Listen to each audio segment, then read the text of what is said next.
Hey, if you enjoyed the video, don't forget to hit that thumbs up and show some love for the series. Every single like and comment truly means a lot and helps keep this project alive. Thanks so much for listening.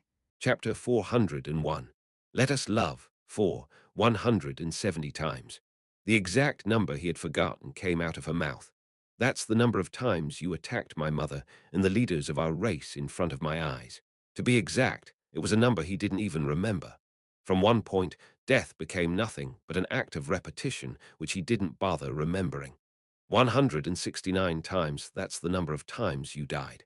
Out of those, you killed yourself 36 times. But among the iterations that he had thoughtlessly skimmed through was a victim who had clearly observed the process of his regression. 37, the number of times my mother almost died. Embedding an explosive amount of hatred and hostility into her eyes, she glared at Yu Jitae. I am a dragon. I don't forget, but that's different for you. You don't remember anything, do you? She started gasping for breath.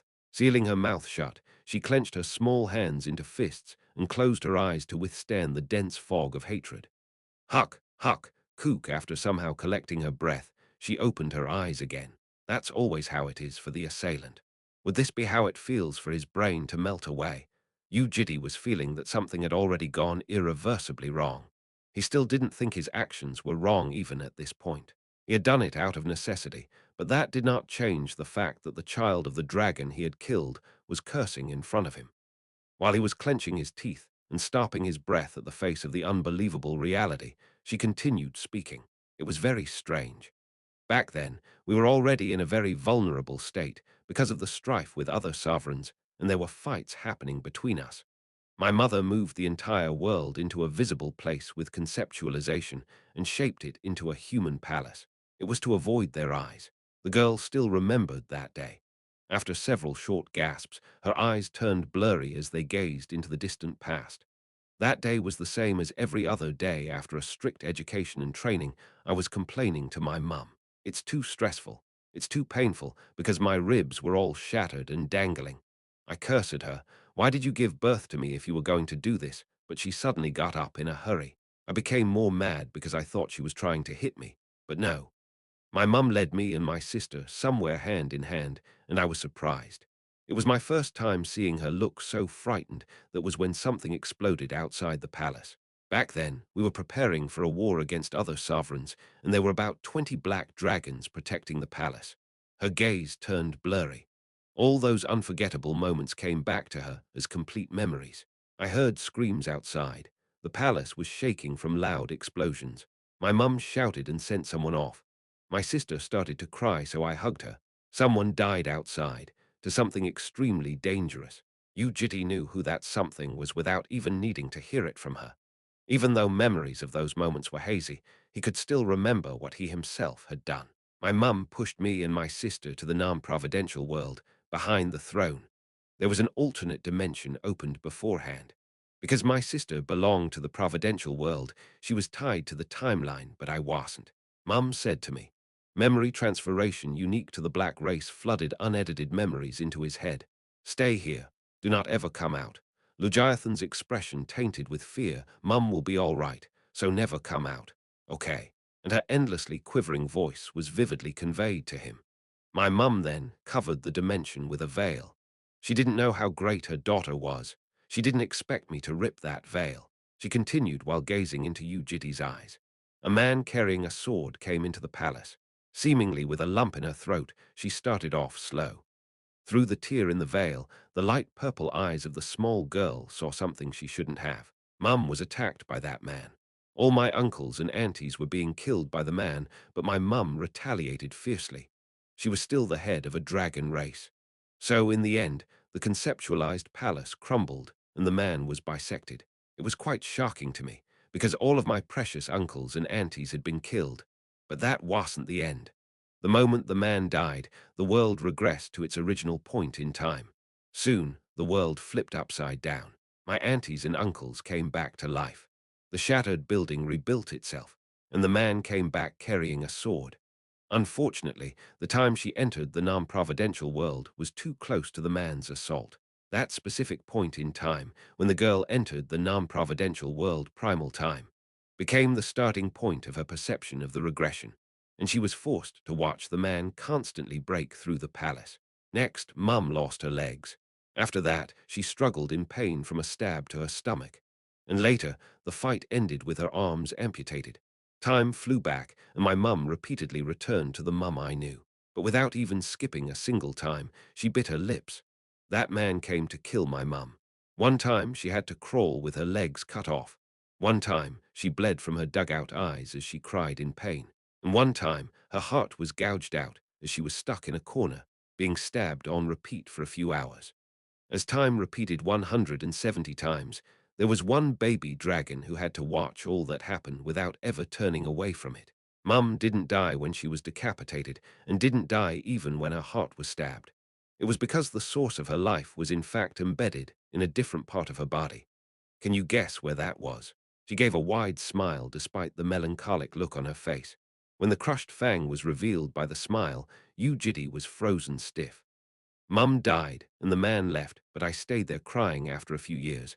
I came out of the shelter and woke up my sister, who was still unconscious. The moment I left the non-providential world, my world was included inside the destined providence. In other words, my mother's death was decided the very moment I returned to the palace. It couldn't be helped. I couldn't stay in that tiny and suffocating prison all my life, so Mum was forever dead. My sister lost her mind because of the sudden reality that she had to face and tried to stop her heart to die. I had to make sure she wouldn't die. I was young, but back then I was quite calm. Crouching there together with my sister, we thought about what to do while looking at Mother's corpse. How should we take revenge? We asked each other. She erased the smile from her mouth before coming up with a detailed plan. I recalled all of your 170 deaths to collect your information. You were very arrogant back then. You didn't even try to hide your emotions or memories. Maybe that was because you were going to keep on regressing anyway. Thanks to that, I got the information I needed, but it was difficult. She giggled. Our plan for revenge was difficult from the get-go. The first obstacle was that you were too strong. You were too strong and too great.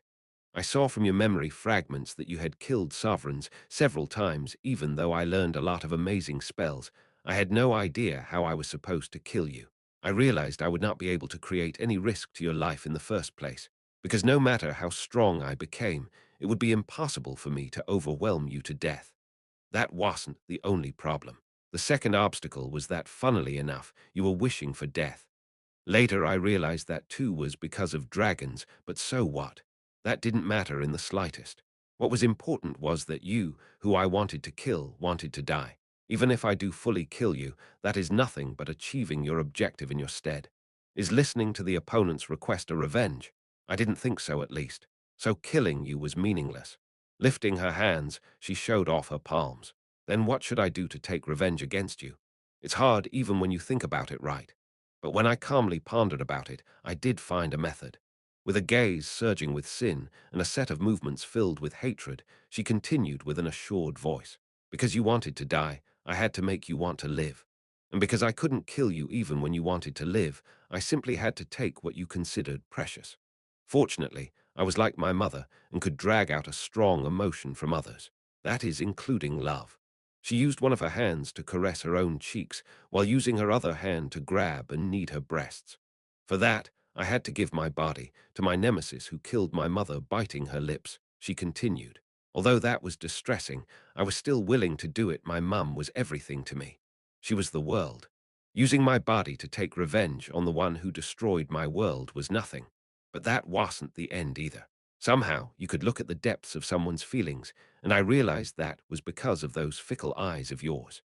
Everything would be over the moment you realized I was Lugiathan's daughter, right? In order to deceive you, I had to deceive myself first. You know, a black dragon's ability is to manipulate and convey memories, yes. So I killed my personality and sealed it, and likewise, I also locked my sister's personality and the memories of her childhood. I said to her, I will go bewitch my nemesis first. You come when it's time and hand me the key. She sneered before raising the tip of the ballista and pointing it at Jael's head again, making a person who desired death want to live, and in the end taking everything precious from him. That was the revenge plan of the young baby dragon. It wasn't easy. Yu Jitae didn't reply. He felt like he was going insane, and he therefore had no idea what he was supposed to say, nor what expression he was supposed to wear. If there was hell, this would be it. At the very end of his long drop, he at last realized that his soul was dumped and completely crushed at the bottom of the abyss. He was powerless. He couldn't say anything. Meanwhile, she tilted her head and observed his expression like a scientist watching the change of a test subject. "So, how do you feel?" A slightly brighter expression appeared on her face as she glanced through him. She whispered with a soft voice, "Do you want to live now?" Chapter 402. Let Us Love 5. Her childhood memories came back to her. When the seemingly unending hell finally came to an end, and after the murderer, who was standing still in pleasure in front of her mother's corpse, as if he was ejaculating, turned and left the palace, the baby dragon stood in front of her mother. Her fangs as well as her mouth were pulverized, and her entire body was sliced into pieces. Blankly, the child walked up and touched her mum, shaking the still body of her mother, lifting and dropping her heavy hand that used to move on its own, and gazing at the powerless hand that dropped back down to the ground. While leaning her head to the cold heart that would no longer pulse with life, the child had to accept the unbelievable truth. Her younger sister was unconscious. Soon after gaining her consciousness, her sister tried to stop her heart from the unbearable shock, so the child had to squeeze her body and stop her. Despite being young, the two of them knew what kind of race the black dragons were. They did not have any place to call home, and they were the trash of Ascalipha that couldn't be acknowledged by any other race. They were the dimensional garbage. Because those kids only had their family to rely on, their mother used to be the world to them. And yet now, their mother was dead.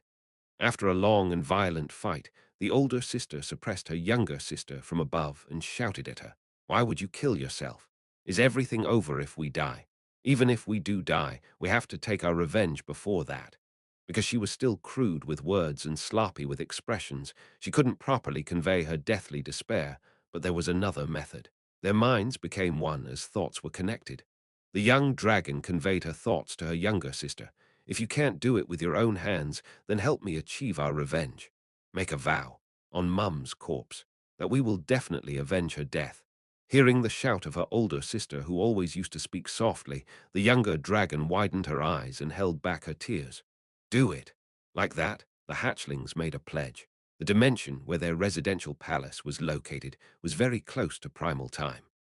Time and space became more and more distorted the closer one was to the non-providential world, and after entering the world of primal time, it would deviate into a parallel timeline that travels differently from the time providence.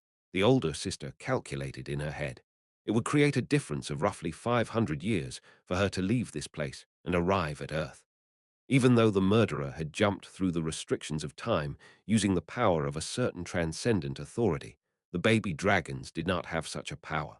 From inside the treasure of the black race, the older sister observed the undistorted timeline. There, another version of herself was about to depart on a journey to become the Dragon Lord. By pretending to be a green dragon, she was at Ascalipha greeting some hatchlings she was seeing for the first time under the permission of the Dragon Lord. It was a very opportune timing. However, she herself couldn't go to that place. She was a mutant and was an existence that could gaze at Providence from outside Providence. If she were to jump into the providential time, here, it would create two versions of herself. If that happened, then the guy called Vintage Clark, who looked after Providence, would perceive her existence and come to erase her by sending a sovereign or something. Fortunately, there was a method, because a black dragon's ability was editing and transferring memories. However, it was also impossible to directly send her current memories to her other self that was in such a distant place. There was too much of a deficiency in output, and all she could do here was light up a small ember on the fuse. Therefore, the older sister decided to convey those memories through her sister. Looking at her younger sister, who was crouching on the ground, she opened her mouth. "From now on, you have to fly by yourself for 500 years. I will seal your memories, so you don't die from that loneliness. Flying there will be very tiring, and it will be very lonely. But you still must go. Help me." While sealing her memories, the older sister applied a simple brainwash on top. Help the younger sister's purpose in life would be to help someone. This was the power that would allow her to traverse through other dimensions for 500 years all by herself, making sure that she would arrive at her other self that was waiting very far ahead without deviating from the path. But right as she was about to use her sealing spell, the younger sister asked a question. Ani, NN, when my job is over, and when all the memories get transferred back to you, NN. After that, can I die first? The older sister just could not turn her down, because that was the only way to postpone her sister's death as much as possible. Wait for me there. Using the power of the green race, the baby dragon aligned herself to Providence, for her other self to unhurriedly leave on the amusement 500 years later in the providential world. She had to completely seal her own memories. Like that, she had to become oblivious to everything in order to avoid the eyes of vintage Clark's supervision over the providence of time. Before erasing her memories, it was possible to mess around with her body, and she could also apply a little brainwash on herself. Even vintage Clark would not be able to notice that. Therefore, the baby dragon brainwashed herself on 3 points. 1. Fall in crazy love with my nemesis for no reason and endlessly crave for his love. For her first brainwash, she touched her origin fragment.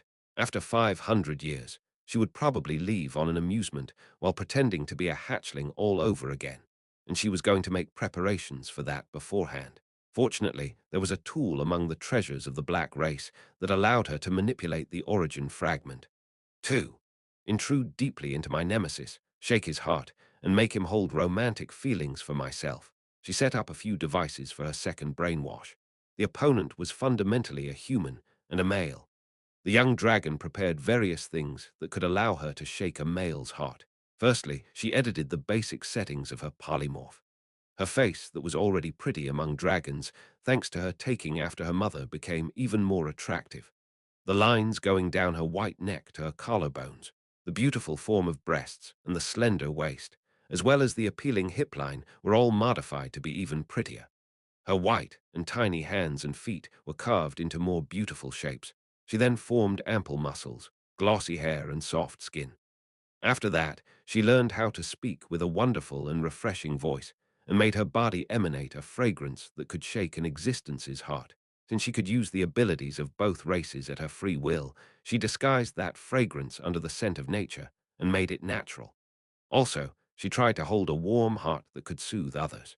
She had to be aggressive and on the move to shake the blunt heart of a dull human, and had to hold enough possessive desire to threaten him and ensure his romantic feelings wouldn't stray towards a different person after being woken up. According to what she had learned from her mother, an existence that was not dangerous seemed to be ignored in a human society. But while changing everything one by one, her size turned bigger over time. These parts were still probably imperfect and sloppy. From the start, she had always been an uninteresting existence and had never even contemplated how to appeal to a male before. Regardless, she did everything she could. 3. Help him do everything he wants to achieve. After finishing all the way up to her third brainwash, the baby dragon thought to herself. It was unclear when all this would actually come into play, because her nemesis had the ability to flip time upside down. It was unclear when that mental patient with a worn-out personality would treat her other self nicely. However, by constantly sharing the same space with him and increasing her conversation with him, and when they finally had a bond between each other, her brainwashes would definitely come into play. Finishing her line of thought, the baby dragon sealed her memories and entered a deep slumber. In the warm season, there were kids watering the ground. Although it was a dry and parched piece of land, there was definitely life on it before, and even until now, there seemed to have been a small seed left behind on the crevices of the seemingly infertile land. Judging from the small leaf leaving the ground, that small leaf was his heart. Like how it had been called a kid by the innocently young Keel, the tiny leaf was very immature and shaky, with each breeze of dust being too sharp for comfort. Even then, it was okay. I trust you someone gave water when it was time. It might hurt more for the one who lied right, while another blocked the harsh wind from the side. The small leaf gradually became bigger, and the roots went deeper down, holding more water hostage. Life slowly returned to the parched piece of land. There were a lot of hazards throughout the process, and there were also solutions. Facing anything uncomfortable with disregard, and using habit for what was familiar, he used various solutions to avoid the risks that threatened him. However, what he couldn't expect was the watering child to suddenly tear him to pieces. So, how do you feel? The hands that used to be softer and warmer than anything else in the world were shredding the leaf to tatters. He did not know how to deal with such a thing. Do you want to live now? Her voice was apathetic, and her gaze was so cold it gave him chills. Yu Jitae placed his hand on his chest, feeling the shattered fragments of a glass marble wreaking havoc in his heart. His heart was being crushed. It was painful, like he was dying. Lifting his head, he looked at her. However, he had no idea how he was supposed to reply to her question. If he said he wanted to live, her revenge would be made complete, and Jael would die. If he said he wanted to die, then he wouldn't be able to explain why he came here. Suddenly, he saw Yoram and Jael looking at him with their eyes open. They were urging him to reply, but in that scene, Yoram was covered in more wounds while Jael looked more like an adult. His heart dropped an inch, but when he reopened his eyes after a blink, he realized the kids were still unconsciously closing their eyes. His mental shock appeared to have crossed the line. What he saw just then was his sin. NN. She asked him again, "Do you want to live?" He remained silent. His heart was thumping in concern that she might pull the trigger, but she didn't. She continued gazing at his face with a pouty look on her face. "You look quite shocked. Didn't know you could show an expression like that. If you don't want to reply to that, how about I ask something else? How do you feel right now?" "What?" "I wanted to ask if a day like this ever came. You probably want to live now because of us, so these kids dying must feel like your world is crumbling down, right? How would you feel in a time like this? Would you feel half as much despair as what I have felt?" Yu Jitae stared at the ground with unfocused eyes. "If your plan included making me want to die, bam, then it was a complete success. The steaming hot spring he prepared for the kids to warm up their bodies on the way back home was icy cold, and so was his heart. A chilly blizzard was freezing the flesh inside his cracked skin, because I feel like dying. However, as always, no matter how vicious of a thing happened to him, even if his heart was to be crushed, and even if he was to die, his life always continued on its own, so he had to face reality. Suppressing his emotions that could burst out and kill him any time, Yu Jitae closed his eyes and contemplated. "That means you want to live, right?" After hearing the question a third time, reopening his eyes, he slowly opened his mouth. "Yes, I want to live." An intense pressure was trampling down on his physical body as blood oozed out from within. A drop of blood budded under one of his eyes, which soon traveled down his cheek. "I want to live with all of you." Chapter 403. Let us love. 6. His fingers didn't move. Looking once again at the drop of blood on Jael's neck, he controlled the explosive tension thumping in his heart before turning towards her. For some reason, she did not shoot Jael. She simply continued expressionlessly staring at him, and although it was painful for Yu Jitae to meet her gaze, he had to. So calm down for the time being, and even though his heart had already been shattered, he needed to maintain his rationality. Although a tremendous sense of betrayal was strangling him by the neck, and he was feeling like dying right now, he still wanted to live, and still wanted all the baby dragons to survive. It was funny how even at this point, he was finding Balm pretty. "Please lower the ballista for now. Let us have a conversation." "Why should I?" "There were a lot of times where you and I and the kids each hoped for something else. In times like that, you taught me how to talk it out. I learned how to converse from you, and that's what we need." "No, there is nothing you can change with just a few words." Buzz. When the mana residing in the ballista increased even more in size, he felt his heart skip a beat. However, she still did not shoot. She had a story that was too stubborn to change with his superficial logic, but he had to persuade her. "Listen to me a bit more. You won't be suffering any loss. Wasn't your intention to make me suffer as much as possible? Weren't you hoping for my bigger despair? So give me a chance. You can watch me struggle for a way out a little more. What do you think you can do? What can you even do by adding a few more words? I will now persuade you so that you don't kill the kids and ask for your forgiveness. If I haven't persuaded you by the end, and if you still can't forgive me, then you can do whatever you want. I will regret more the longer I've been talking for, and you will achieve a greater revenge. Will you not?" She still had an indifferent look on her face. The one holding the gun was her. If she didn't even allow him to do this, then everything was over. "Okay." Saying that, she lowered the ballista, but that was nothing but an act of formality because the blade of the tentacle could still tear through the baby dragons at any moment. However, Yu Jitae felt like he had found a strand of solace from the pit of despair. "But in return, I will ask you 3 questions before you persuade me." "3 questions?" "Yes, they are things I've been wanting to ask you." Until the very end, the meticulous Avenger did not let him control the pace of the conversation. "All right. You're used to lying. I am the same, and your life was also full of deceit, but you better be honest for these questions. All right. I get it, he nodded with a desperate heart. Leisurely, she raised her body and walked on the surface of the cold water of the hot spring to slowly approach him. First question. Crossing her arms, she asked, "Do you ever feel guilty?" Once, there was a time in the past when he thought this guy called God of Fate was standing before his eyes, choking his neck, asking him, "Are you still not going to give up? Do you still wish to be happy?" Even though he was still feeling the same thing this time, the guy was saying something slightly different in his head. This was what the God of Fate was saying. Did you think you could turn away from it forever? Putting it that way, he started to consider everything surrounding him in a different light. He killed people, brutally and repeatedly. Abduction and imprisonment was his habit, let alone the baby dragons. He had also abducted other people whenever necessary to imprison them near his eyes. That wasn't the end. He instigated people with deceit, acted for profit, impulsively destroyed things when he got angry, and pushed others to the brink of despair because of revenge. Due to his lengthened life, he had more sins than others. Existing in his memories was 1,000 years worth of sin. Do you ever feel guilty? There was a triangle in his heart. Its name was conscience. Looking back, the tips of the triangle were probably sharper than that of other people. Back when the tips were still there, he had to argue for his actions whenever the triangle rolled around, prickling his heart. He gave excuses for his actions. "This is unfair. It couldn't be helped. I'm not wrong. Who's the one that drove me into this pit? Do you think I wanted this myself?"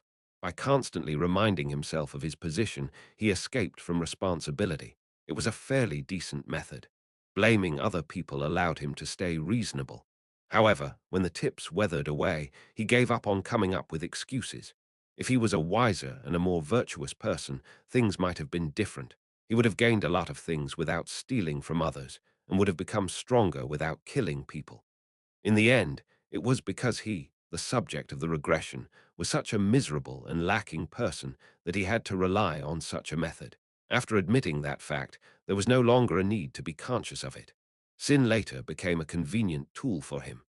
Lastly, when the points were completely worn out into a round circle, he gave up on thinking about it. He turned away from it. He set up the thought that in the end, he'll die as well. And that made it easier for him to look away from his sins. Am I not afraid of punishment? Kill me then. How can a person kill another person? What about it? He'll be dying as well anyway. The thing he considered a tool became his hand by the time he came to himself. Steal if I want something, kill if they retaliate. It was a simple principle. Going back to the question of do you ever feel guilty? "I used to," he replied. The purple pair of eyes frowned in response. "Did you feel any guilt when you were killing my mum?" "No, to be honest, I didn't." "Why?" "For me back then, life was nothing but a struggle for improvement.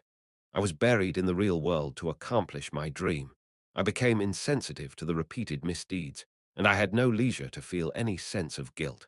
In the middle of his response, she, after crossing the hot spring, walked all the way up to him. She raised her hand and rested it in the air like how one would ask for the paws of a puppy, and he replied by reaching his hand out. Her tiny hand grabbed onto the tip of his middle finger as his emotions and memories started being completely analyzed by her. Was it not for revenge? There was probably a bit of that too, because I hated dragons, and yet you still want to let the kids live. That paradox was what led to this situation. The baby dragons taught him how to love even the offspring of his enemies. Yes, she silently stared into his eyes for a while. Her purple gaze did not quiver, but the muscles underneath her eyes twitched. Second question. With what mindset can you possibly ask me for my forgiveness? It's very strange. I know you very well. Why don't you do what you always do? Stop doing nonsense and get angry, get mad at me, and break everything apart. A murderer that can explode at any time despite pretending to suppress your urge, isn't that who you are? That indeed was Yu Jitae, and was only possible because his final destination had always been death. But after retrieving the lost daily life, and as the premise of his death started to crumble, he began feeling guilty over the past moments. Daily life had pushed seemingly insignificant things at his face, and the things he was feeling guilty for also originated from those tiny things. Even at this point, he was only regretting the portion of his sin that was related to what he had done to the baby dragons. No, for him, sin was but a tool that let him gain things outside of his ability. I'm just a person that can do anything to achieve what I want, even if that means killing someone. Because I wanted to be happy. How selfish. I decided to become a selfish person to lay my lands on the unreachable happiness. But now, that is not the case. Rediscovering daily life and becoming a human was completely unexpected, and thus, he also wasn't expecting to retrieve the wickedness and selfishness of a human during that process. Laughably enough, he had even learned how to turn away from the small sin of lying to the baby dragons. He wasn't honest and continued telling lies until the end. I will do anything if I can atone for what I did. However, her expression turned ferocious. In the blink of an eye, the mana gathered at the ballista. She pulled the trigger as the arrow flew towards his leg. Along with a roaring thud, his thigh was destroyed. Seeing him still standing despite the flood of pain, she collected mana again before shooting it at his other leg. Even though both of his thighs were almost fully crushed, he did not fall down. Without even avoiding or blocking her attack, he accepted her wrath. She appeared a little shaken. "It's too late," she muttered while breathing coarsely through her nose as her eyes twitched even more. "Last question." Her voice was louder than before alongside her heated breath. "You created innumerable hatred, all because of your petty hope. You are the one that made me. Does someone like you have the right to praise life? Do you have any justification?" And her question was also very emotional. She was throwing at his face everything, which he had been escaping and turning away from over the vastly long period of time. She was Balm, and was the daughter of the black dragon that had been repeatedly killed by his hands. At the same time, she was the portion of sin that increased its size while he was disregarding it throughout his life, while he was turning away from all of his sinful times by just labeling them as unfortunate events. The sin that had been gradually growing in size was now facing him like a colossal wave. "Do you even have the right to live?" It struck him like a tornado. Standing on top of a tiny boat, he was gazing up at the indescribably immense sin. Does a sinner have the right to live? Do they have the qualification to seek happiness? In response to the question being thrown by the unfathomably enormous hostility, the sinner replied, "What else can I do?" "What?" When I still want to live on an even greater sense of displeasure floated upon her face, and her eyes quivered. What was the reply she was hoping for? Did she want him to plead on his knees, or be controlled by his fury and wreak havoc? What insane thing are you talking about now? I'm serious. I don't have the right nor the justification, but I still need to survive. You are a cluster of sin that will continue creating more sins throughout your life. There will be more people shedding tears of blood like me, and yet are you saying you still need to live on? You still have to survive. So what? How does that matter when I want to live? I want to live on now, crazy. I thought you became a little more human, but you were still out of your mind. Saying that, she reprimanded him as he listened with widened eyes. There was nothing wrong with her words. If a sinner did not have the right to live, he should die. However, he will live on. If a sinner shouldn't become happy, then he should be left miserable, but he will become happy. For him, sin had always been a tool, a power that made the impossible possible. It was the paddle letting him proceed towards his dream, and was the whip moving him within the hopeless pit of despair. His sin was connected to his struggle in life. Now, he was just going to change the tool he was using a little bit. Thinking about it like that suddenly reminded him of the last words of his precious friend. "I had a friend." "What?" Her face crumpled unpleasantly. Taking a big step forward, Yu Jitae walked deeper into the room as she instinctively took a step back. The air shifted. His heart, that had been trembling in despair, gained a strand of blooming courage. "There was a friend who constantly told me about the future like you." "What are you doing?" "Don't come any closer." Ignoring her cry, Yu Jitae approached her. From the three questions, he realized that logically persuading her was impossible. Regardless, he was still going to live and was still going to save the baby dragons. "You will. Definitely. Become happy." Even though it was a plan that will definitely fail from one flick of her fingers, he sincerely believed in that small possibility. "My friend told me that ill definitely become happy. I was hoping to die when I heard those words, so I thought those last words would be completed through my death. I warned you. Don't come here." She, who had been constantly stepping back, jumped across the dimension before reappearing behind Jael. It was to threaten him a bit more. The tentacles twitched and tensed up. However, I was not able to die, and now I no longer view death as happiness. Then what does this mean? It means that the prediction is still valid. Walking forward with his two crumbling legs, Yu Jitae bore hope. What does that mean? Doesn't that mean I will live on and definitely become happy in the end? Light bursted out from the dark hail covering him. So balm. I will become happy through life, she shrieked with a piercing voice. Shut your nonsense. Her hands, however, were trembling. No, drop the ballista. Balm, you can't shoot the baby dragons. You think I can't? You should not. You must become happy with me. Do you still not understand after hearing everything I said? It was all fake. Your heart moving towards me, and me pretending to love you, they all began from my brainwashing of myself. Can you still not tell everything was fake? And what about that? He roared like a beast. So what if it was a fake relationship that began with an objective in mind? So what if it was a brainwashed love to make me want to live? Were all the meals we shared fake? Or the conversations we whispered? If all the countless concerns we shared while hoping for happiness were all fake, then we would have crumbled already at the face of all those problems.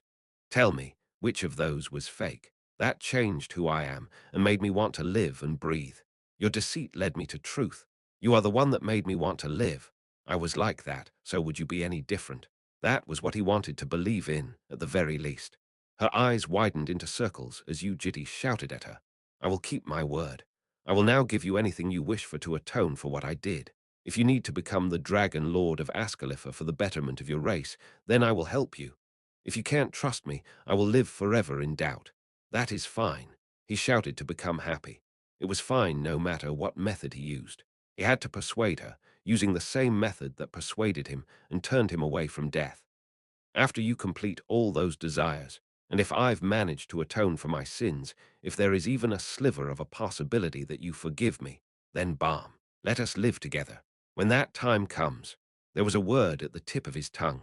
It was one he had never conveyed to her before, but was one that he had sincerely hoped for, even though those moments of the past were before she recalled her actual memories. Those shouldn't have been fake, they must have been her true feelings. If his existence was in a corner of her heart, and if he could change her mind like how she did with his through all the time they spent together, then it didn't matter even if this wasn't the greatest time to do so. Yu Jitae ruthlessly used the word that was in his mind. When that day comes, please marry me. Chapter 404, Let Us Love, 7. After saying his words, he felt time coming to a freeze. Her face turned stiff, and so did her entire body. Her eyes, tainted with fluster, was quivering, and she had trouble putting words together. But she cut her words off, before screaming with a sharp voice. What utter nonsense are you talking about? The magic arrow in her hand turned larger as the enveloping light turned brighter. The light touching Jael's blue hair started snapping the hairs of the dragon despite simply coming into contact. The water-colored strands of hair were one by one falling to the floor, but he continued shouting. Give me a little bit of time, and give me the opportunity to atone for my sins. When that day comes, promise me our future. Let's have children together, and let's change this relationship which began from our deceit into the truth. Isn't that what you told me yourself? He took a large stride forward as she stepped back on reflex. His words appeared to have rang her heart in some way or another, and she looked a little frightened. It was evident from how the killing intent oozing out of her body was now so immense that it was suppressing the entire dimension, in spite of the tentacles still not being able to attack the baby dragons. He took another step forward. Ah, she yelled while grabbing her head. Then she flew up with Jael in her grip. Breaking through the ceiling of the cruise ship, she headed outside. In her dragonite form, she spread her large jet-black wings far apart. You balm! He followed suit with a shout. Even though his crushed and dislocated legs were trying to force him down onto his knees, he chased after her. She flew off to the other side of the outer dimension. Although he could catch up to her if he sped up, he still didn't dare do so because the ballista was in her right hand, while Jael was still hanging under her left hand. The magic arrow shone brightly within the darkness of the outer dimension. And at last, when he saw the stern look on her face, as if she had made up her mind, the hope he had been blabbering about till now rapidly started to be extinguished. Thus he screamed, "Let us live." Even though it might be a life filled with series of hardships, hatred, and resentment, they would have to be alive to quench those problems, won't they live together with me? Bam! Her hand moved. Time lengthened like cheese. The arrowhead at the tip of the ballista turned brighter. Her face turned fierce like that of a devil. Yu Jitae screamed. "Stop," he wailed. Her finger approached the trigger, and when she slowly began to pull the trigger, he dashed forward like a bolt of lightning. She raised the ballista and pointed it at the head. His eyes ripped open from the unbelievable scenery in front of his eyes. It was because she had released Jael's neck. The devilish look was not there anymore. She looked down at him with a hazy look on her face. The head the ballista was pointing at was her own balm. You balm. She looked back on her 5 years of amusement. The plan was a relative success. Hi, hello. She first met her nemesis. You said you'll never harm me if I listen well. Can you promise that? I promise. As planned, she unconditionally followed him and did everything for him. It was fun. What about you, Argosy? It was good like last time. She slowly opened his heart. What if she wakes up? You didn't know. Jael doesn't wake up easily after falling asleep, and helped him protect his daily life. That's a bad habit. Do you laugh while seeing others in pain or something? Because Argosy never refuses it, I keep giving you more. Since he was a very defensive person, look. You go further away when I get closer. She had to be audacious with her approach, Balm. Are you okay? Yes. As he was slowly regaining his personality, I am sorry if that surprised you.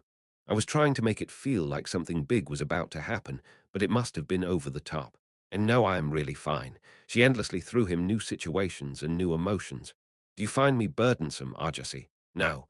Or do you see me as a woman? No. But the outside shell is a female human. So are you embarrassed? At last, at the distance of touching breaths, she succeeded in blooming a small flower in his heart. You are the one that wanted to be closer. But this is too close. That had to be the end, Balm thought to herself. She definitely should have stopped there. So do you want to separate? It was a fake plan. Falling greatly in love for the nemesis and endlessly craving his attention. At last, after being loved by the nemesis, and after blindly helping him retrieve the long-lost daily life, she made her nemesis turn from death and wish to live, and by keeping hostage of the lives of the hatchlings that weren't related to her, which was the reason her nemesis was hoping to live, after reproaching him, loathing him, and pressing him, and after he feels a strong sense of guilt, shoot Jael on her head. That should have been what happened. She should have done all that, but until the end, she could not pull the trigger at Jael's head. Perhaps she might have sensed already beforehand that things would turn out like this. In fact, the plan had gone wrong from the beginning. According to plan, she should have shown him the corpses of Yoram and Keel the moment he arrived at the cruise ship, to emphasize what came next. After talking to him and letting him know about her revenge plan and the reason, while he was despairing before her eyes, she was going to kill Jael in front of him to fully etch it into his memories, because that way he would forever suffer from the unforgettable memory. Lastly, being either killed or tortured by his hands was the end of her plan. However, she could not do it. Before he came after neutralizing the kids, she sat by herself in deep contemplation. She had to kill them now. She had to kill them now, but Balm just could not make herself shoot Yoram or Keel, and that hesitation was still there. Balm could not shoot Jael. A deep sigh left her mouth. She felt a strong sense of self-hatred. It was truly, truly stupid. All of this long plan had been formed to shake his heart. However, perhaps, the long period of time they spent together, and all the moments they shared without any deceit, they might have ended up twisting things out of hand. Do you believe in fate? No, me neither. Balm. Even so, you should have done better. That's it for the hug of reconciliation. One more minute, even if it was warm in his embrace, you should have stayed skeptical. You should have known it was dangerous no matter how pretty he found you. How do I look? You look pretty. Or at least, you should have made these emotions disappear alongside the brainwash. Please embrace me until I break all right. Ill love only you. You should have just pretended to love him. Why did you really fall in love? Let us live life together with me. Balm. Balm gave an empty smile. She found her current state hilarious. Please marry me, even though it was a crude marriage proposal without even a ring. For a moment, it made her heart quiver from insane happiness. Mum, I'm sorry. I made a vow, but... Balm released Jael from her grip. He flinched before flying in to receive Jael, after which he checked her body to see if there was anything wrong with her. There should be no threats to her life, because Balm didn't do anything to her. After confirming the state of the child, Yu Jitae stretched his eyes wide open and looked at her. Balm looked back at his eyes for a while before raising her head and staring off into a distance. She gazed into the faint darkness at the outskirts of the outer dimension as the brilliant source of light, hanging in her right hand, gleamed brighter in comparison. Once again, she gazed down at him with an indifferent pair of eyes. At one point, she was pretty much dead, and her life was just a continuation that had been going on until this moment. However, half of her revenge had failed. She just couldn't kill the baby dragons that he cherished above everything else. But living with him was also impossible. Her dead mother and sister would be endlessly revived in her unforgetting memories, and Balm would curse him every time that happened, because she was still feeling the same despair she had felt at the front of her mother's corpse. There was only one option left for her. Thinking of this as the last moment gave rise to a myriad of thoughts in her mind. Her unforgetting, and thus vivid memories made her forever remember his voice and his love that filled her up to the brim. But the stabbing sword, her mother groaning in pain, her dead sister, and all the wounds she had personally inflicted on him on top of that were also unable to be forgotten. When reflecting on all of that, her body relaxed like a marionette that lost its strings. She resolved herself. With a lowered head and unfocused eyes, Balm thought to herself, if only it wasn't a relationship like this. Even so, she liked it nonetheless. The delicious food, the warm shelter, she was nonetheless happy. For receiving his attention and love, there were many grateful memories. He called her Spring, a name that was so warm for a dirty kid like a hugging Jayal. He asked, "What are you trying to do?" "But we just can't, right?" Balm asked herself in a whisper. "We've done too many bad things to each other already." Perhaps realizing something from her words, he screamed and yelled her name. Yu Jitae roared with a voice trembling the outer dimension that a conclusion like this was not the happiness predicted by that guy.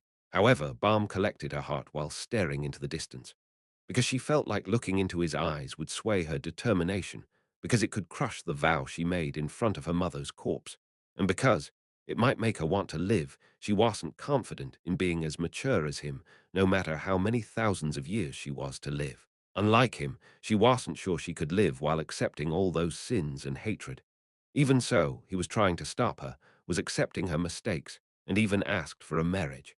Thinking about that filled her heart with an indescribable sense of guilt. How would it feel to marry him? What would his child look like? Would they be as cute as him? Drawing the image of a harmonious family in her mind made her want to continue that immoral line of thought. Therefore, she forcibly emptied her brain. It was time to say goodbye. While he was sorrowfully shouting, and as his thunderous voice was shaking the world, she ended up letting out tears. The magic arrowhead of the ballista, however, was still turning brighter. "If only one of us can live," she opened her mouth at the man approaching her with a scream as her broken fang showed up from behind her lips. Balm whispered, "I want you to be happy." This was the outer dimension, and his curse of regression had been undone. Now, there won't be a next life for him either.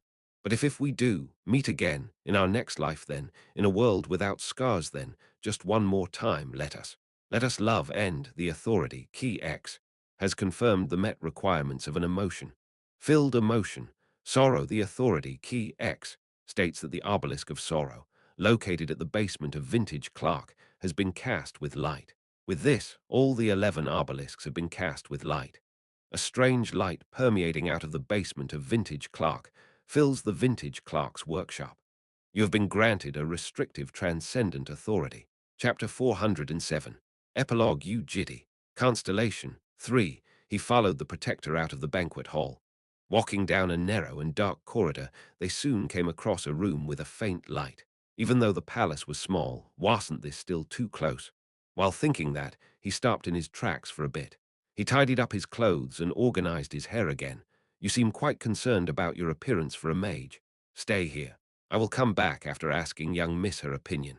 It knocked on the door as a voice echoed from the inside. The protector walked into the room, talked with someone, and soon peeked out of the room with its helmet. She has given her permission. "Come in." He closed his eyes. Staying still, he took a deep breath out through his nose. Moving his feet that were stubbornly stuck to the ground, he entered the room through the open door. He saw a bed.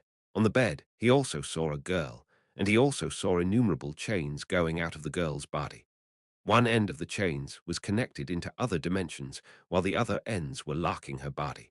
There were handcuffs on her wrists. shackles on her feet and chains around her thin neck. Even an elephant wouldn't be able to escape from all those chains. She appeared to be about Jael's age. Her body was small, and her head even smaller. Her entire body was covered with blood and wounds. Underneath the black hair was a powerless expression and black, exhausted eyes. Lifting his gaze, he looked into the eyes of the child, as baby Balm similarly looked back at him. The things binding her hands and feet were chains of hell. Mana was the manifestation of will, and those chains snapped everything, including both the body and the mind, like a heavy piece of lead. Her restricted limbs were flushed in red, as if they had gone through several repetitions of being chafed and recovered. Some of them were even bleeding, and the fact that her wounds weren't healed yet meant that baby Balm had been taking a lesson until just then. A lesson. He squinted his eyes. It would have been a lesson that tore through her skin and made her bleed. The young Balm did not look very good. Perhaps because of the exhausting lesson, her fidgety hands appeared unstable as her powerless gaze faintly wavered. Yu Jitae thought for a while. This part henceforth was the most important part because he had to leave a favorable impression of himself on baby Balm. Are you the new tutor? The same voice as Balm, but one that was a bit more childish, lethargically left her mouth. Yes, okay, you can leave now. Things were going south already. I'm a bit tired today. After finishing her words, the young Balm grabbed onto her blanket as that slight movement rocked the chains. She was clearly telling him to go away. A moment will do. A moment. Let's talk a little bit. It is our first time seeing each other. He didn't know how to make someone fond of himself. Even in the seventh iteration, he had never tried to get close to someone. However, it was a different story if the opponent was Balm. Taking a natural step forward, he headed deeper into her room. My name is Yu Jitae. Nice to meet you. Without replying to his words, Balm simply showed her discomfort by gesturing at the protector with her gaze. It was fortunate that the protector was bad at reading the mood. Thanks to that, he was able to add a few more sentences. What is your name? Nothing, I don't have one. Isn't it suffocating, those chains? Looking at your face, you look like someone who doesn't like being tied up. I'm used to it, she gave a curt reply while sending another gaze towards the protector. A sliver of irritation appeared on her exhausted expression. Oi, if you're done greeting her, then in the past.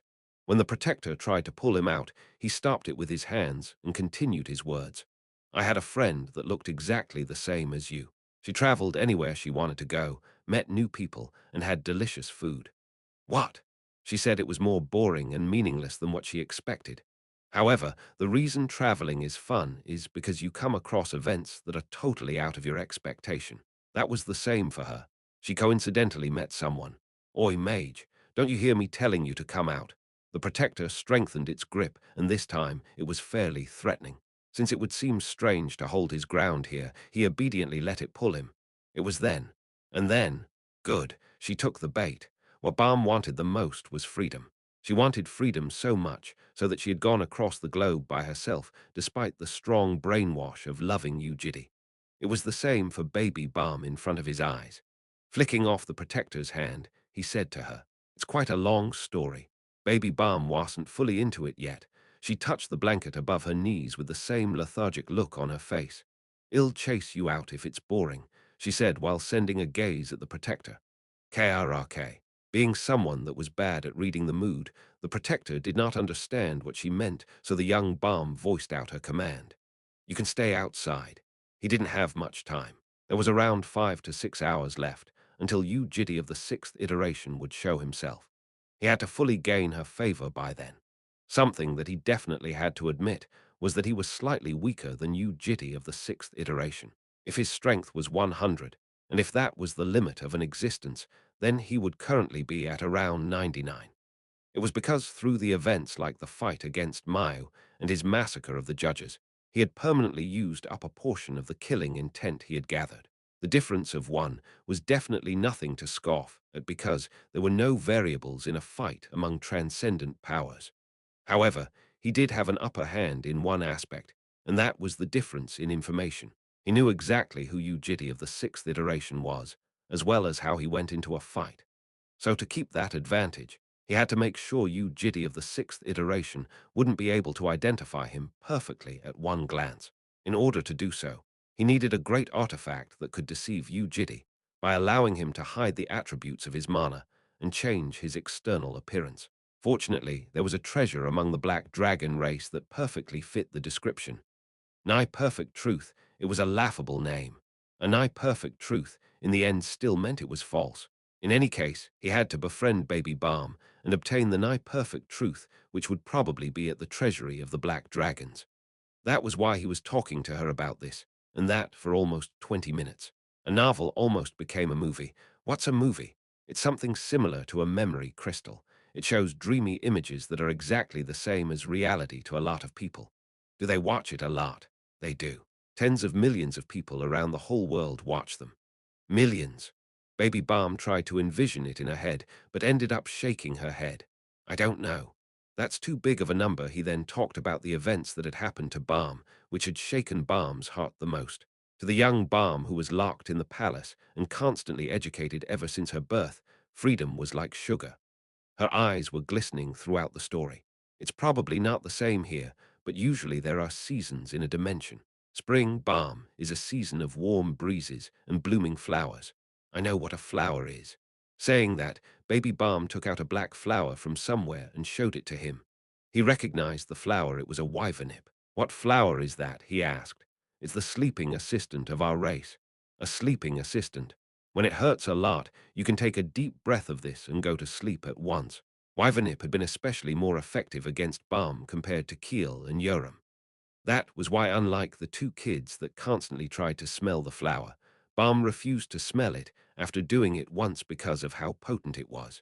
That seemed to have been another sign that showed Balm was a black dragon, but that flower is only black. It is different from what I am trying to explain.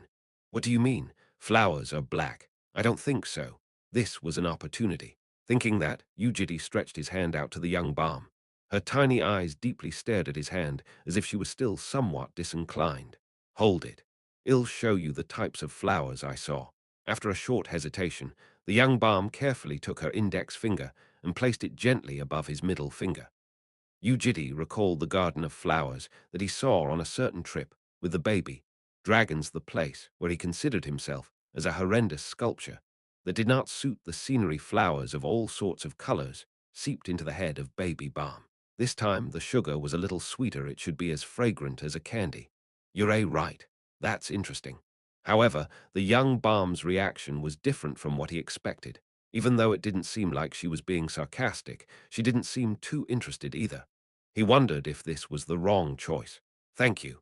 I want to rest a little now, she said while pulling her hand back. Yu Jitae pondered for a bit before standing up from the ground. Unfortunately, he seemed to have ruined it. It was a shame. Although he was a bad talker, he had organized memories that the young Balm would like after contemplating for 4 days, but there was nothing else he could do at this point. It wasn't like this was the only opportunity, and he simply had to find the next chance. Thinking that, he lifted the blanket that was around her calves and covered her body. It was an act of habit because that was what he had always done for Jael. But it was then. A slight fluster appeared in the eyes of the young Balm. Huh, why? What did you do just then? I pulled the blanket over you. Why? What do you mean, why? It's my blanket, though. Why would you do that for me? How distant was she from such normal things? He still wasn't used to it. But that was when he suddenly had this line of thought. When designing her revenge plan, the young Balm had prepared several tools to shake the heart of the enemy. She said there was something she had constantly told herself with a sigh during that process. I had never even contemplated how to appeal to someone before, so I'm probably bad at it, was what she had been telling herself. Then what about those excessive and proactive approaches Balm had shown him? Maybe that was how she herself would open her heart to someone else. At a glance, it seemed a little over the top, but after lingering on that thought, he realized that it was quite plausible. It was similar to how a child would give a candy to an adult as a present. Thus, he decided to conduct a little experiment. Why? You said you were going to rest. You look tired anyway, so you better take some sleep. What would Balm have done in a situation like this? Balm would, but why aren't you using cleanse on yourself before going to sleep? Saying that, Yu Jitae rested his hand on her small face that turned slightly more perplexed. Come here. Balm stayed still without avoiding his touch, so he placed his hand near her eyes. Her head was tiny. When her eyes that were even smaller than that quivered to a close, He softly whispered into her ears while remembering Balm's past voice. "It's dirty." At the same time, he gently wiped the clots of blood with his hand. It was a voice that did not suit him, and he felt very repulsed by his own greasy action. He even questioned himself whether he was doing the right thing or not. What was the young Balm doing in response? Looking at her eyes, he found perplexity still filling her eyes. This was enough for pulling a move on a kid. What came next? What did Balm used to do after this? Balm tended to check his reaction after teasing him. "Did you fall for me?" was her general question, because it was a continuation of her tease. However, that was something he just couldn't make himself do. The instinctive repulsion he felt towards it was ridiculous, and was just as big as how he felt when Yoram was trying to make him wear a bunny boy uniform in the past. That was why he thought about her next action. Like how Balm used to run away after teasing him, he was going to leave as if nothing happened. "Rest up." Yu Jitae stood up and was about to leave the room. "Wait." But the voice of the young Balm halted him in his tracks. Slowly, he turned back to the child as her anxious eyes directly looked into his eyes. "Do you want to talk a bit more?" It was clearly a sign of curiosity. He felt a faint firework bursting out in his head. The first process of getting close to her was a success. Chapter 408, Epilogue. Yu Jitae, Constellation 4. Before that, there is something I have to do. Clink. The young Balm moved her hands as the chains swayed with each of her movements. Crawling on all fours across the bed, the little child headed to the drawer and took out a thick chisel. The sharp tip was forking off like thorns and looked like it would be met with a fair bit of resistance when used. "Pretend you didn't see anything." "What?" He was curiously looking at her when the little Balm raised the chisel and scraped her hand. Clink. She twitched her hand from pain, which was followed by the screeching noise of chains. Yu Jitae frowned, wondering what this kid was doing. However, the young Balm did not stop. She stabbed the chisel through her thigh and pierced near her wrist to let it bleed. She was harming herself. It didn't seem like she was immune to pain either. Whenever the tip of the sharp chisel cut through her skin to pour out blood, she squinted her eyes and let out a faint groan. Despite that, the child continued creating wounds here and there before at last raising the chisel and bringing it to her eyes. "Girl, hold on. What is all this about? It's something that has to be done." Don't tell me she was going to stab her own eye with that thing. It was when he was staring at the young Balm with a frown. Balm stabbed her eye with the chisel. This time, she was in especially more pain. Her body convulsed as her fingers curled in. The chains shrieked out loud with each shake of her body, and the young Balm released the chisel to surround her eye with her two hands. Blood dripped down her cheeks. Fortunately, a dragon was still a dragon in the interpreted world. Before long, Balm turned towards him with a deeply flushed eye that was somewhat healed. "What are you doing? Why did you clean up the blood?" "What? I have to go to the hall. I shouldn't look like I am in a good state." Yu Jitae couldn't readily understand her words and guessed her intention. "Why? Does your education become more difficult if you have no injuries?" Baby Balm shook her head. "The intensity is always the same. It's not that. It's because the adults of our race have expectations of me that shouldn't be betrayed. Expectations. I'm a very important hatchling. They're all waiting for me to become the hero." Finally, Yu Jitae realized what the young Balm was saying. An existence that had expectations of everyone else had to be careful for even small actions that may seem trivial at a glance.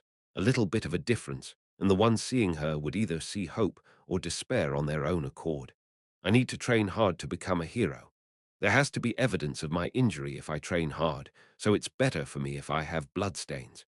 They will be doubtful if I'm too clean. He once again realized what kind of existence the young Balm was to the black race. Placing the chisel back into the drawer, she asked, "So, are you a mage?" "For now. You don't look that strong, though." Yu Jitae shrugged his shoulders. "I do have the right to teach you." "Is there a lot to teach?" "Of course." The young Balm gazed at him before tucking her hair behind her ears. "I usually don't talk with my tutors." "Why is that?" "Usually you talk to become closer, right? But I'm a very fast learner. I learn quickly and graduate very fast. The tutor gets replaced by another one when I have nothing more to learn." Yu Jitae gave a nod. "There were a lot before you two, and none of them were able to go over 2 or 3 months. You must be very talented. You have to teach me properly. I'll chase you out immediately if you're a useless. Don't be nervous, though, and don't be stingy with teaching because of that." "Yeah." After saying all that, Baby Balm closed her mouth. Then she pondered for a bit before hugging her knees. But you are a bit different, she muttered. I want you to teach me for a long time. Of course, he said with a nod. Afterwards, he shared some idle banter with the young Balm. By the way, why don't you wear a hood? The other tutors were all wearing one. Are you perhaps learning something like a spell that lets you befriend dragons? How old are you? Maybe you're younger than me. The young Balm appeared to have a lot of questions.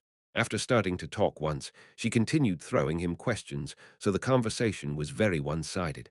Balm asked, and he replied. Balm would think of the following questions while calmly listening to his response. Although he was still not a master of daily life, he was used to dealing with a child's mood. It was an ability he gained by aligning himself to the emotions of 4 very different children for 5 years. Therefore, Baby Balm felt very comfortable during her conversation with him. It's interesting. I wonder how it would feel to be free. An abrupt question from her made Yu Jitae realize that the young Balm had a yearning despair for freedom. At the same time, he realized that this was a small opportunity. That thing on your wrist. This. Clank Balm shook her wrists. Isn't it uncomfortable? Well, according to the young Balm, it seemed that those chains connected to the far dimensions through the fissures were there to bind her so that she wouldn't be able to escape from the tremendously painful lessons. I'm not even going to run away, though, she grumbled. This, too, was a device that displayed the extent of her curriculum. I'm sick of it. They go super long. I have to be chained wherever I go, and they never come off. Although the ends of the chains looked like they were connected to the wall, it was a dimensional fissure that they were each connected to.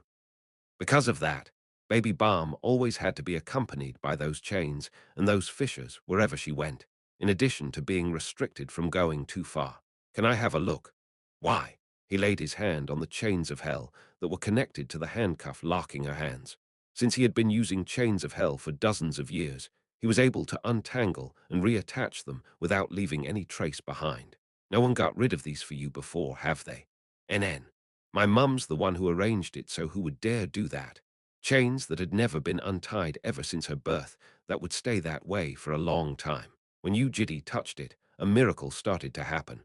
The chains were slowly loosened, and the handcuff linked to the end of the black chains was separated from her thin wrists. Ha! Her eyes widened in real time as her body straightened back up. The change in her expression was even more apparent because of the previous exhausted look on her face. Uncontrollable curiosity was in the eyes of the young Balm.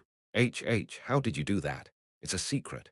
Baby Balm touched her wrists and rubbed the skin, which was reddened due to the chains. She then slowly moved her hands up and down. As if she was intrigued by the non-existent chains that should have been swaying, she looked at her light wrists with wide eyes. The young Balm stole a glance at Yu Jitae. She looked at her own ankles before turning her gaze back to him. He knew what that expression was. It was the same look Jael had when requesting gummies. It seems those are quite bothersome as well. I've never been to a place I want to go. Come here. Really? Yeah, but we can't get caught so just for a while. I know that. She pushed her feet at Yu Jitae.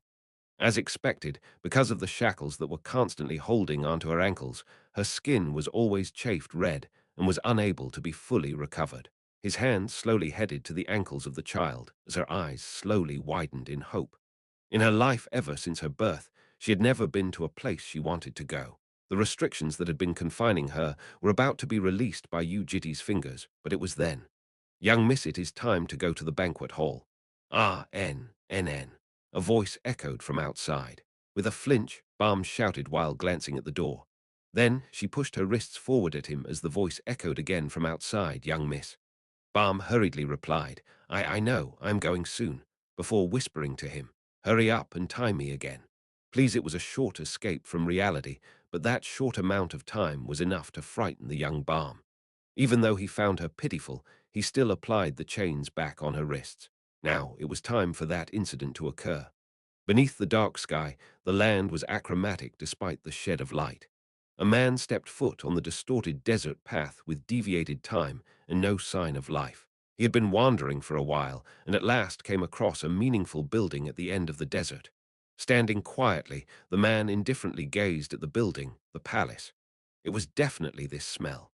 It was there. Power had an endogenous origin, and in a world interpreted into a concept, that inner origin of power was intensified even more.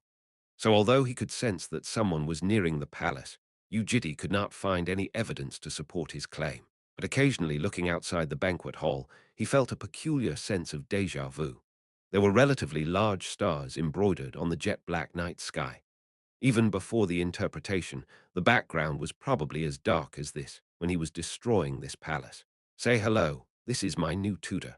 In the banquet hall filled with groups of black dragons, Balm took Yu Jitae and introduced him to her relatives. Ah, yeah, so you're the new tutor. More importantly, the black dragons disregarded Yu Jitae. Even though Baby Balm was emphasizing the introduction as much as possible, they were uninterested because in the eyes of dragons, he was nothing but a petty human. However, the thing called magic became like an archipelago of different cultures across all the dimensions, so they were simply assuming that he must have researched some unique magic. Was our princess working hard today as well? Yes. Look at all this blood. How arduous must it have been? Around that point in time, Yu Jitae's attention had been shifted away from them. He carefully observed the palace, interpreted by conceptualization. In the past, there was a building in Maya's inner world, and there was also one in vintage Clark's conceptual world. Except for the Clark Tower, all of them were sloppy and weak buildings. And as for the ground, it used to be as soft and crumbly as cream. The world analyzed by conceptualization was quite feeble in general. However, this place was different. Yu Jitae tried knocking on the pillar with his fist. Kung Kung, it was tough. Let alone the pillars, the ground and the ceiling were all the same.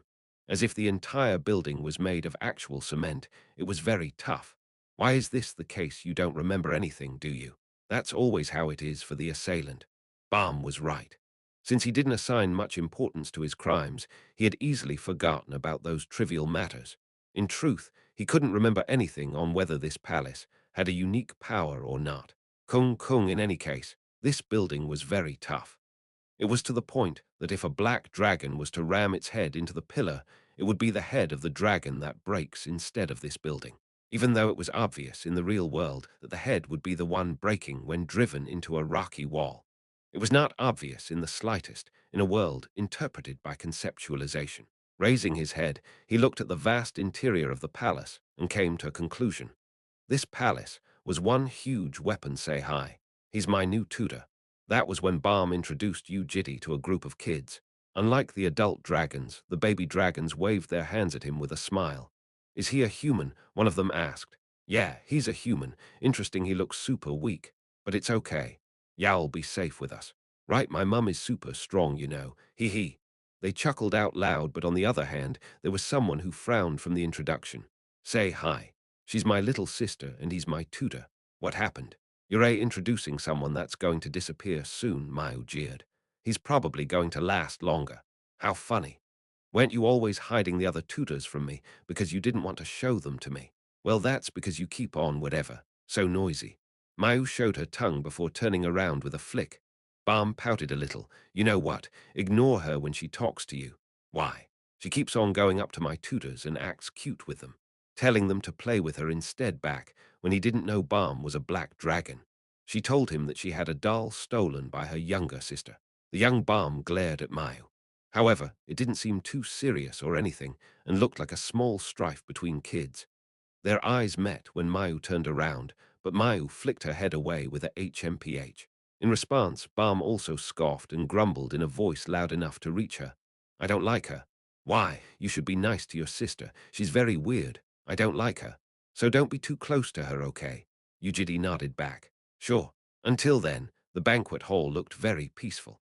The ones drinking alcohol in their own groups were peacefully chatting to each other, while the kids were constantly running around everywhere under the pleasant music of the musicians. Their conversations were generally on the continuance and peace of the Black Dragon race. That was what everyone here was hoping for. They hoped for a ray of light to shed their nests that were unfortunately buried in the shadow, and their return to a hopeful life. Meanwhile, Yu Jitae slowly stood up in nervousness while observing the surroundings. It was about time. Her Majesty is coming in. Before long, Lugiathan came into the banquet hall. Though I may die, I long for our children to be happy at their new shelter. She shared her blessings and raised the glass of alcohol in her hand. Cheers when the black dragons followed suit by raising their glasses into the air. An odd sound started to reverberate outside the window. Chic, it was the sound of something striking through the air. The moment he heard the noise, Yu Jitae confirmed the direction of the sound, the angle, and the time before embracing baby Balm and throwing his body under the table. Immediately after that quarreng, a tremendous explosion came to the banquet hall. Chapter 409, Epilogue. Yu Jitae, Constellation 5, a large ember flickered. The thing analyzed as a missile was the cluster of killing intent personally shot by Yu Jitae of the sixth iteration. There was also the principle of spatial severance embedded inside. A translucent frame of killing intent appeared inside the banquet hall that physically blocked every door and window. The inside was in chaos. Tables went flying, and walls were broken. Flames that began from the explosion were scorching the carpet. Some were injured. Children cried in shock, while adults shouted with a pale countenance. Yu Jitae looked at Balm. Due to her surprise, she was grabbing her chest, anxiously looking around with her widened eyes. Overall, she looked okay. Fortunately, there was no one dead yet because Lugiathan instinctively reacted in time at the moment of the attack to embrace the missile with an alternate dimension. However, that was just the beginning of the attack. Soon, those guys would probably show themselves. If he told them about this beforehand, it would have been possible to stop it from happening. However, there was a reason why Yu Jitae had to defeat Yu Jitae of the sixth iteration. Should he escape this place, his plan would definitely end up failing. Not only would he not be able to defeat Yu Jitae of the sixth iteration due to his lack of strength, after being recognized by him once, he would end up being locked in the circulation of his authority. Regression. After desperately begging the white bird, Yu Jitae of the sixth iteration had earned the ability to use one of Vintage Clock's abilities that shouldn't have been possible. It was the ability to set a starting point of his time regression in an outer dimension with a reigning sovereign, and return to that point with death. This ability to choose the starting point was the greatest weapon contained by Yu Jitae of the sixth iteration. At the same time, it was the one Yu Jitae was the most cautious of. Soon, black figures appeared behind the window while covering the constellations at the back with their bodies. Humans with wings wielding swords, spears, and bows began to break into the palace. Punishment of an Archduke, SS. This was one of the three authorities Yu Jitae stole by killing the demon Archduke. It was an authority that became stronger by temporarily taking the power away from the true body. He didn't like it that much, and it was thus one he didn't use very often. Even though each of those entities actually gave off a tremendous dignity, they were only interpreted as winged humans in this world. Intruders, damn it, flee the kids. In suit, the black dragons took out their weapons and dashed into the fallen angels. Meanwhile, he gazed outside the window at the things approaching from a distance. He had to be ready for Yu Jitae of the sixth iteration to come in any time. However, it seemed that Yu Jitae of the sixth iteration wasn't able to come to this place. To be exact, Lugiathan had made the large black barriers even stronger to stop his approach. Great Barrier, SS. He squinted his eyes. Off in the distance amidst the darkness, outside the black walls surrounding the palace, he saw a human figure. It was him. What in the world is that thing? Lugiathan uttered a shout while activating the protective barrier. She seemed fairly surprised by the extraordinary strength of her opponent. Is it a sovereign? No, your majesty. It's not a sovereign. It was then. A misty cloud of mana explosively appeared behind his right arm. That was probably shapeless sword. Yu Jitae watched with his eyes squinted. In the distant past, the weak Yu Jitae needed more tools to defeat his opponents. Because of that, he gradually increased the number of blessings and authorities under his belt, from 5 to 10, 100, 500, and 1,000, however, even though he was able to use thousands of abilities and authorities. At one point, he dropped all those tools and no longer used them. After obtaining one perfect tool, all his other superficial tools became useless. Shapeless Sword, SS, fourth form. It was the authority that had crushed the head of the demon Archduke. God-slaying form, a power strong enough to divide the world into two, struck down at Lugiathan's great barrier. Quah! That ear-splitting roar shook the heavens and the earths. Mana traveled faster than sound and pushed away all the moisture in the air with a white aftershock. Kuhuk! Lugiathan tightly gripped onto her chest in pain. Our king, are you all right? I am fine. You hurry up and repel the intruders. Nonetheless, she used to be a sovereign of a world in the past, and was now the chief of a dragon race. Her great barrier was standing strong. Yu Jitae looked at the guy. Standing in front of the dark dimensional barrier, he was tapping the half-broken dimension with his hand. The enemy wasn't flustered by the unbreakable wall. He was simply contemplating whether he should break this and go in, or go back and restart from the beginning. He would not be able to enter the palace in his first iteration, and things were about to go back in time soon. Yu Jitae turned his body and looked at the banquet hall. Die. The chaotic room was ruined due to the fight between the fallen angels and the black dragons.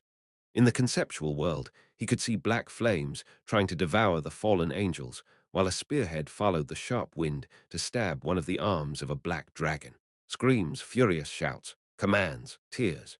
It was when Yu Jitae was looking for the young Balm.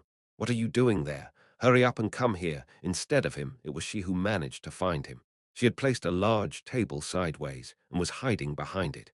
He went to her side and lowered his body to find baby balm healing the wounds of other injured hatchlings. We could not leave the palace. That was to be expected, and it would have been a problem even if they did break it, because breaking the spatial severance would send information about the breaker to him. He was ridiculously thorough when fighting against an enemy. Once he had access to one piece of information that would snowball in the next iterations and create new variables for Yu Jitae. Nuna, over there, your sister is. That was when one of the hatchlings shouted out loud. Sister. Yu Jitae turned his gaze and found the young Mayu who had yet to evacuate properly. Although no one was targeting her as of yet, she appeared to be in a perilous state.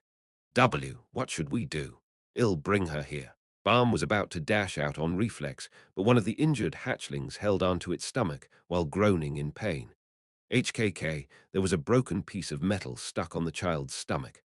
Ah, wait, saying that, Balm stopped her feet that were about to dash out and focused on healing the child. That was when Yu Jitae raised his body, but the young Balm reacted by grabbing onto his arm with a flinch. Where are you going? Don't move for no reason and stay here. Her tiny fingers grasping onto his sleeves were shivering. I'm done healing. I'll go. Even though she was frightened, she was still trying to protect him. But her pretense started to crumble when one of the fallen angels started walking towards her. It's coming. Stay behind me. Her voice trembled as the enemy drew near. In that instant, Yu Jitae kneeled next to baby Balm who was tightly holding onto his arm. Girl, give that sword to me. What? Come on, pass it to me. He had set this place as the battlefield due to an unavoidable reason, but that didn't mean he should look away from the needless sacrifices. It was becoming increasingly worse for the dragons. A new command must have been given to the fallen angels: kill as many dragons as possible. It meant that he had predicted the failure of this iteration and had entered the process of gathering information. Yu Jitae was now going to save as many black hatchlings as possible without getting discovered by him, even though it might all be rendered meaningless the moment time traveled back to the past. Jay, just hide here. You'll die if you go there. The fallen angel started walking faster and soon it was evidently running with them as the target. Shaking his head, he reached out to the sword in her hands. She was still reluctant and held firmly onto the sword as hard as she could, thinking that a mere human wouldn't possibly be able to beat a dragon in strength. That was why, when Yu Jitae snatched the sword away from her hands all too easily, her eyes widened into circles. I won't die. Leaving behind the astonished Balm, Yu Jitae carried the sword. Power had an endogenous origin and was not fully revealed until it was consciously used by the user. On the other hand, it would be fully revealed the moment it was used. He slowly unsheathed the sword. SHRing at the same time, his presence and his killing intent rushed out from within as the air turned excruciatingly heavy. Running towards the one who was dashing at him, he went past it with a swing of his sword. In just one strike, the fallen angel lost its head. The head dropped on the ground as blood gushed out from the wound.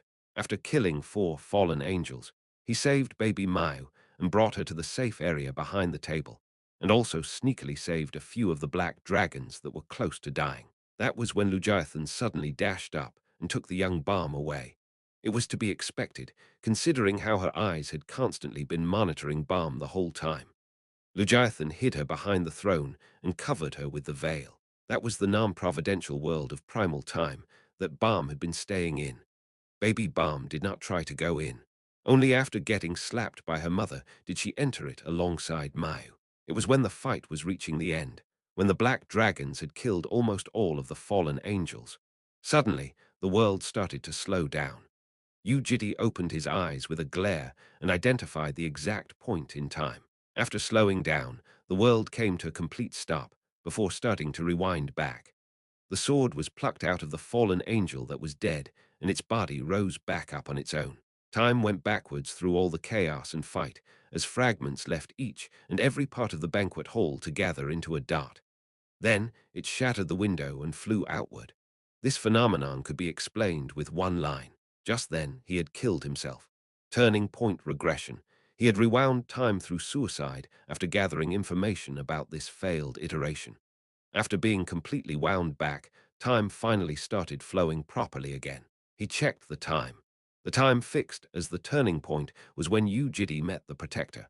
It was right before the start of the banquet, and when the groups of black dragons were sharing light conversations and drinks. Yu Jitae was the only one who wasn't affected in that room. However, he merged into the shadow with certainty. He headed to the veil behind the throne and walked inside. Baby Balm was there. She wasn't swept away by the reversed time flow either. Seeing Yu Jitae, her eyes that were trembling from anxiety widened into circles. Why, I am sure you're confused. But you have to come to yourself as soon as possible. We don't have much time in our hands. What are you talking about? And what was that thing that just happened? Things henceforth were very important. It took about 5 hours and 30 minutes until the first attack, but the second attack would probably come in about 5 hours. However, Yu Jitae couldn't fully stop him by himself. He needed the help of the young Balm. Listen carefully. Chapter 410, Epilogue. Yu Jitae, Constellation 6. Yu Jitae confessed a lot of things to the young Balm. A devil would be breaking in very soon, and the devil's ability is to rewind time. Impossible. There's no way that's possible. She had already received a general education about magic from her mother. She was diligently trying to refute his words using her knowledge as the basis, so Yu Jitae opened the veil and showed her the proof. Baby Balm was frozen stiff. Dragons were in groups happily sharing glasses with each other. The chaotic banquet hall was now nowhere in sight. The young Balm gazed at them with a stupefied look on her face before turning towards him. Then, I came here to save you for a reason, and I need your help to deal with this situation. That was what he told her. Why? Her question was justified. Why would you save me? In response, Yu Jitae almost spouted a lie due to his habit. However, he did not want to lie anymore. It is a bit tough to share the reason. Do you still want to know? Please tell me. It could be quite shocking to you, more so than what you can imagine. But I think you're a good person, yeah. Right now, you are seeing me as a good person, but when you see these memories, you might be greatly flustered, and there's the off chance you will hate me. Do you still want to see them? The young Balm closed her eyes in thought. You need my help, right? She asked. Yes, and there's also a reason why you have to help us. That is also correct. The fact that you came here to save me means nothing will change without you, yes. It couldn't be changed even with my ability to send memories right. She realized the core point, that nothing would change without Yu Jitae. It was true because Balm could not change anything by herself despite 170 opportunities. Then it's fine. I won't look at it. Good choice, but can you tell me why? Everything would become a mess if I did start to hate you, right? It was a rational reply. It appeared that she has had this side to her ever since this point in time. But tell me one thing. Which one? If you really have to save me, then there are going to be emotions about me, yes. Please send me those, so that I don't doubt you. That was nothing difficult. He reached his hand out as the young Balm grasped his fingers. Out of the emotions he felt for the adult Balm, Yu Jitae filtered those that were unsuitable for the young child. Romantic feelings, passion and sorrow from her death after excluding all of them, what remained was a pure sense of goodwill. Their innocent yet deep connection that was powerful enough to distort his 1,000-year-long dream of death traveled through his fingers into the young Balm. Her eyes looking into his eyes widened into circles. Is that okay now? NN. All right. That's good. We don't have time. Let's chat later when everything's over, and for now, let's talk about what we have to do. Yu Jitae explained his plan. Firstly, the devil looks very similar to me, but you'll be able to tell who is who by looking at the expression. NN. The devil's target is your mother.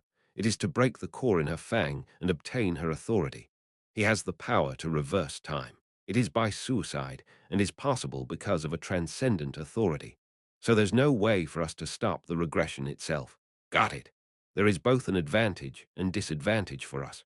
The advantage is that the devil doesn't know about my existence, and the disadvantage, like I said before, is that he regresses without an end. Why is that a disadvantage? Through repetitive regressions, the devil learns about the situation. He gets rid of mistakes, takes control over variables, and observes the enemy's weak point. Based on that, in the next iteration, he gets rid of his mistakes, avoids being pulled around by variables, and attacks the weak point. So we cannot make even a single mistake. One mistake and that will forever be our weakness. That's a scary ability. Do you understand so far? NN. So the mistake we can make against that devil is letting him discover your existence right, because he will start preparing against you next time. That's right. You're a very clever even though it's a difficult concept. Yu Jitae thought of several images in his brain and sent them to Balm. Now I want you to get permission from your mother and head to the treasury and bring me nigh perfect truth. You mean the one that changes your appearance? Is that to hide your identity from the devil? Yeah, and we need to borrow one more treasure on the way. Is there a treasure in the treasury that coerces the movement of your race? Coerces movement? Yeah, like how all the adults group up and attack when a baby dragon dies. Do you have something similar to that? And baby Balm replied while scratching her hair. No, is that so? Yu Jitae heaved a sigh. This was quite unfortunate, because he wanted to send as many dragons out of the banquet hall as possible before killing Yu Jitae of the sixth iteration at the hall, because otherwise they would all be caught up in it. It wasn't like the dragons would listen to him telling them to leave. A fair amount of black dragons will die, and although he might save Lugiathan and Mayu, the countless deaths of her relatives would have a negative impact on the young Balm. He was reluctantly heaving a sigh when she opened her mouth. Actually, there might be one. What? The method doesn't matter, right? In the end, we just have to make everyone move right. Yeah, there was still a serious look on her face. However, she had her head slightly lowered, whereas her eyes were faintly gazing up at him. This was an expression Yu Jitae had seen multiple times before. We have this big treasure, you see. It was when she was feeling mischievous. According to her, there seemed to be a treasure among the black race that should never be broken. It was an artifact that would be used as the final key when accomplishing grand schema in the distant future. Demonic sword of grief. That was the most important item alongside the young Balm to the black dragon race. There is a spell cast on this one, and if it gets stolen, all the dragons have to chase after it. Yu Jitae gave a hazy smile. That is a great idea. But you see, NN, if there was such a convenient method, there was no way he wouldn't have used it. He could say with certainty that he knew nothing about such an item existing despite 170 attacks on Lugiathan, which in turn meant it was an extraordinary treasure. How would baby Balm be able to take out something so incredible? Ah, I have the key. What? She said while taking a key out of a dimensional storage. This too was beyond his comprehension. Why was Balm holding the key to such an important treasury? This is not the treasury key. This is for my mum's room. Where did you get that from? She gave it to me. Why? She told me to come to her room any time, if I feel like dying from the lesson. Balm said with a calm voice. Adult dragons sometimes fell into a deep slumber, and that seemed to be why she was given the key. It was when he was quietly keeping words to himself from how pitiful she was. Then, what do we do after that? She asked. Right. Let me finish the explanation. If we label what we just went through as the first iteration, then the devil will appear in the second iteration, because he learned how to come inside. When the devil shows up in the second iteration, I will go up and act like a fairly strong guy to make myself his target. Target? Why? Won't he discover your identity then? I can hide that by changing the basic mana attributes with nigh perfect truth. I will buy some time and later, your mother will retaliate by attacking him back, and he will give up when all the dragons run up to him. Will he die if we all attack him? He will die, but that will be by killing himself, even though he can run away. A death like that was not much different from a suicide, and would not let them fully kill him. In order to completely get rid of him, they had to put a complete stop to the regression. It's too hard. Think simple. We just have to make him act the way we want to. How? By using a very sweet bait. Is that you? What are you going to do? That's for me to take care of, and you don't need to worry about it. What's important is your role. Okay. Baby Balm quickly understood his words. Her malleable state and easy acceptance of information was probably another important element of her growth for the grand schema. Soon, Their strategy meeting came to an end, and the young Balm understood exactly what she had to do. There were now 3.5 hours left. Outside, the Protector was reporting to Lugiathan that Balm had disappeared. "It's about time you went out. He'll be back soon." Balm did just as he expected. In fact, she performed even better than his expectations. "It's here. This is nigh perfect truth." "Thanks." Yu Jitae took the mask from the young Balm, placed it over his face, and edited a part of his appearance as well as the mana structure. "What about demonic sword of grief? You said we will use it in the third iteration, right? I checked how to take it without being found out." "Ah, and what's this?" She handed him a necklace. In the middle was a small jar instead of jewelry, inside of which was a dry flower petal. "It's a petal of the ever-fragrant flower. It will smell a lot when you open the jar." "What's this for?" "I thought about it on the way to the treasury, and I thought it would be better for you to be more eye-catching to the devil to be a sweet bait." "You mean I should engrave the scent into his brain?" NN. He recalled the words Balm had told him in the past. It was that when giving compliments to a young child, he should compliment the result by lowering the threshold of a compliment. But there was no need to even lower the threshold for this. "That is a great idea," she nodded back. "If you have that smell, the devil will keep targeting you." There was faint concern in her eyes. "You don't need to worry, because I won't die." And then, even so, she still looked uneasy. "You saw me right. I'm quite strong," he reassured her. "Yeah, I didn't even know that," and she appeared embarrassed by the fact she said something like how she would throw him away if he was useless. "What should I do now? You can go take your sister and other hatchlings outside. They don't have to participate in the banquet anyway." "Okay." And then, it might be somewhat cruel, but he had to say it. "You need to mentally prepare yourself. Some will get hurt and some might die, a lot more than before." However, the young Balm bravely returned a nod as if there was nothing scary for her. "Don't worry, it came." In the previous iteration, he had sent fallen angels into the initial gap that appeared in the Great Barrier the moment it was bombarded by the missile. That was to scout the area. But this time it was different. Immediately after a large explosion, fallen angels appeared at the banquet hall. And while the black dragons were having a messy fight with the fallen angels, Lugiathan shouted with her dragon voice. "Be careful!"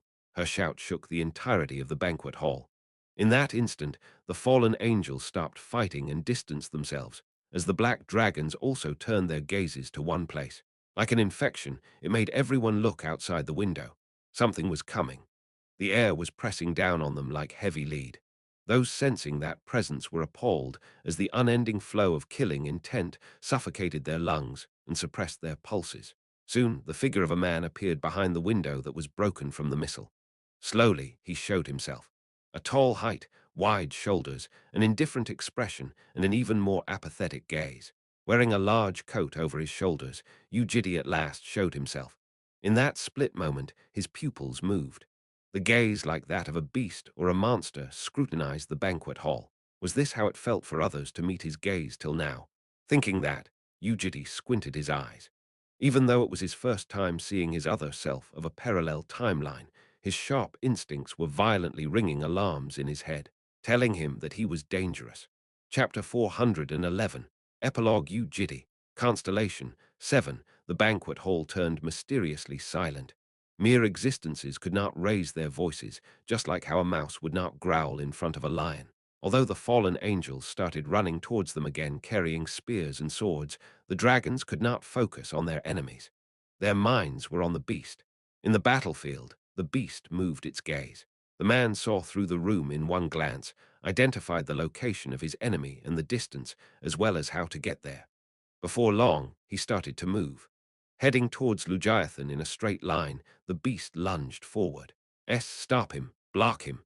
Several black dragons raised their swords and tried to stop him to protect their leader. There were 5 of them. In that instant, black aura exploded out of their body. In a world that was not interpreted as a concept, they would have dispelled their polymorph. Even though it was his first collision against them, he did not waste any opportunities. He already identified and remembered most of the black dragon's abilities and their strength from the previous iteration. The man crouched down in the middle of his march. The shapeless sword, hanging in his right hand, started to increase its size, and at last became a large and heavy greatsword reaching at least 7 meters in length. Kuok D. 5 adult black dragons were running towards him as the man straightened his body back up.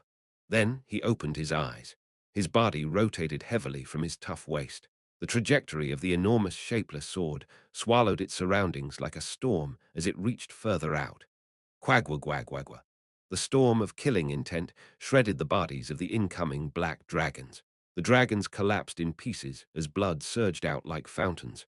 Impossible. What kind of? That overwhelming might frightened the dragons and halted them in their steps. The mightiest strength of dragons lay in their ridiculous vitality. In the real world, they would have taken at least a few hours to slice to death, and yet here, they died in just one strike. That was the difference in strength between him and the dragons that was interpreted by conceptualization. X. Even though it might take some time, there was no way an adult dragon could ever fight against him. How dare you bring a sword into my palace? Infuriated like never before, Lugiathan personally carried her large chain sickle and ran towards him. A chief of a dragon race was on the stronger side, even among sovereigns. The chain sickle left a tremendous roar in its path as it attacked the man. Kang! A shockwave was created from their strike, which trembled the banquet hall and shattered several glass ornaments and chandeliers. Meanwhile, Yu Jitae also opened the necklace and mashed on the ever-fragrant flower petal. It was about time to move. Picking up the longsword of a dead dragon, he aimed for his back. What he saw just then was the first iteration. Back then, he would have realized that the sovereign Lugiathan was in this place, and must have been contemplating on how to ambush it. He was able to copy one piece of information or ability when killing or being killed by someone else. Although it wasn't always fixed, it was generally the power of will that was copied when being killed, and authorities or abilities when killing others. So, in this second iteration, he must be thinking of how he should kill Lugiathan to obtain conceptualization. Yu Jitae knew the method. While Lugiathan was screaming out loud, her left fang inside her mouth faintly vibrated. That was the core carrying Lugiathan's vitality. So it would have taken him 170 fights and massacres to discover that and completely crush it to obtain conceptualization. However, Yu Jitae was now going to make the guy focus on him instead. Here, look at me. With a shout, Yu Jitae stabbed at his back at a speed that would frighten dragons. Ting! However, he slightly dodged the attack and easily parried the sword. Yu Jitae widened his eyes as if he was surprised, before fiercely stabbing at the enemy's head again. It felt like the dimension was being sucked into his sword, but it was futile. Ting! Kang! He easily blocked and parried his attack. One stab resulted in a strong aftershock that flew across the banquet hall and destroyed the walls and the sculptures. However, it was useless no matter how strong it was as long as it didn't connect. Next, he swung the shapeless sword down at Yu Jitae. Quang! The entire floor of the hall echoed and bounced, creating a gush of wind that rose to the ceiling like a tornado. Yu Jitae had raised his sword to barely stop the attack, but was now being pushed down onto the ground. In that bout of strength, he suddenly gave a frown. While Yu Jitae was one-sidedly being pushed down, one of his authorities twitched, and the guy had definitely sensed it. It was none other than conceptualization X. The moment he realized that, the guy glared daggers into Yu Jitae's eyes. At the same time, the tip of his nose twitched as if trying to remember the scent of ever-fragrant flower. It was to identify Yu Jitae as the next target. As the fight continued on, Yu Jitae was gradually pushed back. Kook! Letting out a groan which he usually would never do, he let his enemy push him. The enemy was indeed monstrously strong. The lowered, shapeless sword reached his forehead and began digging into his head from the nose. Blood gushed out of his wound. How dare you turn your back against me? It was then. Flying in like a bolt of lightning, Lugiathan severed one of his legs with the chain sickle. Although blood was erupting out of the clean cut on his thigh, the enemy gave little regard to Lugiathan, who was slicing at his body, and fixed his gaze on Yu Jitae. After a lengthened battle, the fallen angels weren't able to deal with the black dragons like the first iteration. In the remaining time, he also refrained from acting rashly and taunted Lugiathan with his stabs. It was a type of experiment, so that things would be easier in the next iteration. Meanwhile, Lugiathan's chain sickle sliced off one of his arms and dug deep into his head. However, he did not die and paid no attention despite stumbling everywhere, as if there was no such emotion as fear. At last, when almost all the fallen angels were about to die, he jumped out of the palace. Chase him! Lugiathan furiously shouted. Meanwhile, Yu Jitae got up and poked his head out of the window. He, who had been constantly pushed back in the fight while screaming in pain, looked completely different. With this, it should have been engraved properly into his head that an enemy I can beat easily is a holder of a tremendous authority. He gazed outside with the gaze of a beast. Yu Jitae had commanded the young Balm to stealthily take her sister and the hatchlings out of the banquet hall. Even though that was partially to protect Mayu and the hatchlings, it was more because he didn't want baby Balm to see this tragedy. This was very, very important.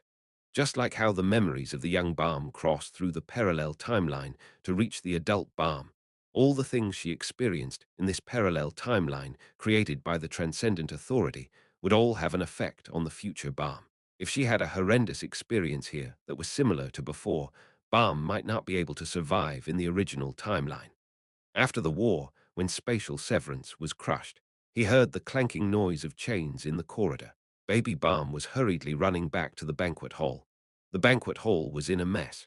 It was like a sea of blood, and amputated limbs were scattered around everywhere. Their weapons, sculptures protecting the banquet hall, the beautiful chandeliers and artworks were all shattered. 16 black dragons had been killed. They were all relatives of the young Balm. Worried, he blocked her vision with his body, but as if it was a meaningless concern, she shook her head and replied, "I am okay." "Why didn't you wait for them to clean up a bit more?" he said to her. "I'm used to seeing blood." Despite saying that, she locked her hands as if she didn't want him to see her shivering fingertips. More importantly, your face, Yu Jitae's face that was drenched in blood due to the wound going down from his forehead to his nose, made it feel all the more realistic for Balm. "I'm fine," he shook his head. "Princess, you cannot stay here." Soon, a protector came and tried to look after Balm, but he couldn't allow that to happen. While the dragons were still in a chaos, Yu Jitae followed after the protector and gave it a knife-hand strike to the back of its neck. Taking baby Balm, he took her to the room, primal time, hidden behind the veil behind the throne. This jet-black dimension of the non-providential world was like Yu Jitae and Balm's hideout. What happened to the devil? Why isn't he going back in time? Balm asked a question that had been haunting her the whole time. If time didn't go back, then her relatives would all stay dead without coming back to life. He gathered information and now needs time to analyze them. You don't need to worry about it because time will rewind back for sure. And then, to sum up, the second iteration went according to plan. The guy clearly perceived me. In response to his words, the young Balm suddenly turned her gaze to his chest. "I used it, the ever-fragrant flower." "Ah, how did it go?" "It worked out well. He was smelling it and stuff." She nodded back and looked slightly proud. "The next iteration is the most important. Soon, when we go back in time, you have to chase all the black dragons out of the banquet hall before he attacks. But I don't think I can move far because of my handcuffs and shackles. Of course, I'll open them for you, and I'll be taking the chains of hell." "Ah, can you do it? The lives of the dragons are all in your hands. You must take as many black dragons outside as possible." The child nodded with a stiff look on her face. "I can do it." Closing his eyes, he thought for a bit. So far, everything was going according to plan. It was almost perfect. At this rate, he would be able to expel him from this place without any problem. It was when he returned to the banquet hall with baby Balm after finishing the strategy meeting. He was met with a variable that was totally out of his expectation. A very annoying variable. Outside, the furious Lugiathan was wailing in front of the corpses of her dead kindred. Shedding tears, she was grasping her heart, and the moment she saw Balm, she came up and kneeled to hug the small body of her daughter. "My dear daughter, were you surprised?" Mum, I am sorry. It's all because your mother is incompetent. My heart is being torn apart. I truly feel like drying." Amuteteran, Liebemuka. Carla Tipian, your mother's brothers and friends, more important than my flesh, have died, and yet I do not even know who the killer is. He has nothing to do with me. Until that point in time, Yu Jitae was looking at the two of them with a myriad of emotions, but Lugiathan's next words immediately made him scowl. "Have a look." At my memories endlessly shedding tears, she sent memories to her daughter how he massacred the black dragons. Seeing that, Yu Jitae was startled. He almost even ran up and separated Lugiathan from the young Balm. "My daughter, why do we have to suffer like this? It's because we were expelled from Ascalipha. It is because we were discarded by the dragons that we have to deal with such humiliation." There is no shelter for us, and no one protects us from danger. That is the miserable state we are in. He felt stifled. The scenery that he was trying his best to hide from her was being conveyed directly to Balm. Do not look away from it. The humiliation we have suffered. My daughter, do not ever forget what happened today. Vow to yourself that our children that will be born henceforth will never have to suffer like this again. Hearing the sobbing voice of her kneeling mother and seeing the disastrous scenery replay itself vividly in her mind, the young Balm's face turned deathly dark. Chapter 412. Epilogue. Yu Jitae. Constellation 8. He cleaned up the corpses. Even though everything would go back to the past with a regression, Yu Jitae helped baby Balm clean up the dead bodies. Her fingertips were trembling as she cleaned up the corpses, and there was an absent-minded look on her face. You are. I am the tutor of the princess. Some dragons were displeased by the existence of a human, but they didn't bother telling him off. There were instead some that were surprised, because they saw Yu Jitae step up to protect Yu Jitae. It was all going according to his plan, and this was all part of what he had expected. However, what happened just then was completely unexpected. He hadn't expected Yu Jitae to grab her daughter in the midst of her dead relatives to send their dying memories.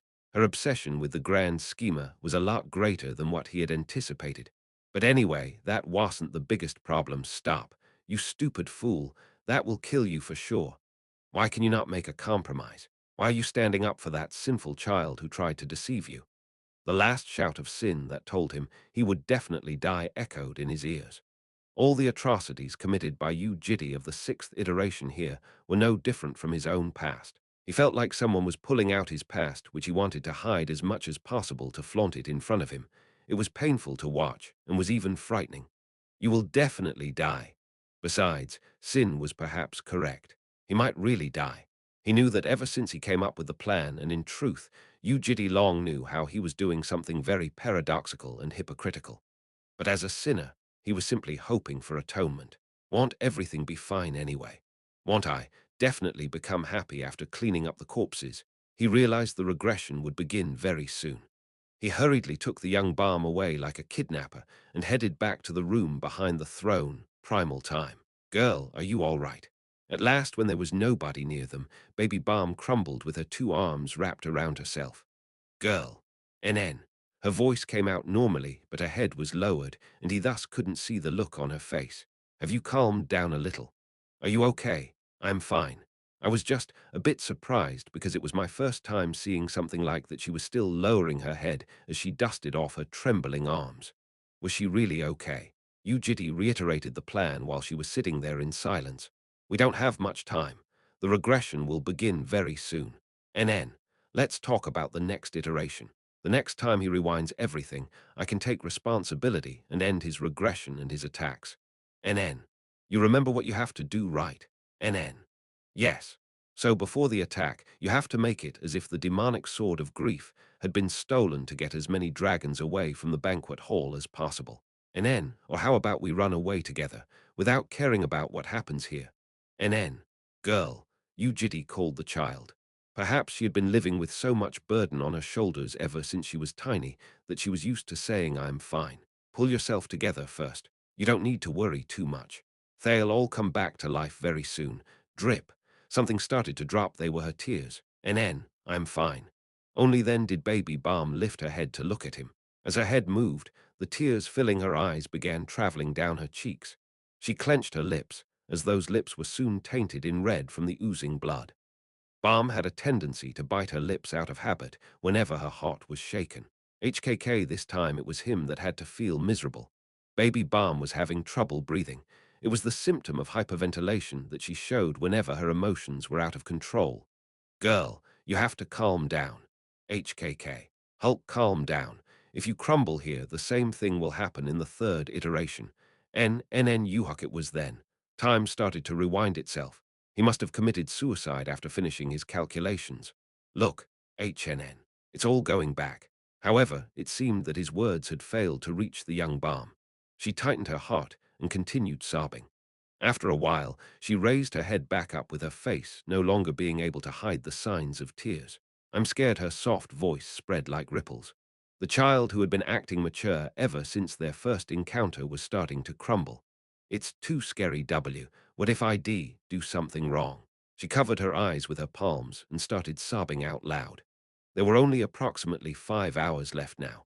Yu Jitae took a deep breath in.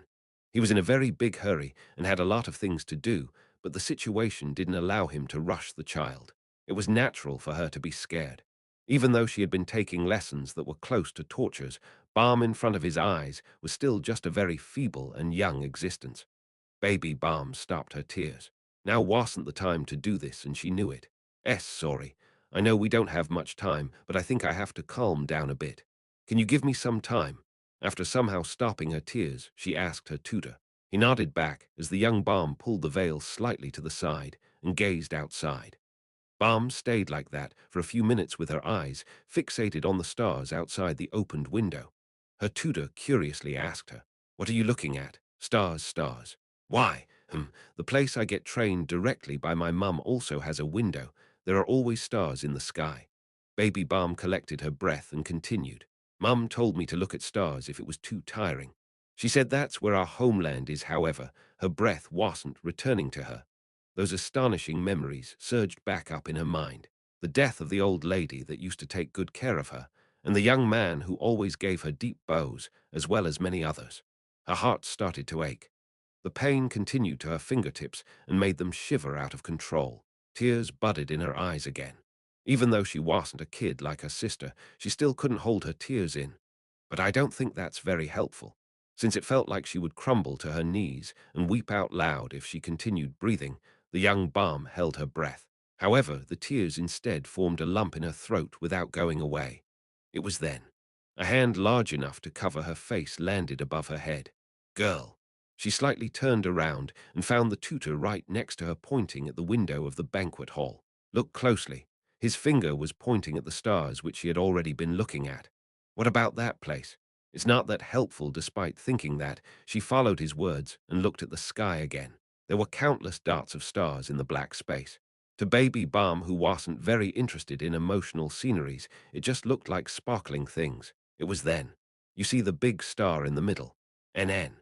Connect that big star to the big one on the right. That creates a line, yes. NN. Let's connect that to the big star at the bottom and to the three diagonal ones on the left of that. The young Balm obediently did as she was told. Lastly, let's connect that back to the first big star and have a look. What does that look like? An arrowhead. Arrowhead. I can see that. Baby Balm was a little displeased by his words. Was this like a play for kids? What meaning was there to connecting a few dots and seeing that as a picture? Staring at the stars, her tutor continued. The ones that used to use sorcery in the past connected stars like what we did just then and thought of them as one big picture. It wasn't very meaningful. And then, however, things were different when those weak humans went out to the sea. "Ah, do you know what a sea is?" "I do. They said it's a place with a lot of water." "Yeah. Humans can't fly like you dragons, and did not have the technology to find the right direction, nor could they use mana. However, they still had to proceed to the sea. It was a technical and not an emotional story. Baby Balm was still young and was distracted fairly easily. Although the astonishing scenery was still glimmering in her mind, she was slightly intrigued by his story.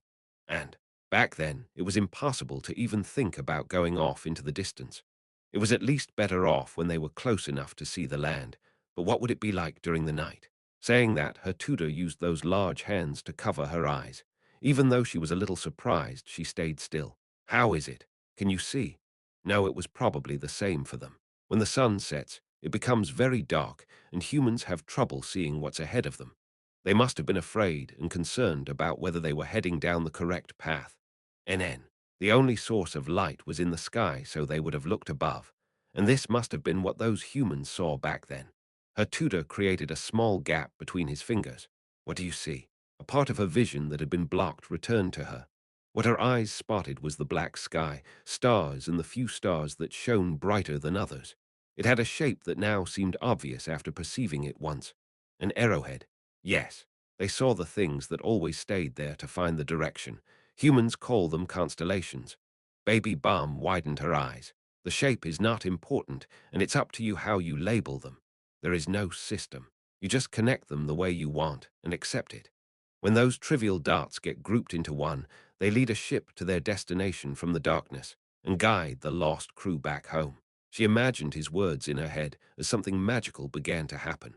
Surprisingly, Baby Balm felt her heart being a little more relaxed. He did not rush her, and instead, he quietly waited for her to calm down. When she managed to collect her breath, he asked her, "Do you remember what you have to do?" And then, using the demonic sword of grief, to take as many of my family out of the banquet hall as possible. Yes. Taking the sword and heading outside the palace is probably the safest method, yes. NN. I think that's what I'll do. All right. After you leave the palace, if you feel too nervous, then turn to the sky. If you don't know where to go, run towards the arrowhead. His voice was soft and dry. It was powerless and fatigued. Then no matter how shaken and hopeless it might seem, you will be able to reach your destination. But it nonetheless strongly echoed in her ears. NN. Baby Balm gained courage.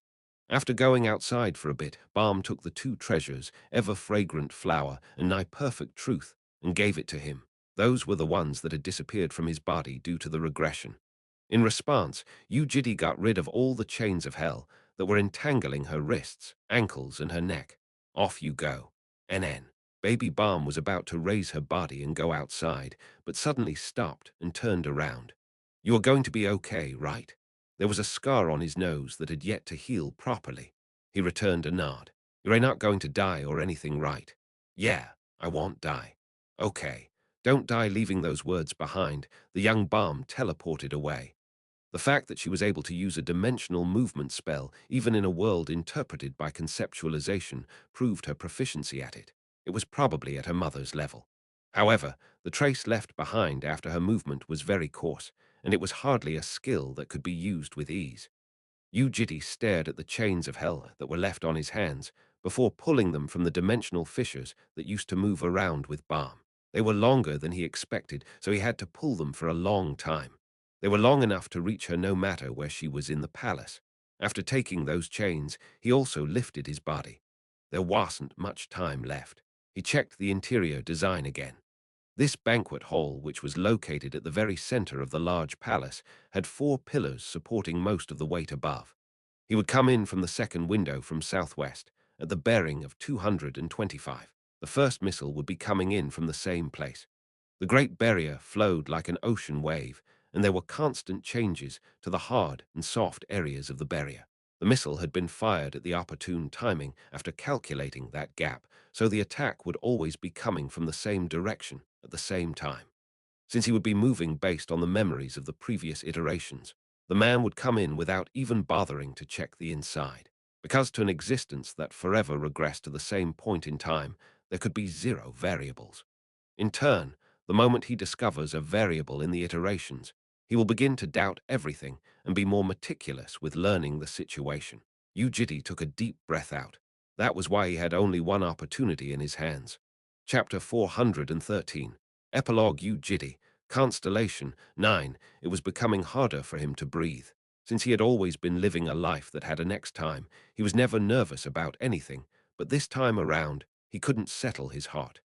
Calmly, he waited for the signal. As he was sitting in the corner, with his legs crossed, gazing at the banquet hall with a hazy pair of eyes, Quang. Lugiathan pushed the door wide open at the other side of the banquet hall and walked inside. Like an angered lioness, she shouted, "Our demonic sword of grief has been stolen." Yes, it was here. As soon as she finished her words, 80 of the black dragons in the banquet hall stood up in alarm. What, your majesty? When was this? Just then. Hurry up and find it no matter the cost. After the shout, she turned around and jumped through the dimension as adult black dragons began leaving the banquet hall like a tide on the ebb. Demonic sword of grief was the greatest treasure the black dragons had. Such an item being stolen meant there could be an attack or a systematic infiltration, and thus the hatchlings were also guided to a safer area. As such, only the Grand Master-level protectors that guarded the banquet and Lugiathan were left behind at the hall. "Who might you be?" One of the protectors, who had been doubtfully looking at him the whole time, came up and asked him. "Tutor." He gave a curt reply before standing up. "SHRRRRKKK." The second signal echoed in his ears, followed by a large explosion. Because there were no dragons here, unlike the previous iteration, the commotion created by the attack was nowhere near that. Furniture was broken, and glass ornaments were shattered, but there were only protectors inside the room. Entering the building with the shapeless sword in hand, he immediately looked for Yu Jitae. The fallen angels that entered with him halted, as immediately his gaze changed. Even though he had definitely attacked under the same condition, at the same time at the same place, there were no dragons in this place. Yu Jitae gave a faint smile. After noticing a variable in the regression, he was about to quickly escape this place. Spatial severance, S. But the escape was made impossible due to Yu Jitae activating what he had prepared beforehand as an invisible wave traveled down the walls of the banquet hall. It was obvious that Yu Jitae could also use the authority which he could use, but he seemed quite flustered as the one on the receiving end of it. Because spatial severance was an ability that was gained by hunting a sovereign, his eyes turned ferocious. There would probably be hundreds of hypotheses surging in his mind. Soon, the man opened his mouth. "Who are you?" Yu Jitae's fingertips answered his question. Shapeless sword, grasping on the handle of killing intent, Yu Jitae dashed in like a lightning bolt. Their strength had already reached the limit of an existence. Fighting method, manipulation of mana, number of authorities and abilities, and their usage, all those elements had reached the limit within Providence, and they were at a level where learning other things in the world would not result in any increase in their strength. The only difference between them was the possession of conceptualization after killing Lugiathan, and whether they still had all the killing intent or not. Because of that, the fight between the current Yu Jitae and Yu Jitae of the sixth iteration was that of two killing machines heading to ruin with every variable restricted. They attacked with the shapeless sword. Block and that would increase the duration of the battle, and not blocking would require both of them to sacrifice their flesh. In order to get a bone, one also had to give a bone. His shoulder turned hazy. Following that, the shapeless sword that was now as big as 10 meters drew a perfect line aiming for Yu Jitae's chest. Even if he were to dodge it, the shapeless sword would immediately change its shape and try to skewer him like a fishing hook. Therefore, Yu Jitae parried the attack with all his might. Quang! Indescribably enormous killing intents collided as sparks flickered from the strike. Like the crash of two electric chainsaws, excess killing intent bouncing off the strike splattered to the surroundings and scratched the hall. Each and every strike created large claw marks on the floor and walls of the banquet hall, but the overall damage to the weapon-like building wasn't too big. After dozens of clashes that went nowhere, the enemy roared like a beast. "Who are you?" Without replying, Yu Jitae simply attacked back. Shapeless sword, SS. Second form, he shifted it to the form that crushed the main gates of the demon archduke's castle. Chainsaw form, the killing intent formed into chains, followed the blade and began rapidly turning itself. Yu Jitae jumped through the air in the blink of an eye and aimed at his head. Because of the shout, his reaction speed had been slowed down by a fraction of a second. Kijijijing. His killing intent was milled. A wound that was seemingly created by a saw was made all the way from the wrist to the shoulder. While bleeding an armful of blood, he attacked back. Shapeless sword, SS. Third form, forked lightning form, in an instant came thunder. The will to tear something to pieces without stopping at cutting them changed the sword into lightning forks. Like how electricity traveled through the atmosphere looking for the best path, it seeked for the path that would allow a complete destruction of the enemy. They were too close, and it was impossible for Yu Jitae to avoid it completely. Kajik, one of the lightning bolts, struck his shoulder, erupting his muscles, the bone, and the flesh. After seemingly seeing that as an opportunity, the man ran in carrying the shapeless aura in his hands that could dare suppress the heavens into a dart. Shapeless sword, SS. Fourth form, it turned into the form that ended the life of the demon archduke in one slash. God-slaying form. He was trying to bisect the dimension Yu Jitae was in into two vertical pieces. Yu Jitae had to raise his sword to stop it, but there wasn't enough killing intent. A deafening thud shook both the ground and the air.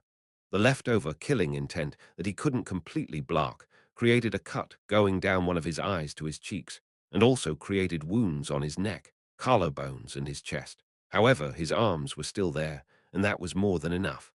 While his enemy had yet to fully recover his posture, Yu Jitae gripped onto his neck despite the buckets of blood leaving his body. Kook then, he gathered killing intent into his right hand. The remaining killing intent that he still had was about 900. By permanently sacrificing a half of it, Yu Jitae added immense power to his attack. Shapeless sword, SS. Fifth form, final form, the emotions of innumerable existences that wished to die, to kill, or to end the repetition of life was interpreted into a spear at his hand. That was the final form of his shapeless sword. Punishment. Yu Jitae stabbed the spear forward, aiming at his heart. An exploding aftershock echoed the banquet hall once again as a hole appeared in his chest. It was such an intense attack that it ended up breaking half of the spatial severance as every window inside the room shattered down. An amount of power that should be unable to exist in a world interpreted into a concept reached thousands of meters beyond the boundaries of the palace and shook the world. Kook! There was a large hole in the enemy's chest, and his dangling jaws were barely holding on. However, he was still not dead. Even though it was an attack that could have killed Yu Jitae in one strike, which was obvious, because Yu Jitae had permanently consumed his strength for the attack, it was still not enough to completely kill him. What a yow! Drenched in blood, he shouted, but Yu Jitae remained silent. In a hurry, he grabbed him by the neck and pushed him into the primal time, located behind the throne. He tried to retaliate by not going inside, so he kicked him by the head and shoved the man all the way in. It was just to buy some time. After soon recovering himself, the man would crawl out again like a cockroach. Then, Yu Jitae, who had consumed 450 desires to kill, would be helplessly slaughtered by him. He knew that, and that was okay. What he needed was this short moment for him to be neutralized. All Yu Jitae needed was time. He checked the surroundings. Most of the protectors had been defeated by the fallen angels. Taking out the chains of hell from his chest, he began to walk. But suddenly, his feet halted to a stop. Something strange had entered his sight. Why was she here right now? Girl. After stealing demonic sword of grief, Baby Bomb realized while running around everywhere that she was surprisingly not that anxious. It might be because her first ever freedom upon leaving the palace just tasted too sweet. Actually, she did feel slightly nervous thinking about being told off after being caught, but she recalled her tutor's advice whenever that happened. Looking at the constellations, she hardened her heart. This was to save her race. Carrying the sword, she diligently escaped as her mind calmly ruminated on the situation.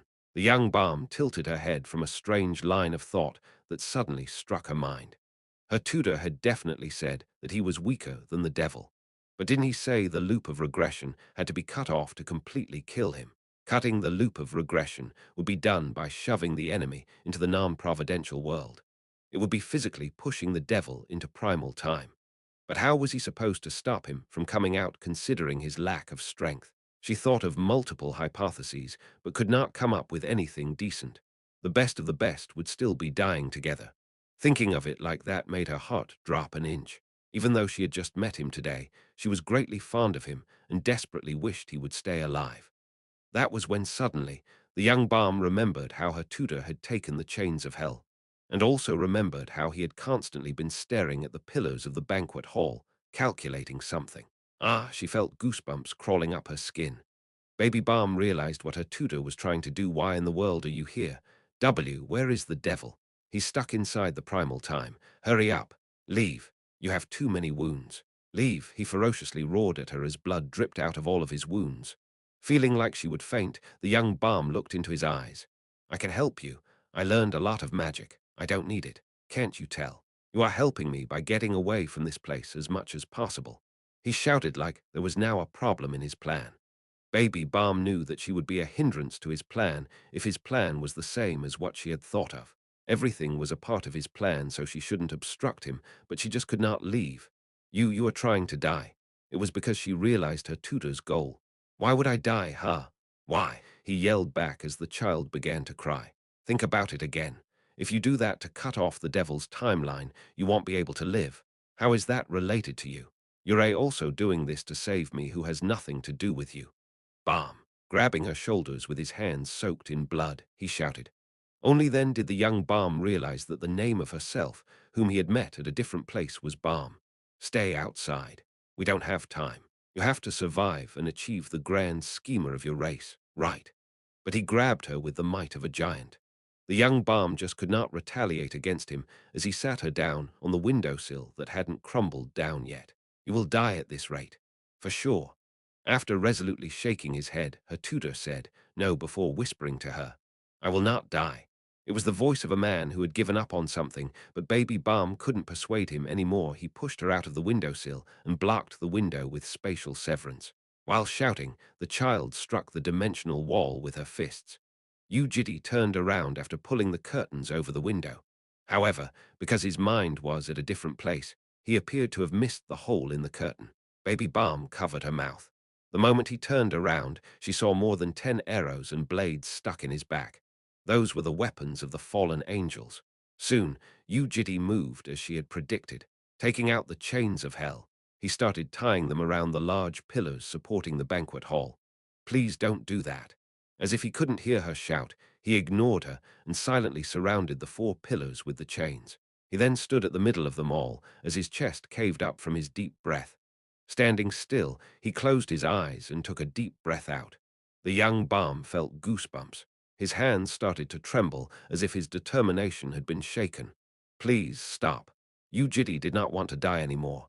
He wanted to live. He wanted to be happy. However, what he was now going to do was unfortunately not much different from the last word sin had left him.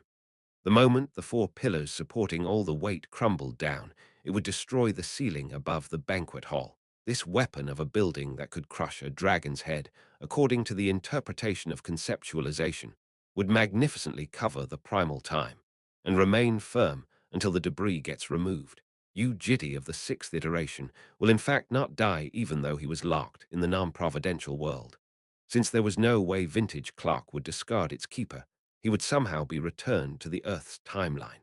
Originally, Vintage Clock was very opposed to the idea of Yu Jitae heading to the outer dimensions, so Yu Jitae had to stubbornly persuade the White Bird. Even though the White Bird was also extremely against his idea, just like the main authority, the bird couldn't help but listen to his request after receiving his fierce temper. Back then, he had fought a lot with the White Bird. Since he was experiencing such a mishap after leaving like that, Yu Jitae of the 6th iteration would not be able to return to this place ever again. Lugiathan, Balm, and Mayu would come back to life. It was thus a perfect plan, except for his own death. Killing intent was creeping out of the veil. He was drawing near. Ever since he came up with the plan to this day, he did not doubt it a single time. He was aware that he would definitely survive and be happy. But now that he was close to the very end, cunningly so, like a human, his heart started to waver. You will regret it, Sin's curse echoed in his ears. You will definitely die. Will I really die like this? He was scared. Yu Jitae didn't want to die. He wanted to see Jael. If that precious child called him daddy, would he dare be able to call that child my daughter? He wanted to hear Keel's giggling voice. He wanted to see her smile and chuckle that used to brighten up Unit 301 and wanted to buy her more delicious food. He wanted to give Yoram a good present to make up for her hard work. He wanted to teach her how to play with a comfortable heart instead of worrying about fighting all the time. He wanted to draw a happy future with Balm, who would soon come back to life. Even if those romantic emotions were to become fake in the new timeline, that was still okay. He simply wanted to live with her. As such thoughts appeared in his mind, he started to hesitate. Even though the enemy was slowly drawing near, his heart started to waver like crazy. The umbrella shared together in those rainy streets, sweet desserts, shared concerns, warmth of touching skins, chuckling voices and crying gasps. Those existences that needed him, and those children that taught him so many things he missed their faces so much, and wanted to live. He wanted to live, do everything he couldn't do and become happy. However, he had to stop his line of thought. Raising his head, he gazed outside the window. While remembering the last words of the White Bird that he would definitely become happy, he etched the constellation made by Baby Balm into his eyes. You will, definitely, become happy. He finally pulled his mind back together. Each of his hands gripped onto the chains. He consumed all the leftover desire to kill. Slowly curling his body inward, he pulled the chains. Although the pillars had been weakened from the constant powerful attacks, they still tried to withstand his pull. The pillars were staying still, so he clenched even harder. Fallen angels with crushed legs twitched and wriggled as if they realized what laid in front of them. Those large pillars that looked immovable slowly began to curve. A girl who was watching all that happened sobbed out loud. Her small fists struck the severed dimension until they bled. It happened in an instant. The huge pillars slowly started to crumble. As the pillars supporting the weight above wobbled near the ground, the ceiling of the large banquet hall of the palace started to crumble down. Falling down, the large weapon covered everything inside the hall. The big banquet hall was thus reduced to the ground. The authority, conceptualization X, is deactivated. The target, sin, is eradicated. The modification to cause, an effect from the primal time, is applied to the time providence. Great hostility is eradicated. A black dragon that had been straying near the outer dimension slowly began to open her eyes. The power of the restrictive transcendent authority was transmitted over to her, and the parallel timeline where she had killed herself was already long gone. When the memories and information stemming from the modified providence started seeping into her head like a wave, and when all those memories with him were conveyed to her brain, Balm crumbled down on the spot. Chapter 414, Epilogue Yu Jitae, Gift 1. The amusement came to an end. After returning to Ascalipha, Jael returned to the region of blue dragons. There, Jael came across other adults of the blue race. Her relatives asked her about the content of the revelation she received, how she performed with the revelation, and then explained the identity of the forefather she met. They asked whether she successfully executed her mission or not. I don't know, Jael gave a curt reply. We're not that curious either. They were also curt. After that, her family gave her a place to live in and explained how she should live there as well as what she was supposed to do. Protect your territory and prosper. They said, but it went through one ear and out the other, because Jael had no plans of living here for a long time in the first place. She was only thinking about quickly turning 20 and going back to meet Yu Jitae. That was why the adults of her race felt like very strange outsiders. Some of them introduced themselves as acquaintances of her parents and sent memories of her parents, but Jael skimmed through them. Oh, so it's them that was the end of her impression, because her true family was somewhere else. Phew. When she was finally left alone after sending the adults of her race back, Jael scanned across her nest. It was decorated nicely. Leaving the house, she could see her nest, the icy cave that had fancy ornaments.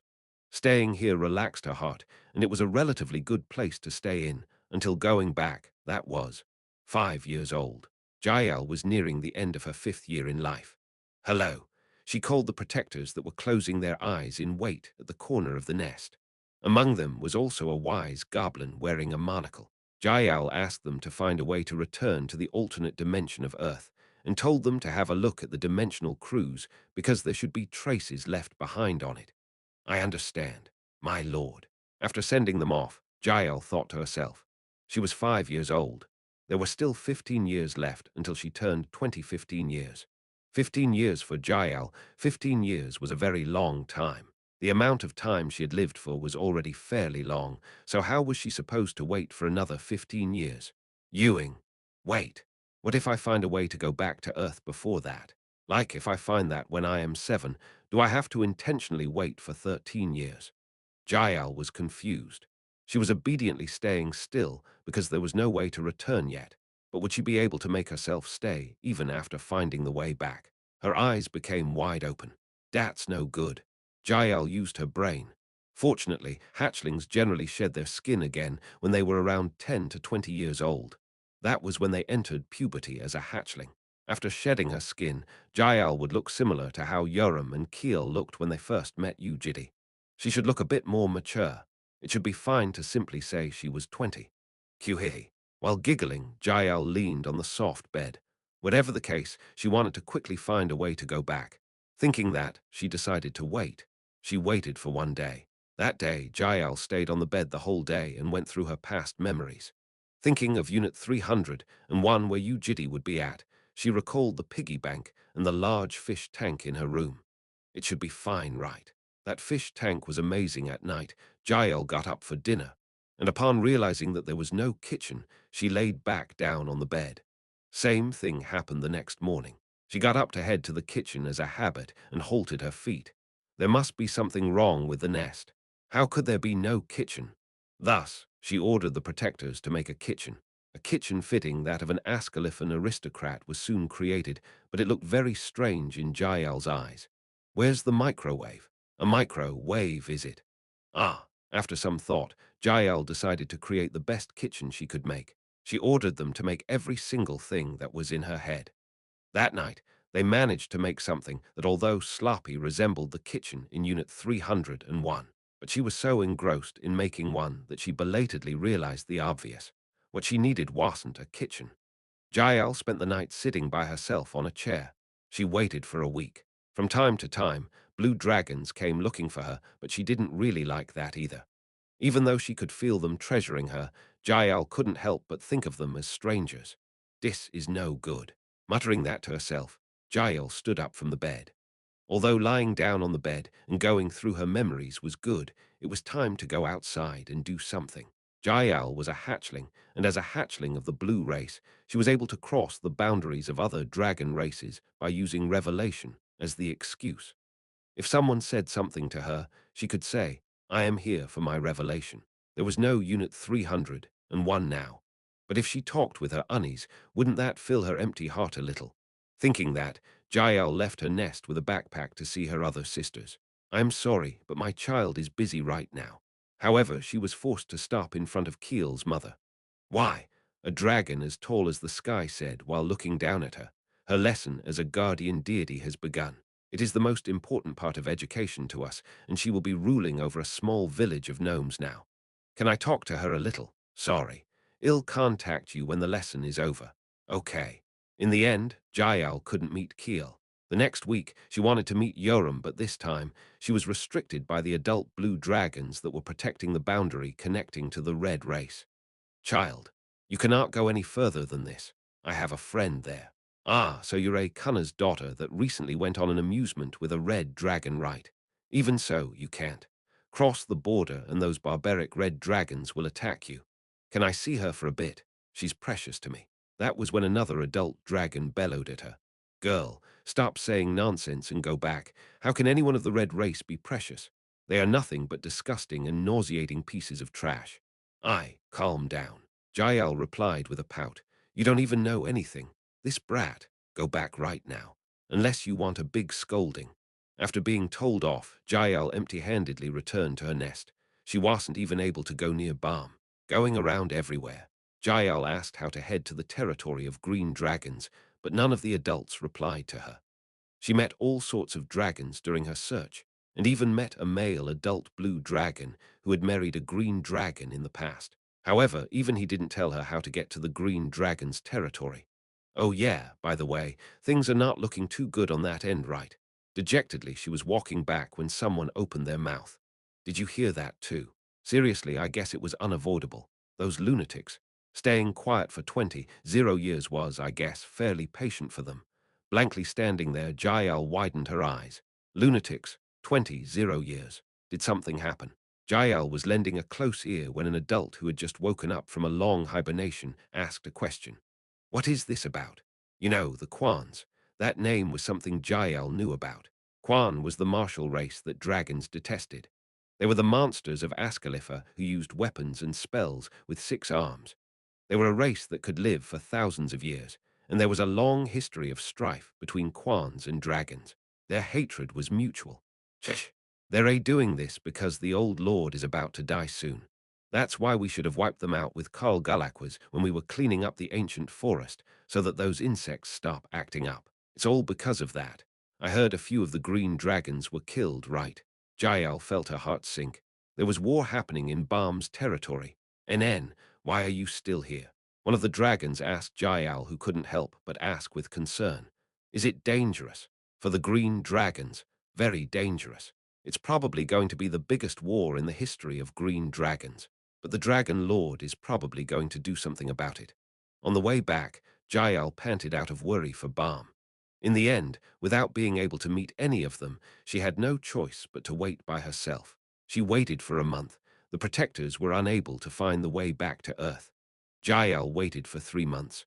The protectors were still unable to find the way back to Earth. One of them even told her that there was no record of such a thing happening in the history of blue dragons. Jael couldn't believe it. Then, "I think you would have to see a black dragon, but I believe that would also be difficult. Not only are we on bad terms with them, they're also hard to find in Ascalifa." "That can't be." Even after waiting for another 6 months, she could not find a solution. A year went by. Jael could not find a way to return. That was why she started looking for a method herself. No matter what cost, and no matter who she had to meet, she searched for the method. She needed to study in order to view the complicated records and understand them, so Jael began learning magic. However, the protectors were not wrong. After waiting for 3 years and earning enough knowledge, Jael went through the library of blue dragons, the Akashic records, and the countless technique preservation devices, including memory crystals, but could not find any information on the equipment required to return to Earth or anything about their coordinates. She didn't even know where to begin. She had to cross an ocean, and yet the only things recorded down were a canoe and tiny paddles. Even so, Jael did not give up on studying. 5 years went by. Jael could not find anything. 7 years went by. Jael wanted to become an adult. She wanted to quickly be acknowledged as an adult by her race, and wanted to confidently gloss over it with Yu Jitae upon going back that she was already 20. That desire affected her mana and her heart. Because mana was the manifestation of will, Jael felt her heart ache all of a sudden. Since she didn't have parents, she had to alert the elders of her race, but Jael did not do so. She simply went into the depths of the icy cave and closed the door. It was her second time shedding skin. It hurt just like before, and Jael had to suffer from the pain by herself for a whole week. Was it okay to hurt this much? Feeling her body crumbling down to pieces, Jael panted for breath. Thinking of how it would become even more painful after a few hours frightened her tremendously. Stuck in a crystal of ice, Jael thought to herself. She remembered the large fingers that she gripped onto when her body was in a lot of pain. She also recalled the slow shiratori she did with the owner of those fingers. Gorilla, anaconda, anaconda, I already did it. Anaconda, anaconda. Hi, she wanted to see him again. 15 years went by. She turned 20 as she had promised, but Jael was unable to return home. 50 years went by. The large planet was under a blizzard. In the world filled with cold hails and endlessly stacking piles of snow, the blue-haired girl sitting on a large tree turned her gaze towards the sky. Staring at the 3 moons in the sky, she heaved a small sigh. Jael still could not find the way to return to Earth. 200 years went by. Usually dragons from 500 to 10 years old were treated as adults, so Jael was considered a hatchling even though she had already lived for almost 300 years, and every hatchling had to leave on at least 2 amusements. Unlike how other hatchlings tried to leave on as many amusements as possible, Jael did not want to leave and had been postponing it over and over again. But after delaying it for centuries, she was at last visited by the chief of the blue dragon race who came and scolded her. Telling her to experience the world immediately, the chief ordered her to complete her second revelation. Jael ran her fingers through her long blue hair. She did not need to experience the world. She didn't get a second revelation. Instead of saying that in return, she replied to the infuriated chief. Okay. Chapter 415. Epilogue Yu Jitae. Gift 2. In a certain dimension close to Ascalipha, in the lands of a certain kingdom, was a small village near the lake. Walking up the slope, instead of the pathway, of a mountain full of precarious-looking cliffs, was a half-destroyed four-legged machine. Its spinning cogs clickered with the sound of rubbing metal. That was a cleaning machine, which would have been cleaning the streets of a city until recently. Now, it was just a stupid machine, swinging a piece of wood in the air. The dustpan had been scorched, and its body was half destroyed by the explosion.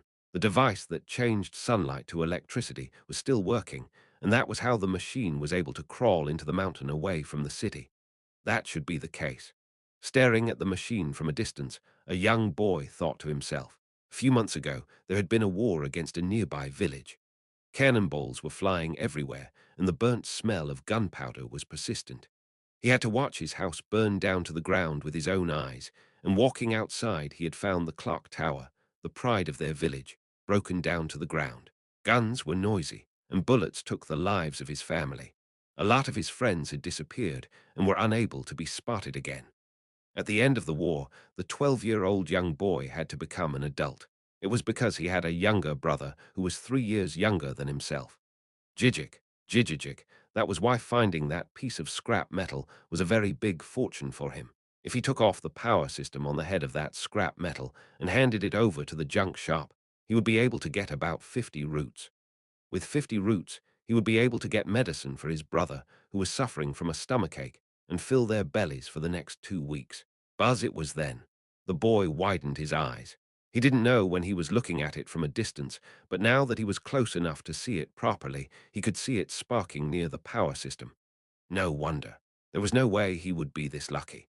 It was impossible that no one had discovered it till now. Stories about people that were greatly injured by getting electrified by a machine flashed past the boy's head. One of them was the grandpa next door who couldn't move his legs and limped all the time.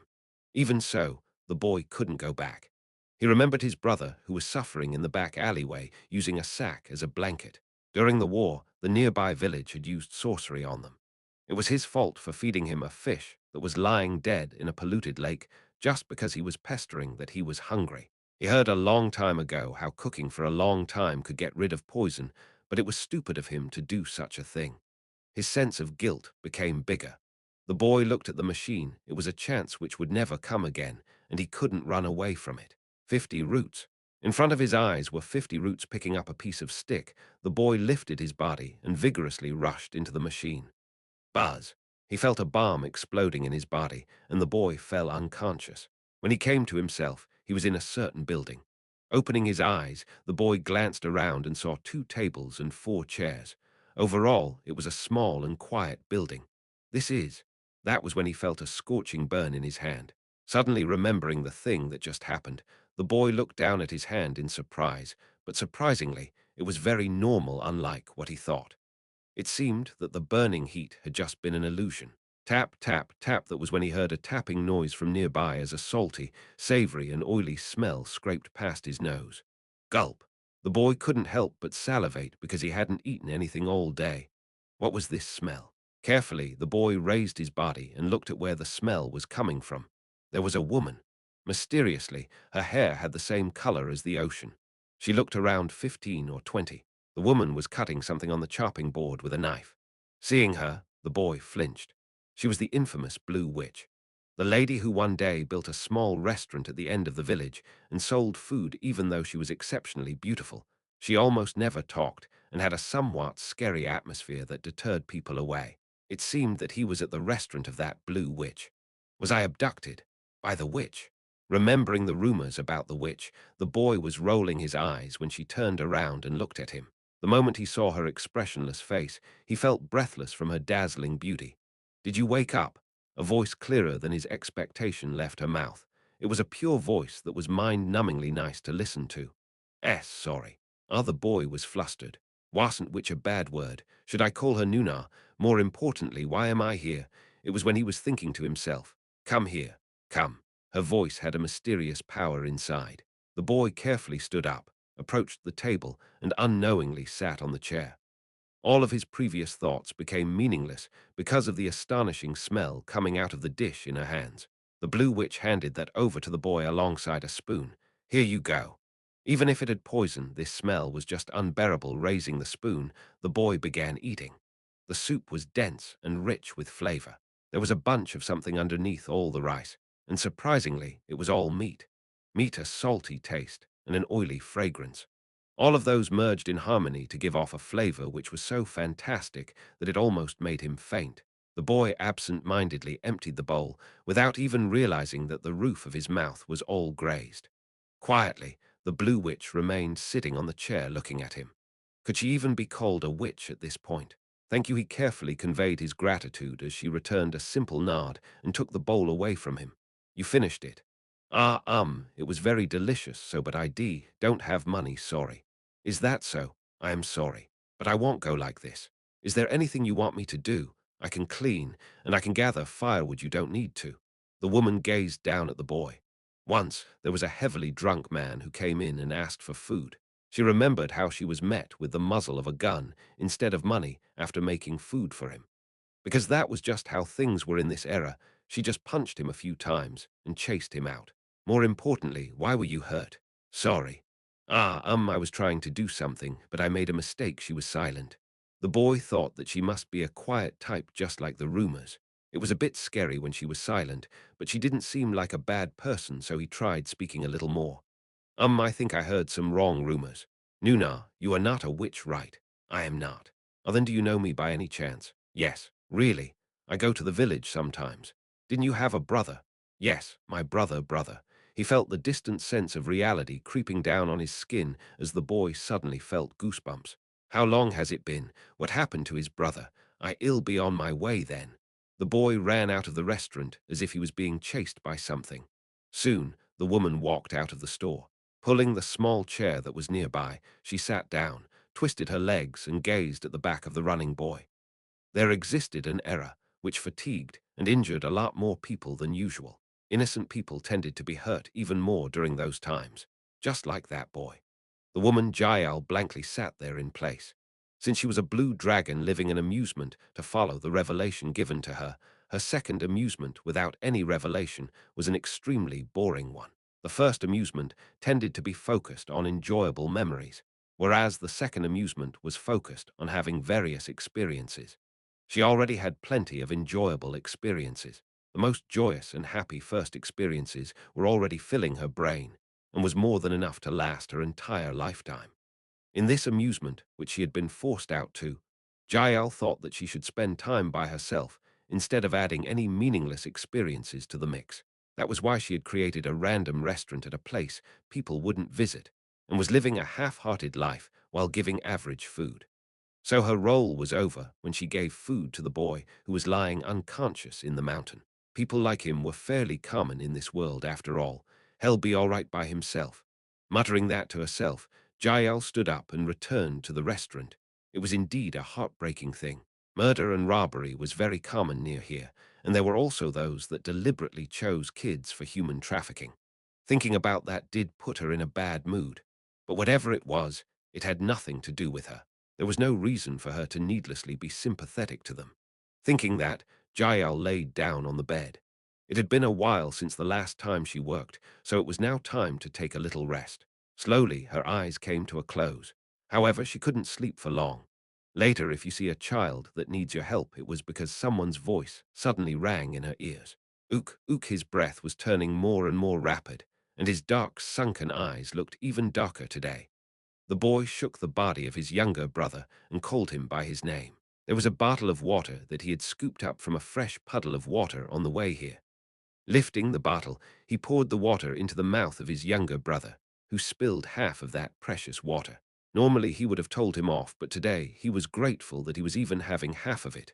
Hyang, that was when his younger brother opened his mouth. "Huh, yeah, I am here. I want candies in spite of the situation." He was saying he wanted to eat something, even though he was like this because of food. But who was it that fed him? The boy suppressed his tears and opened his mouth. "Do you know how expensive candies are, you idiot? Candies, I want candies pestering won't get you anywhere all right. That's super expensive, and they only sell it at the village chief store. You know that too. HKK, candies. His brother sang candies. That stupid candies were ridiculously expensive. Each of them cost 5 roots. With 5 roots, they could buy plenty of corn batter or potatoes for them to enjoy for at least 2 days. There was no way he would have that much money. Candies huck, but seeing his brother who cried without any tears due to dehydration, the boy remembered something. That cleaning machine. Even though he failed last time, wouldn't it work if he was a little further this time when taking out that power system? His knees wobbled even now when thinking about how it felt to be electrocuted. It felt like his entire body had been struck with a large club, but there was no way he could buy candies without that. His hesitation didn't last very long, because his brother's voice that was singing candies was becoming fainter over time. The boy opened his mouth in fright. "Oi, oi, and then I'm gonna head outside again, okay? I'll go buy some candies. Do you have money? Don't worry, I buried some under a tree in the mountain, all right. It shouldn't take that long. So you stay here without moving a single inch until I buy some candies from the chief's house. Okay? Yes, sir."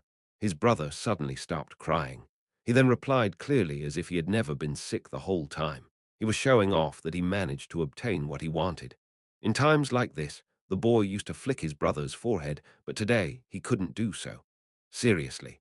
Acting smart and stuff, his younger brother powerlessly smiled, thinking that his act must have been a success, not knowing that his chin was shivering from lack of nutrition. Chapter 416. Epilogue. Yu Jitae. Gift 3. It began with him taking off the power supply system worth 50 roots from the machine. Using a long wooden stick that was as long as a pole, he ran up and smacked the robot on its head. Hitting it once wasn't enough. He hadn't eaten much and was thus very weak. Even he found it strange during his sprint how his body was so slow. Even so, the boy tried again, and this time he felt the stick pierce through something along with a thud. But he screamed immediately after that. The friction had caused splinters from the wooden stick to stab through his palms. Regardless, the boy managed to separate the power supply system after many twists and turns. On one side of the device, which was the size of his palm, was a panel that absorbed sunlight. Despite stopping its operation, the panel still glinted under the sunlight. The boy gave a bright smile. That bright panel appeared like the future ahead of him. However, he perhaps shouldn't have cried in pain from the splinters. Someone appeared from the other side of the bush.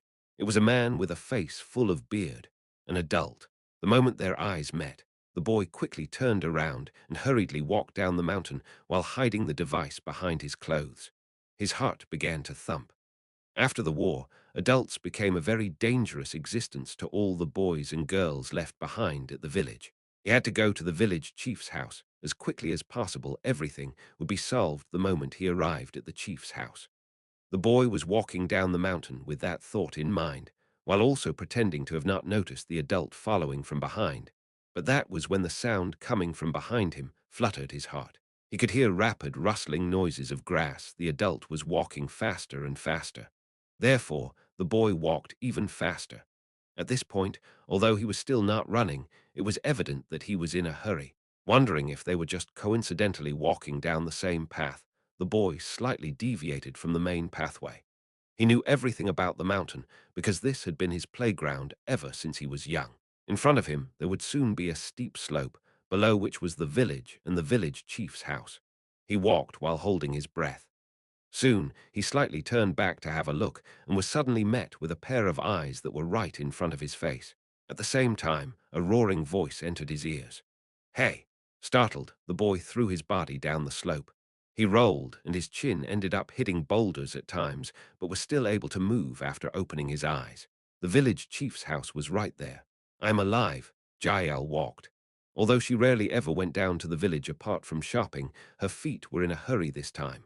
A strange, ominous feeling was hitting her heart. When facing something that they were trying to look away from, people tended to become more rushed the longer they had been turning away from it.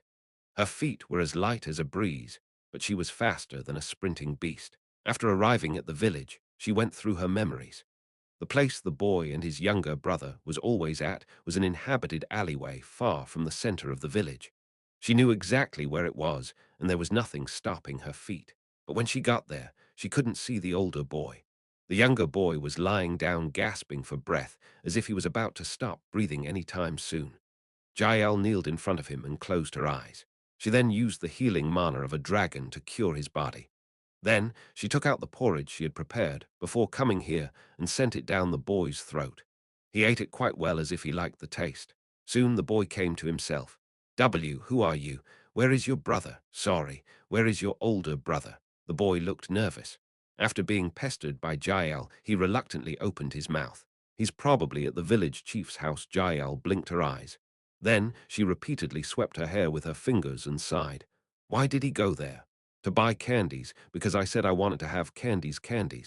Yes. It was very painful, but I suddenly thought of candies, so he went to the chief's house. A deeper sigh left her mouth. Like I said, why? Sorry. Her ominous feeling became reality.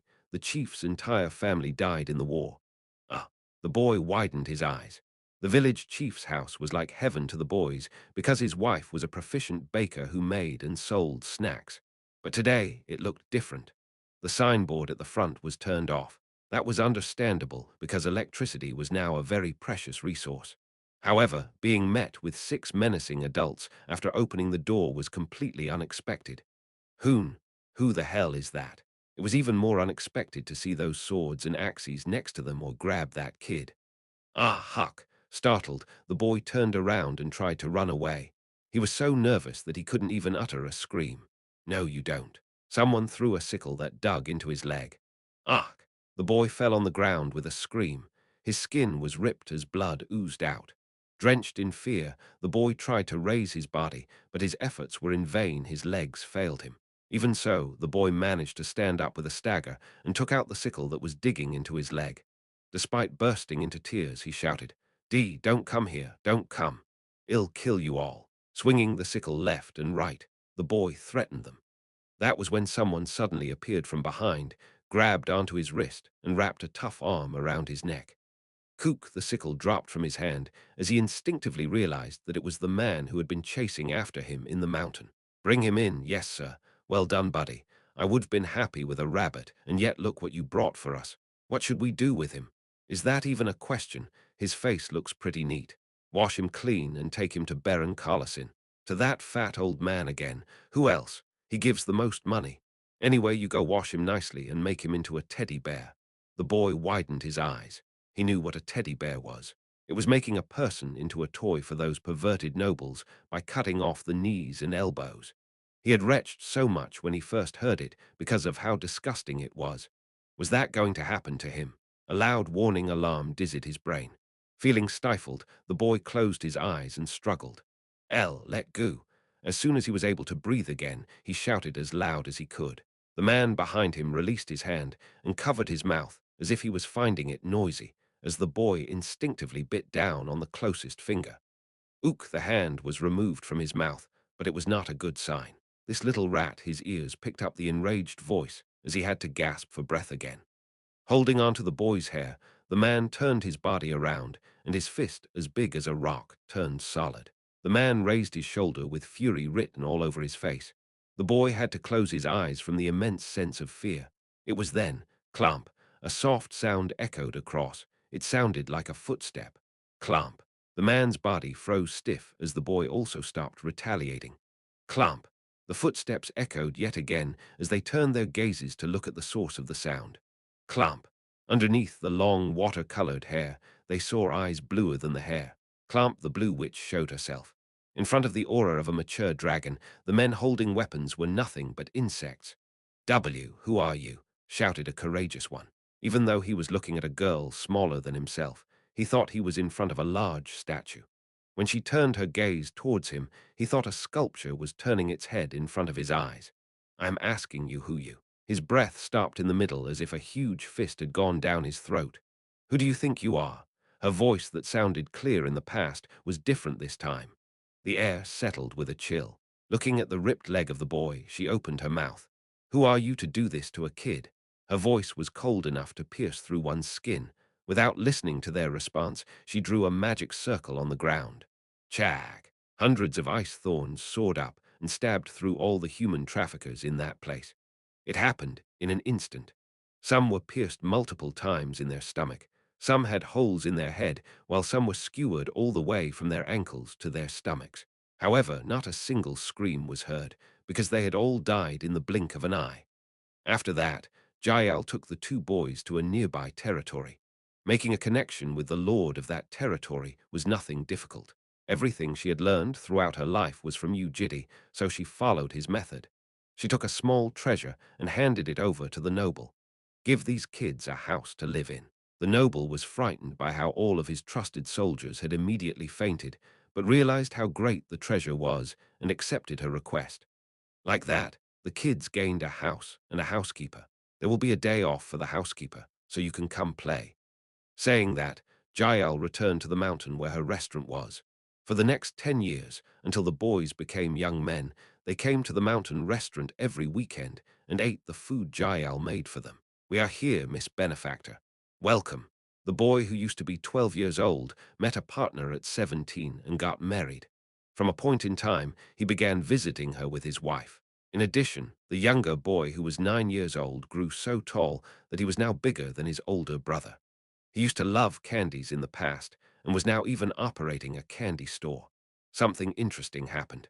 The belly of the wife kept increasing in size, and next year, the number of people visiting her increased from 3 to 4. "Can you please give her a name?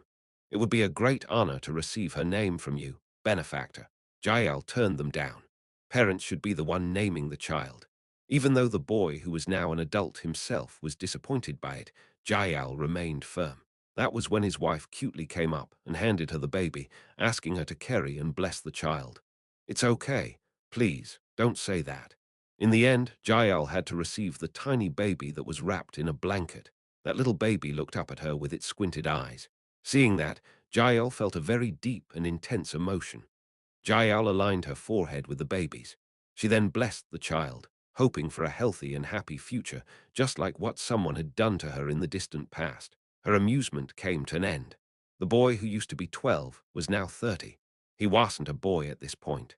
They were now full-fledged adults, and even their children looked to be around the same age as Jael. It was unknown how they noticed it, but on the night Jael was about to leave, the two families came to her and bid farewell. She lightly returned the greeting and told them to stay safe. Benefactor, thank you for everything you've done. The boy, who was now obviously an adult with that thick beard, gave a deep bow to Jael with budding tears. Before you leave, there is something I would like to ask. What is it? Before, we were puzzled, and sometimes we thought it was natural. However, as we turned older, we realized that was not the case. It was something I had been wanting to ask the whole time, but couldn't dare ask you. About what? Why were you so nice, benefactor, to us two dirty brothers? The boy solemnly asked a question. Jael blinked her eyes because she hadn't been expecting to be asked such a thing.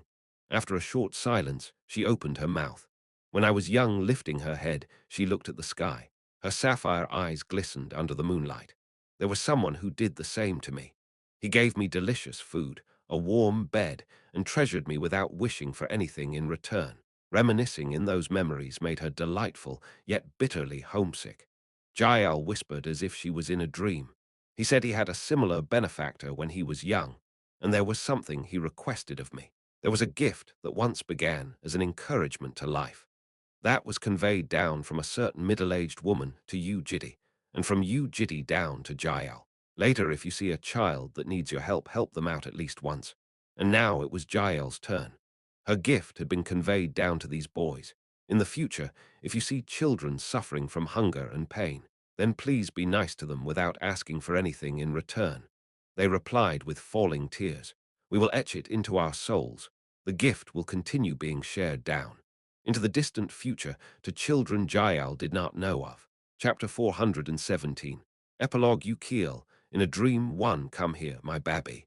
Keel gave a bright smile. Today was a special day. Unny, it was because Jael came to visit her. Keel ordered the protectors of her large palace-like nest for her favorite dishes. She told them to make all the things that she used to ask for over the past 300 years. Although not perfect, the table was filled with dishes from Earth, specifically the ones they had usually eaten at Unit 301. Braised pork, instant noodles, dumplings, burgers, fried chicken, pizza, red velvet cake. They looked slightly different from the ones in their memories, but it was nonetheless true that staring at the food was enough to make them smile. On top of that, they prepared some fairly strong alcohol. Clink. Keel and Jael clinked their glasses. How was your amusement this time? Jael blankly looked back at Keel's face, which was exactly the same as how she looked when they first met. Even though all the good moments were living and breathing forever in her memories, she still needed someone to share them. For Jael, Keel was that kind of person. Well, just she briefly explained what happened as Keel listened carefully with her eyes forming circles. I see, that's what happened, NN. I guess that would have brought back a lot of memories for you, NN. Clink. They bumped their glasses again. Jael bitterly stared at her glass before pouring the alcohol down her throat. I haven't found the way to go back yet. Ah, actually, I don't even know if it exists anymore. It might be impossible. Jael, do you still want to go back? NN. Why? She took another sip. With her head tilted down and her chin resting on her hand, Jael swirled the leftover alcohol inside her glass. Her next words dug deep into Keel's heart. We were really happy back then. Keel nodded. Yes, they were happy. So happy that it was now bitter. We had no idea how priceless it was to live without any worries. Sorry. It became depressing for no reason. It's fine. I think the same. The two of them stayed silent for a while. Ah, by the way, Annie, have you heard anything about Yu Yoram? How is she these days? No one tells me anything no matter who I ask. Keel laughed. That makes sense. Yoramani needs to have a big fight against her oldest Annie. You mean the selection ceremony? That thing. But that oldest Annie or whoever is apparently still sleeping. Sleeping for 300 years is quite long. Yeah, I looked into it because I was curious. It seems she was enlightened or something before Yoramani came back and entered a deep sleep she won't lose right. There was a faint concern embedded in Jael's question. The red race only kept one entity per generation. This was the choice of the red race to nurture the best warriors with their limited amount of resources. And that was the purpose of the selection ceremony. The loser will die just like Yoram's youngest Annie. Ah, of course she won't. Is that even supposed to be a question? Jael took another sip. And balmily she tried to change the topic, but this made her heart even more uncomfortable. The war of green dragons after 20 years of peace and the assault of a warring race. Close to 10 green dragons had been killed during the war, and it seemed that 30 of their territory had been destroyed alongside the lives of countless organisms. Jael turned teary. Although Keel and Yoram considered Balm as a friend, it was slightly different for Jael. There was a more delicate link between the two.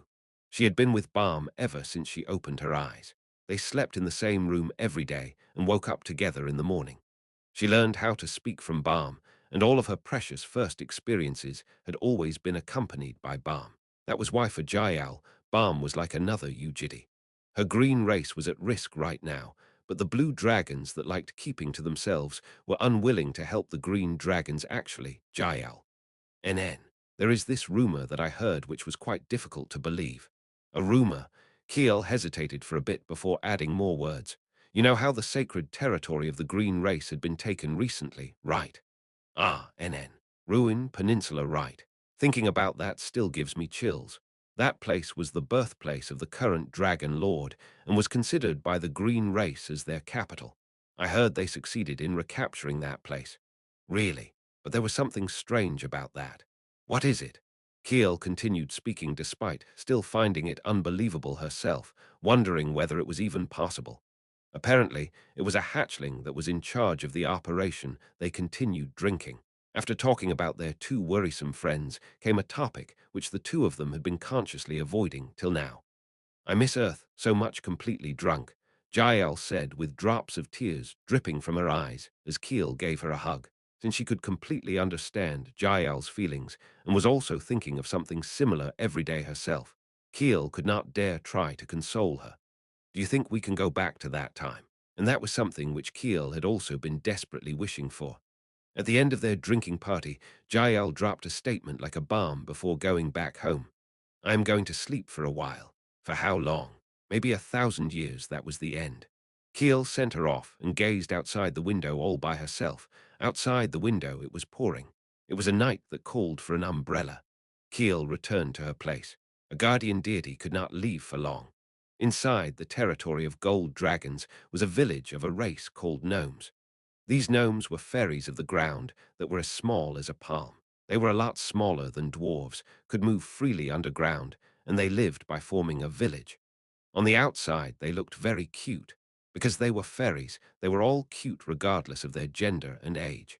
Their head was a third of their total height. They were tiny but had deep and shiny eyes. Hello, Miss Guardian Deity. Hello, Miss Guardian Deity. The little ones jumped up and down and welcomed her as she smiled, hee, and held onto their small hands. Kiel was living as the guardian deity of these gnomes, as part of her lesson from her mother in preparation for her eventual reign in the human world. You're doing very well, my daughter. Her mother once said to her, I wasn't expecting you to do it so well. Actually, I was quite worried. You were worried. Of course I was. My daughter, because you are incomparably more delicate than other dragons. Keel blinked her eyes. You're always worried about a reed breaking from a small breeze and feeling hurt from a cautious stroke, aren't you? Kids who think like that are delicate, but at the same time it's easy for them to feel hurt. Unlike her concerns, Keel was growing exceptionally well. No matter how I see it, your first amusement is very suspicious, her mother asked Keel with a warm smile. How long are you going to keep it a secret from Mum? It's a secret. That makes me sad. Coming back, she had promised with others that they would keep the amusement with Yu Jitae all to themselves without telling anyone else. However, no matter how well she was performing, there was no way that protecting someone would be easy. Simply protecting them from external attacks was not difficult, but stopping the problems that came up within gnomes was difficult. In the grand scheme of things, fairies weren't very different from humans. They needed to trust, they needed their hearts to be put at ease and needed food. At times, they needed clothes that would make them either warm or cool and needed a private shelter to rest in. That was already difficult, but that wasn't the end.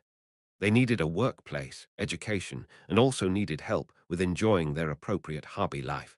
And as such, strife was inevitable as their living standards improved and as their ideologies broadened because there were always limited resources. Whose land is this and whose flower is this? The gnomes were always bickering about such topics whenever they had time. Keel had to spend a lot of time to calm them down. During all that, she started to realize wholeheartedly that raising someone responsibly was an extremely difficult thing to do. It was when she was living as a guardian deity. One gnome became pregnant and got a big belly. Despite usually giving birth to at most two, there were 4 babies in the belly of the pregnant gnome. Keel looked after her with utmost care. A few months went by and 4 babies were born. It was the birth of many lives. Keel looked at the adorable baby gnomes that were the size of a thumb. They were a quadruplet and looked very much alike. However, a problem slowly started to appear as the baby gnomes grew up over time. The 3 other gnomes were living fine, but there was one specific gnome who started acting strange. He looked very dangerous and even threatened his brothers in front of food by raising a small pebble with his hands. It was cute when he was young, but it no longer looked like a prank as he got older. What is wrong, child? Don't do that. He didn't stop there. His antisocial side turned even worse over time. He would snap others' flowers for no reason while walking next to it, and even stole a leaf from a nearby gnome. Child, what are you doing? Keel was flustered because he ignored her even when she asked him. She had never heard of such an audacious entity existing among the gnomes. She asked her mother, but was told to do it her way instead of being taught a method. In the gnome society, he was soon labeled as a problem child, and after a conference, they decided to teach him a lesson. It was futile. He immediately raised a stone and threatened them when another gnome approached him, and if they came in groups, he would suddenly smack his own head with the rock. That act of self-injury was in fact very threatening. They couldn't kill their kindred, so the other gnomes had to give up on educating him. Instead, they repeatedly went to Keel and appealed to her. They requested her to please do something about him. For Keel, it was a very difficult task. Why was that one kid doing such a thing, even though everyone else was living fine? Keel could not understand what was going on with him. One of the gnomes asked her to put him in quarantine forever, but Keel decided to be prudent with her judgment. Simply abandoning him didn't seem like the right solution. She constantly tried speaking to him. She gave him food and even gave unique presents to persuade him. However, none of that worked on the gnome. Ah, whatever. Why is it only me? Seeing him locked in the underground prison due to another mistake, Keel heaved a deep sigh. She felt slightly irritated in the depths of her heart. What was wrong with him? However, Keel settled her irritation. She felt depressed. It was as if she was speaking to someone who had their eyes closed and ears clogged. Was there even a solution to a problem like this? Maybe it's correct to just punish them the way she wanted to. But that wouldn't be what a right guardian would do perhaps, due to her recent conversation with Jael. A question budded in Keel's mind. What would Arjasi have done in a situation like this? Chapter 418. Epilogue. You Keel. In a dream, too, that one spark of thought was like a trigger. After that, Keel thought of him whenever something gave her a hard time. If it was Arjasi, if it was Yu Jitae thinking about it like that. Keel started to see the state of this ill-tempered gnome as similar to that of her own, and Yu Jitae trying desperately to make sure she wasn't hurt in a world full of hatred was also similar to what she was doing right now. In fact, guardians weren't machines, and they were also people. They were just another living being who had more things to be responsible for. If a child cried on repeat, the mother would feel tired. A father might feel annoyed by a child who constantly whines and gets mad. Some parents might get emotionally upset with their kids. That was the state Keel was in right now. Gnomes had been in disharmony for a few years by now, and she was feeling annoyed by a lot of things. But what about Arjasi? What did Yu Jitae do? Closing her eyes, she looked back and remembered how she had been whining like crazy every day. I'm so stupid. Why is there nothing good about me? You also think I'm pathetic, right? At times she reproached herself. I think I just can't. Maybe someone like me should just stop. That's just what I am. I am sorry it turned out like this, even though you were trying to help. And sometimes she was about to give up. Although that might have been an honest expression of her feelings for Keel back then, it must have been very painful for the one listening. Despite that, Yu Jitae had never gotten mad at her imperfection. Even though he definitely should have felt annoyed on the inside as a human, he had never shown even a sliver of it on his face now. Keel knew how extremely amazing that was. That day, on the way back home after finishing her work as a guardian deity, Keel stopped in the middle of a street. She started to realize the kind of love he had given her during the most unstable times of her life. Her heart was aching. At the same time, Yu Jitae's actions became an indicator for Keel. Like how he had protected me, I should also be able to protect someone. Thinking about it that way gave her courage. Soon, she turned her feet and returned to the village of gnomes. She called the challenging gnome and quietly talked to him. I wonder who put our little boy in a bad mood. Her words were a lot more cautious than before. Do you mind telling me? The size of the umbrella had to fit the size of the person. What was important was matching herself as a guardian to the ward. It was just like how Yu Jitae, who at a glance was extremely different from her, tried as much as possible to align himself to her. Whatever, they're making me upset. The gnome exploded in rage at the beginning, so Keel carefully raised him into her arms. You were upset, hun. I see. She wasn't just coaxing and calming the child. Instead, she was starting a conversation. Who was it? Who did it? Her soft voice started flowing into the firmly shut steel gates of the gnome. Carbing did it. She keeps telling me to stay still. Carbing was the name of his mother. Why did Carbing tell you to stay still? I don't know her. It's weird. She always leaves in the morning, so I wanted to go with her. She takes everyone else, but not me. Argu. I see Keel tap the gnome on his back. It seemed that he had been wanting to leave with his mother, but was refused because she couldn't bring the most renowned problem child of the village outside with her. In the end, it appeared that the problematic gnome just wanted to spend time with his mother. Strangely enough, after dropping her prejudice, thinking of the gnome as another person, and deciding to calmly talk it out with him, she realized that the solution was quite simple. You wanted to leave with your mother in the morning, right? I don't want to. She never takes me with her. Do you think your mother hates you? Yes, Carbing hates me. I hate Carbing too. Let's go talk to her. Anan. Why? Are you scared to do it by yourself? Then I'll come with you.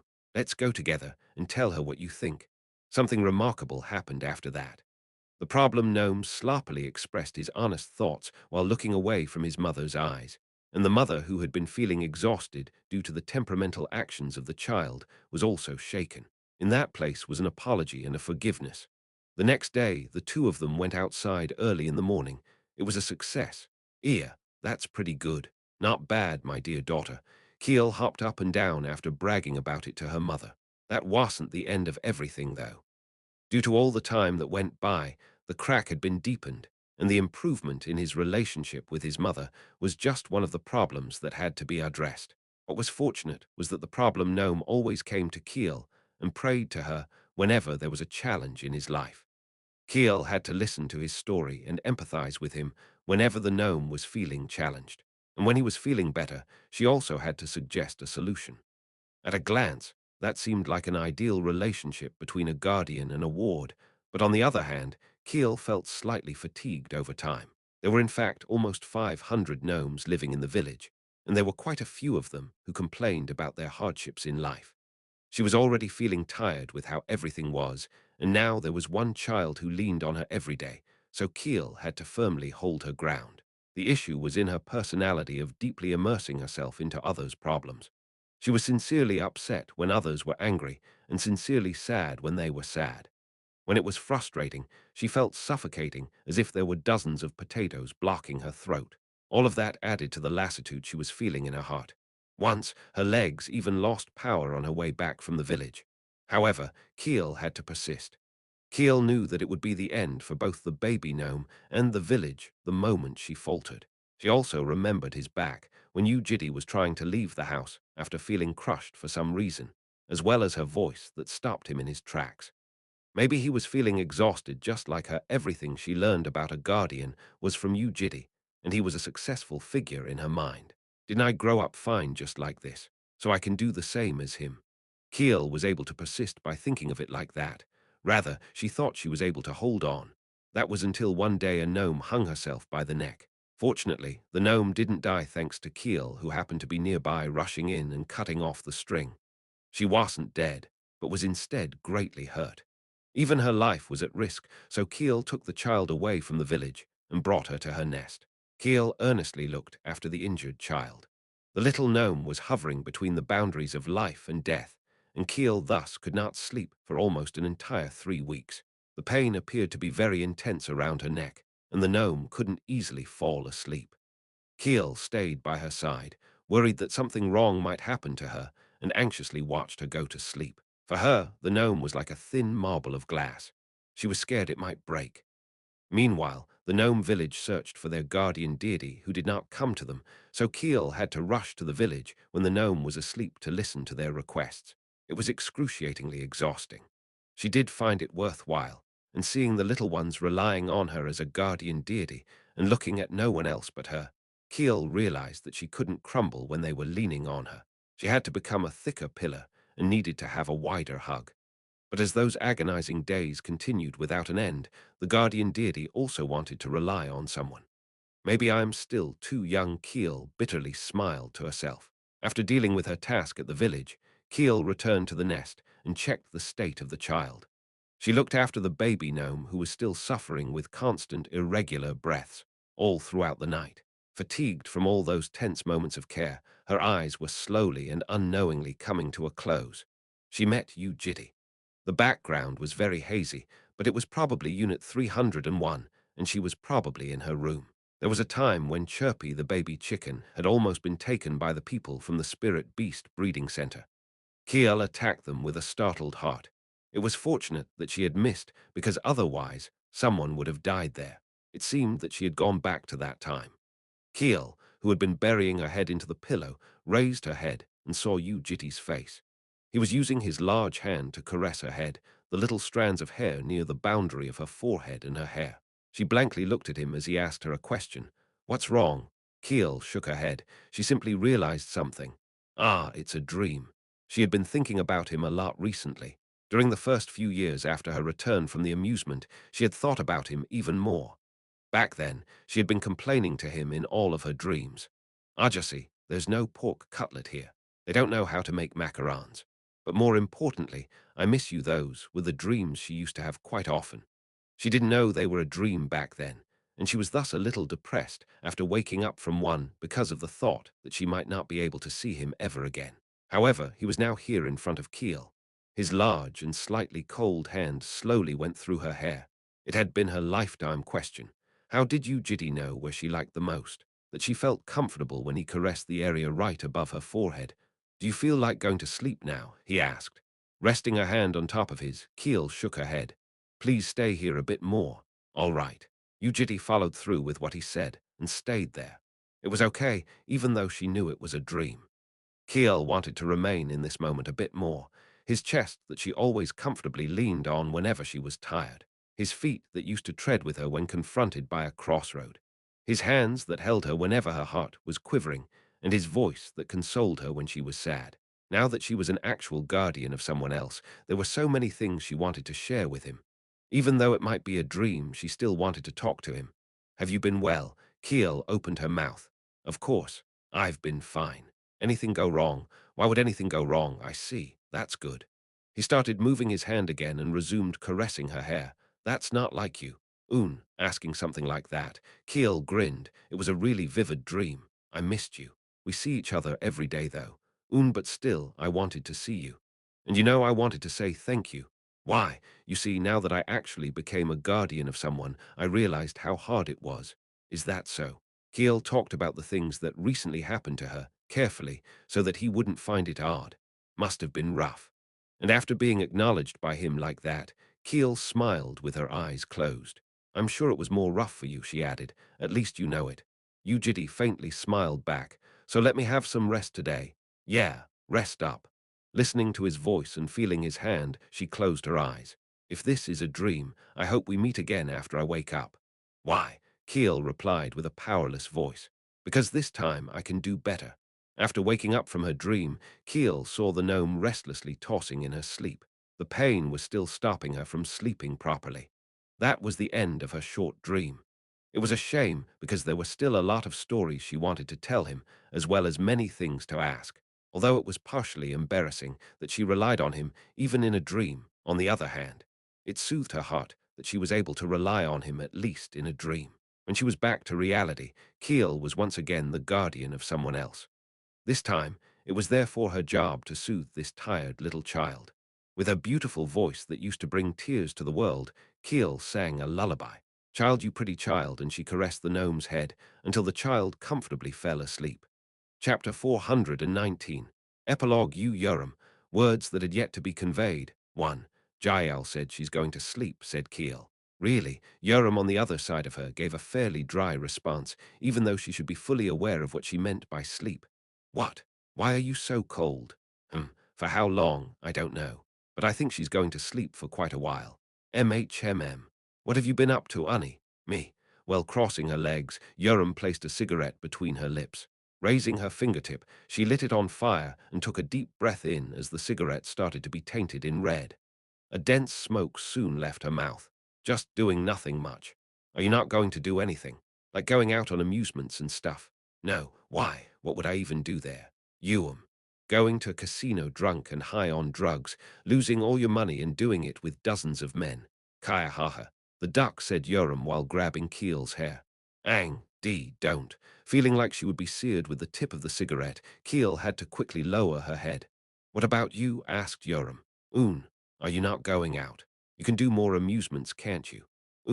I am. Well, I guess you and I are the same there. Yoram sucked in through the cigarette again. There was not a single gentle taste to it unlike the one on Earth, probably because the chemicals hadn't been processed. Although either side would have their pros and cons, Yoram liked the cigarettes from Earth a little bit more. But you've only been on one, right? Even Jael went out on two, though. Keel asked. I'm fine. I'll do it one day. Did the adults allow that? So what if they don't allow that when I don't want to go myself? Keel smiled. It was exactly what Yoram would say. But even though Yoram was acting confident, she was in a fairly precarious position. She was simply keeping her mouth closed because she got annoyed by just thinking about it. Jael said she missed Annie. Ah, that stinks like a lie. I'm serious. She was very worried as well. About what? Your selection ceremony. You haven't done it yet, right? Far out. There's no need to worry in the slightest. Yoram said while shaking her hand. That was when a question suddenly popped up in her mind. By the way, is she taller now? She's about the same as us. And her body size. Keel knew what she was talking about. Size here meant her body size as a dragon. She's about 1.5 times bigger than you, Annie. Yoram nodded before biting on her cigarette again. What about her face? She looks the same as the Jael we know, but she looks slightly more mature. That does make me a bit curious. Show me your memories. Soon, Yoram grabbed onto Keel's wrist as memories related to Jael were transferred over to her. Hiya, this kid Cuity. How is she? She's grown up nicely, right? She looks ducking egotistic. So much I wanna snap it. Y'all lose, though. Your attributes quang, I'm sorry. Keel crawled with her nose pinched. How was she exactly the same even after 300 years? Yoram curiously wondered by herself. After the conversation about Jael, the topic was naturally shifted to Balm. You went to help the green dragons in the war, right? Keel asked. Yeah, it was a mess. Those lunatics were really crazy this time around. I saw the head of a 7,000-year-old old man bursting from a large axe right in front of me. We were close like how we're sitting right now. I could have died there as well. Wow, isn't that too dangerous? I wanted to ask before, but didn't your parents stop you? You didn't know. My mum and dad have zero interest in me. But even then, anyway, it was chaos. Thousands of protectors died, and 3 whole kingdoms were wiped out. Yoram described the atrocities of the Long War. The War of the Green Dragons against the Kwans was still going on, and was expected to last at least a few more centuries. Listening to her story, Keel could not help but raise a question. What about Barmani? In response, Yoram turned silent. It was a question she had been expecting, but was nonetheless a very awkward one to reply to. Do you want me to be honest? NNNN. You Balm. Yoram scratched her head, not knowing how she was supposed to explain the situation. She's a bit weird now. Like she became super weird. How? While distractedly scratching her head, Yoram continued. So like, you know how she has control over the military now, right? NN. She became literally weird after that. The way she commands the operations is strange. She doesn't sleep, her eyes are all red, and she goes around everywhere all day. I've never seen her rest for almost 200 years by now. What's wrong with that? I'm telling you. She doesn't rest. I'm sure she does when you ain't not there. No, that's not it. That's not the stuff I'm trying to say. Then, with her wrist cut off, legs crushed, and one of her eyes and ears missing, she crawled into the ancient forest and tracked one of the Kwan's great warriors for 71 years. We didn't hear any news from her, so we thought she was dead inside, but no. After tracking him for 71 years, she finally ripped that great warrior to pieces. That you bomb. I was there when she returned with his head. And you know what? Her face, a bizarre look, appeared on Yoram's face as she cast her memories back to that time. The way she moves the troops around is also weird. She is in charge of 3 troops, and 2 of them have green dragons inside. She moves 3 times more than others, while commanding them all the time. Wow, Keel couldn't find any other words to say. After opening her mouth once, Yoram continued pouring out all the words that had been holed up inside her heart due to having no one to talk to. That's not the end. I found this out later. There's another troop you Balm is in charge of, and she herself is in a squad that protects the Dragon Lord. After her work ends in one place, she teleports to another place and fights there. After that's over, she goes to the Dragon Lord and reports to him. 5 troops. Does this look normal to you? There was an undisguisable look of shock on Keel's face because that did not sound normal in the slightest. Even though Yoram was worried that Keel might mistake her intention, she couldn't help but say it. You bomb. She's completely gone crazy. That was her conclusion. How is that possible? That's what I am saying. And that's exactly why I am saying she's super weird. Dragons lived for a very long period of time, and thus entered a hibernation regularly to organize and tidy up the experiences they had earned with their unforgetting memories. Excessive burden to both the mind and the body was obviously a threat, even to a dragon. Moving for 300 years without sleeping for even a second. According to Keel's memory, there had never been such a green dragon in the annals of history. On one hand, Keel was slightly disappointed. She had been contacting Yoram and Jael quite regularly, and they had even played sometimes with her at the center, but Balm did not answer any of their calls. Even when Yoram was at a nearby squad, she had requested several times for a face-to-face talk and was constantly rejected. It was clear that Balm was intentionally avoiding her. That was the same even to the others. Didn't they spend a happy amusement together? Couldn't she come visit them at least once in the past 300 years? Betraying their expectations, Balm never looked for them. Not a single time. I don't like how I keep thinking about it this way either, but you Balm that beach. She might be living a completely different world from us. Keel widened her eyes into circles. What? The old man's about to go soon, right? You mean the Lord? Un. He has been reigning for like 15,000 years after all, probably a few hundred years left for him, and at most 1,000. There's been a talk about that among the green dragons. What did they say? Yoram sucked in a deep breath through the cigarette and heaved a deep sigh. They said you, Balm, is a candidate for the next Dragon Lord. Maybe she doesn't want to be related to us anymore. Yoram said something which both Keel and Jael had also been thinking of in secret. She had been finding it strange for a long time. But if that was to become a Dragon Lord, then she could understand how Balm couldn't live in the same world as other baby dragons like them. But that's very sad. Keel sighed, with a teary look on her face. Balm was the one whom she had shared the most happy moments of her life with. In a world without Yu Jitae, there were only 4 existences that remembered him. Thinking of such an existence going further away to achieve her dream made her feel empty at heart. In any case, that was the end of their conversation. Before leaving, Keel said to Yoram, I am going to take a nap as well, as Yoram returned a nod. Both Yoram and Keel had intentionally refrained from going to sleep ever since Jael said she would look for a way to go back home. However, now that 300 years had gone by, all 3 of them had half given up on it.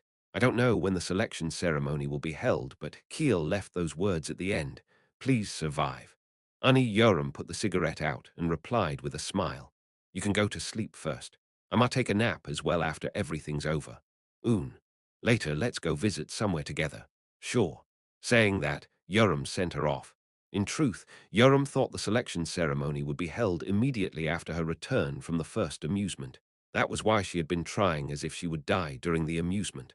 But when she did come back, her oldest Unnie did not meet her and postponed the selection ceremony to no end. The first reason it was postponed was for an amusement. Her oldest Unnie was going to soon leave for her third amusement. Everything had been prepared already, and there was nothing Yoram could do about it. So she had to wait for the oldest Unny to come back after playing for 20 years. The second reason was hibernation. After returning from the amusement, her oldest Unny said she was tired from a big enlightenment and entered a deep sleep which was irritatingly long. She slept for almost 300 years and woke up very recently and seemed like she had zero regard for Yoram's existence. Ah, this ducking beach once, and there a beach forever. That was Yoram's theory of beaches. Problem that had been a result of that was that Yoram couldn't prove herself during those 300 years. She couldn't even take the selection ceremony and had constantly been looked down on by the other dragons of her race. The red race respects the strong, but ignores and persecutes the weak. Her strength hadn't been proven through the selection ceremony. She was born especially late, had a small body, and returned in just 5 years without even filling up the 20 years of her amusement, and Yoram was therefore treated literally like a piece of trash. Dude, there goes trash. Ook, is that a dragon or a lizard? Seeing young adults doing that for almost 300 years every day, Yoram had to suppress her urge to run in and rip them to pieces. Out of those were also males who mixed their bodies with her oldest Unny, and they were even more annoying. When our oldest Unny was scolded by the elders of the race for constantly postponing the selection ceremony, they even pestered her to shoot magic towards Yoram's nest to kill her. It was at least better off when her oldest Unny was still sleeping, but now that they began playing with her again after she woke up, their bullying turned even worse. Or you ducking caterpillar of a beach, go kill yourself, kill yourself, suicide. But one of their voices was especially noisier today. Chapter 420. Epilogue. Yu Yoram. Words that had yet to be conveyed. 2. Suppressing the urge to kill him, Yoram organized her mana. During the 300 years of her oldest sister's absence, Yoram continued training by herself.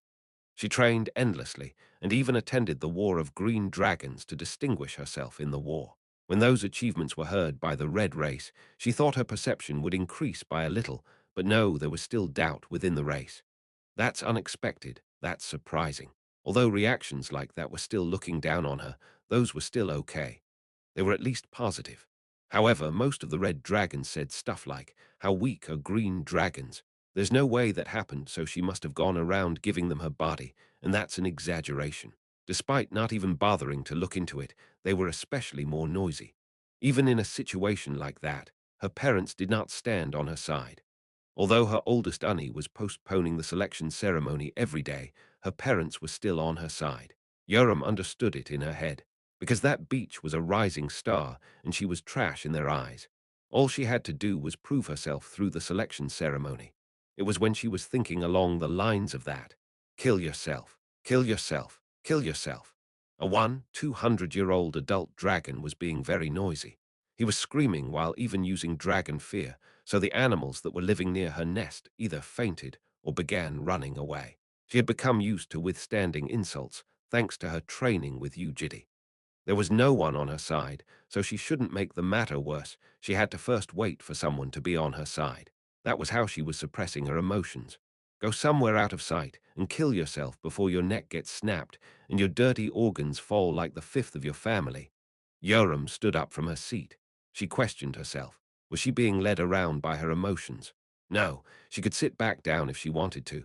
Did she hear an unbearable insult?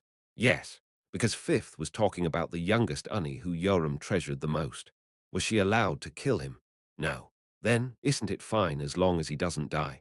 That day, Yoram left her nest and bashed the dragon up until he almost died. She crushed his legs and destroyed his guts.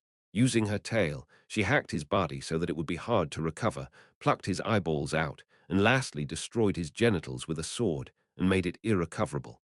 Heal yourself and please come back again. Okay, darling. Soaked in his blood, Yoram growled, because that will be your last day alive for sure. She then kicked him down the cliff. Although it would have been a shocking event for other races, it was nothing much for the red dragons. Besides, there were valid reasons and circumstances, so she wasn't scolded by the adults either. They enjoyed hearing the news even. However, there was still no one acknowledging Yoram, even after that event. How weak is that guy to get bashed up by a beach like that? What a weak male. Saying that, they instead defamed the male that lost to Yoram. It was fine. Yoram was not upset by the reality. Whenever her heart was in pain, she just had to recall the advice of her teacher as always. Feet on today, eyes on tomorrow. Looking ahead into the distance, what Yoram had to do was not get angry at the ones that were making fun of her. She simply had to train as always. After another few years, her oldest Annie, who had completely woken up from the long sleep, visited Yoram's nest with her parents. Hello. With a voice that was always coquettish and lustful, she said while looking into Yoram's eyes. You were alive. I thought you were dead during your sleep. Yoram replied with a sharp voice, as her sister squinted her eyes in response, as if she was finding her pathetic. I heard you hacked Fabio's genitals. She walked up. Being slightly taller than Yoram, she gazed down into her eyes. NN, I did that. Why did you do something useless? Even if you cut his limbs off, you should have let that be. My precious toy became unsightly because of you. Although her words sounded prankish, embedded inside was a clear killing intent. She was hoping to rip Yoram to death. Yoram stared directly into her eyes. Unlike how she had to gasp for breath by simply meeting her gaze in the past, looking straight into her face was nothing difficult anymore. Annie, I'm really, really sorry. That was why Yoram returned with a coquettish voice. Little Yoram did not know Aki. This time, her oldest Annie frowned instead. What? How could I ever expect my amazing Annie to go Ang? Under a weak-ass male like that? I thought it was just a rumor. What are you trying to say? There is no pretty dick anymore, but he'll give you something else in return. Uan, how about this? Yoram showed her clenched arm. Instead, how about you jam this cutie Yoram's arm inside? Oops, Yoram widened her eyes. Or is it too small for your bottom hole? Ah, right. I forgot. I was about to build my nest there last year. It was very wide and spacious. Her oldest Annie twitched her eyes and grumbled. This kid, instead of being upset by Yoram's coarse words, she appeared dumbfounded by how someone so vastly inferior to her was acting up to her like this. After walking to her side, she placed her hand on her head. You are now quite cocky, aren't you? Mischievousness disappeared from Yoram's eyes. Her unforgetting memories still remembered the words this beach had blabbered while grabbing onto the chin of her small body. Lucky, aren't you? With the same face and same voice as back then, she opened her mouth. You were so little back then. Lowering her head, she brought her mouth to Yoram's outstretched fist, and slowly she took her tongue out to lick it. Thanks for a new toy. Later, I'll cut it off and use it for myself. In the next instant, Yoram unsheathed her sword. Her Annie slightly pulled her body back, but the sword was not directed at her. Yoram brought the sword to her hand that was licked and slowly sliced the skin away for her to see. Traveling down, the Dream Eater sliced off the skin on the back of her hand like sashimi. Blood started to flow like crazy. Off you go, Annie. Unless you want to die before the ceremony. Her Annie took a step back with a faint smile. You'll regret blabbering like that. Leaving those words behind, she turned around. Her parents that came with her sister were still standing there, so Yoram turned her gaze towards them. Are the two of you not going to leave? The amount of time she had confronted her parents was probably less than 10 minutes throughout the period of 300 years ever since her return. For Yoram, it was very uncomfortable to talk to her parents. Child, yes. Do you think you can beat your sister? Unexpectedly, his voice wasn't that sharp. Yoram was skeptical. Because of the total lack of communication, she didn't even know what her parents were thinking about herself. Why wouldn't I be able to? What makes you think like that? Because I've been preparing. Ever since my first amusement to this day, you two don't know how I've been training and what I've gone through. Her father indifferently gave a nod, acknowledging that he had no idea. I knew I was ungifted and tried very hard. To be frank, I even almost died a few times. So, let me apologize to you two beforehand. Sorry if you've become attached to that beach, but shall die by my hands. It's fine. Whoever wins and whoever dies does not matter. Only the strong matter to us. Yoram doubted her ears. Her father's words were still relatively gentle. How long had it been since she last talked to her parents like this?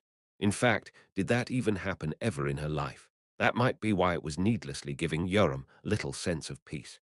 It was because she had been too lonely for the last 300 years ever since her return to Ascalipha.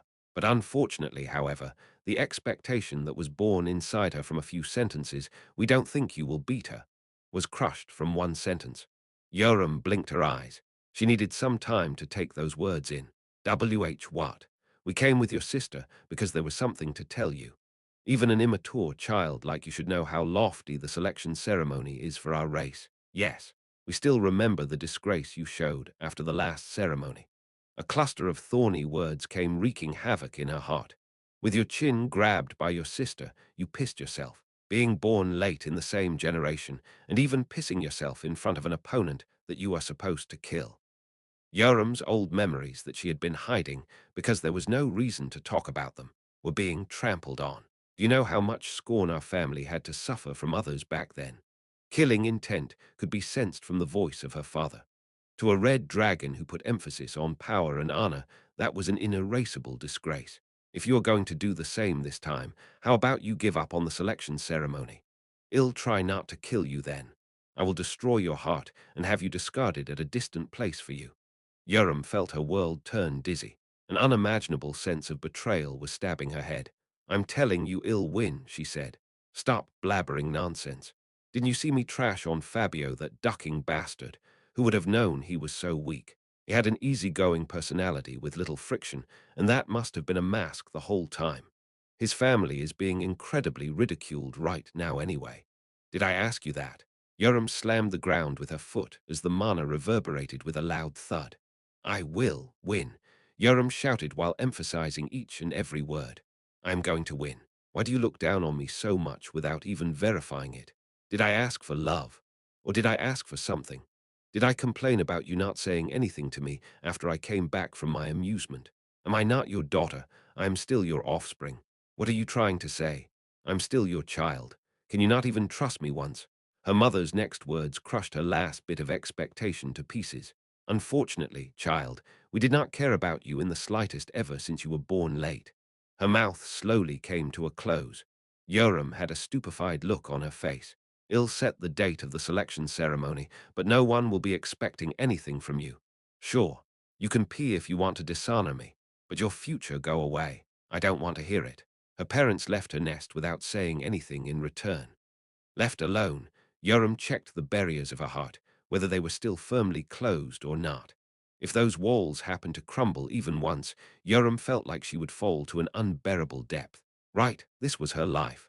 A life that received no expectation and no trust. An exceptionally lucky entity who was living her life as a bonus even though she should have been dead already. That was her life. Yoram took out a cigarette with her blood-stained hand. Even though she intentionally tried not to think about anything negative, the few words of her parents were even sharper to her heart than the provoking words of her sister. Couldn't they just leave some words of expectation for the selection ceremony? Although we were a race that worshipped the strong, am I still not their blood-related daughter? On a day like this, she couldn't help but think of someone. The person who never doubted her a single time, who always trusted her, encouraged her that she could do it, and expected many things from her. The face of her teacher appeared in her mind. This was what Yu Jitae had always said to her. You can do it, don't think you can't. Think positive and your attitude will continue to show it. And I also think you can do it. Yoram thought while sucking in a deep smoke. Revenge, survival. Those two elements used to be the objective of her life, but now there was one more. Yoram had to prove it in this selection ceremony that Yu Jitae was not wrong for trusting her. Chapter 421. Epilogue. Yu Yoram. Words that had yet to be conveyed. 3. Ever since her return from the amusement, Yoram had never visited her youngest Unny's grave. On the day of her death, Yoram pledged to herself that she would definitely survive, decapitate her oldest Unny, and bring that head to her. That was why she shouldn't go to her youngest Unny's grave yet. However, Yoram headed to her youngest Unny's grave to remind herself of the pledge she had made in the past. To red dragons, a funeral was an act of carnivalism. They ate the corpse of their dead comrades and burned a part of it. That was why Yoram, who had been a baby back then, was the only one who contributed to making the grave. After picking up a bone piece of an unknown part of her body that hadn't been fully scorched, Yoram had stuck it into the ground and buried it with the surrounding dirt into a round shape. And yet, the grave was ruined. The only remaining bone piece was scattered into fragments both broken and charred. Under a small cliff, this place rarely got wind, and sunlight the ground was filled with ash, meaning that it was done very recently. Yoram felt like the world was crumbling down. She checked the leftover trace of mana and realized it had been less than half a day. With a vacant look on her face, Yoram kneeled and collapsed to the ground. The chilly gaze of her oldest Unny resurfaced in her mind. Yowl regret blabbering like that. Yoram carefully gathered the fragments of her youngest Unny's bones that had been broken once again. She gathered everything, including the charred fragments, but they only summed up to a handful. Gathering them to one place, she once again covered them with dirt.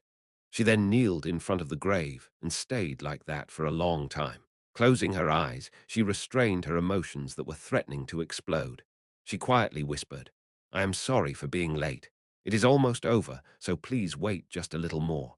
A selection ceremony was treated like a small festival because it was a proving ground for hatchlings to prove themselves by killing each other. This time around, the selection ceremony was even more special. Even though red dragons had an intercourse regardless of the gender and age of the opponent, even a place so crooked had feelings.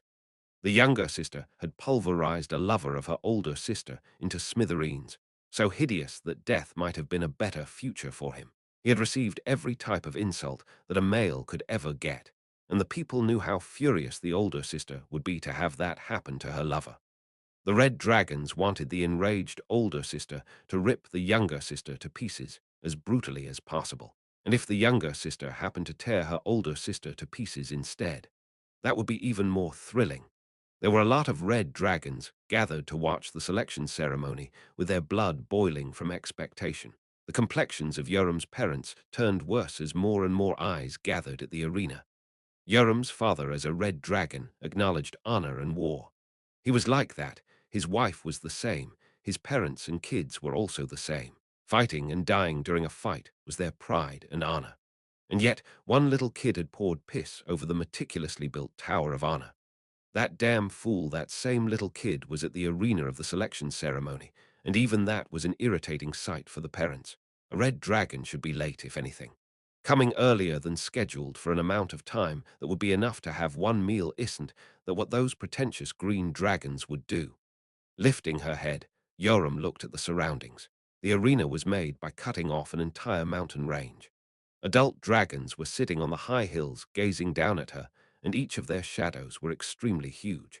Normally, hatchlings had their selection ceremony in their dragon forms because they had trouble moving properly in human form, but both Yoram and her opponent were over 300 years old and were fairly old for hatchlings.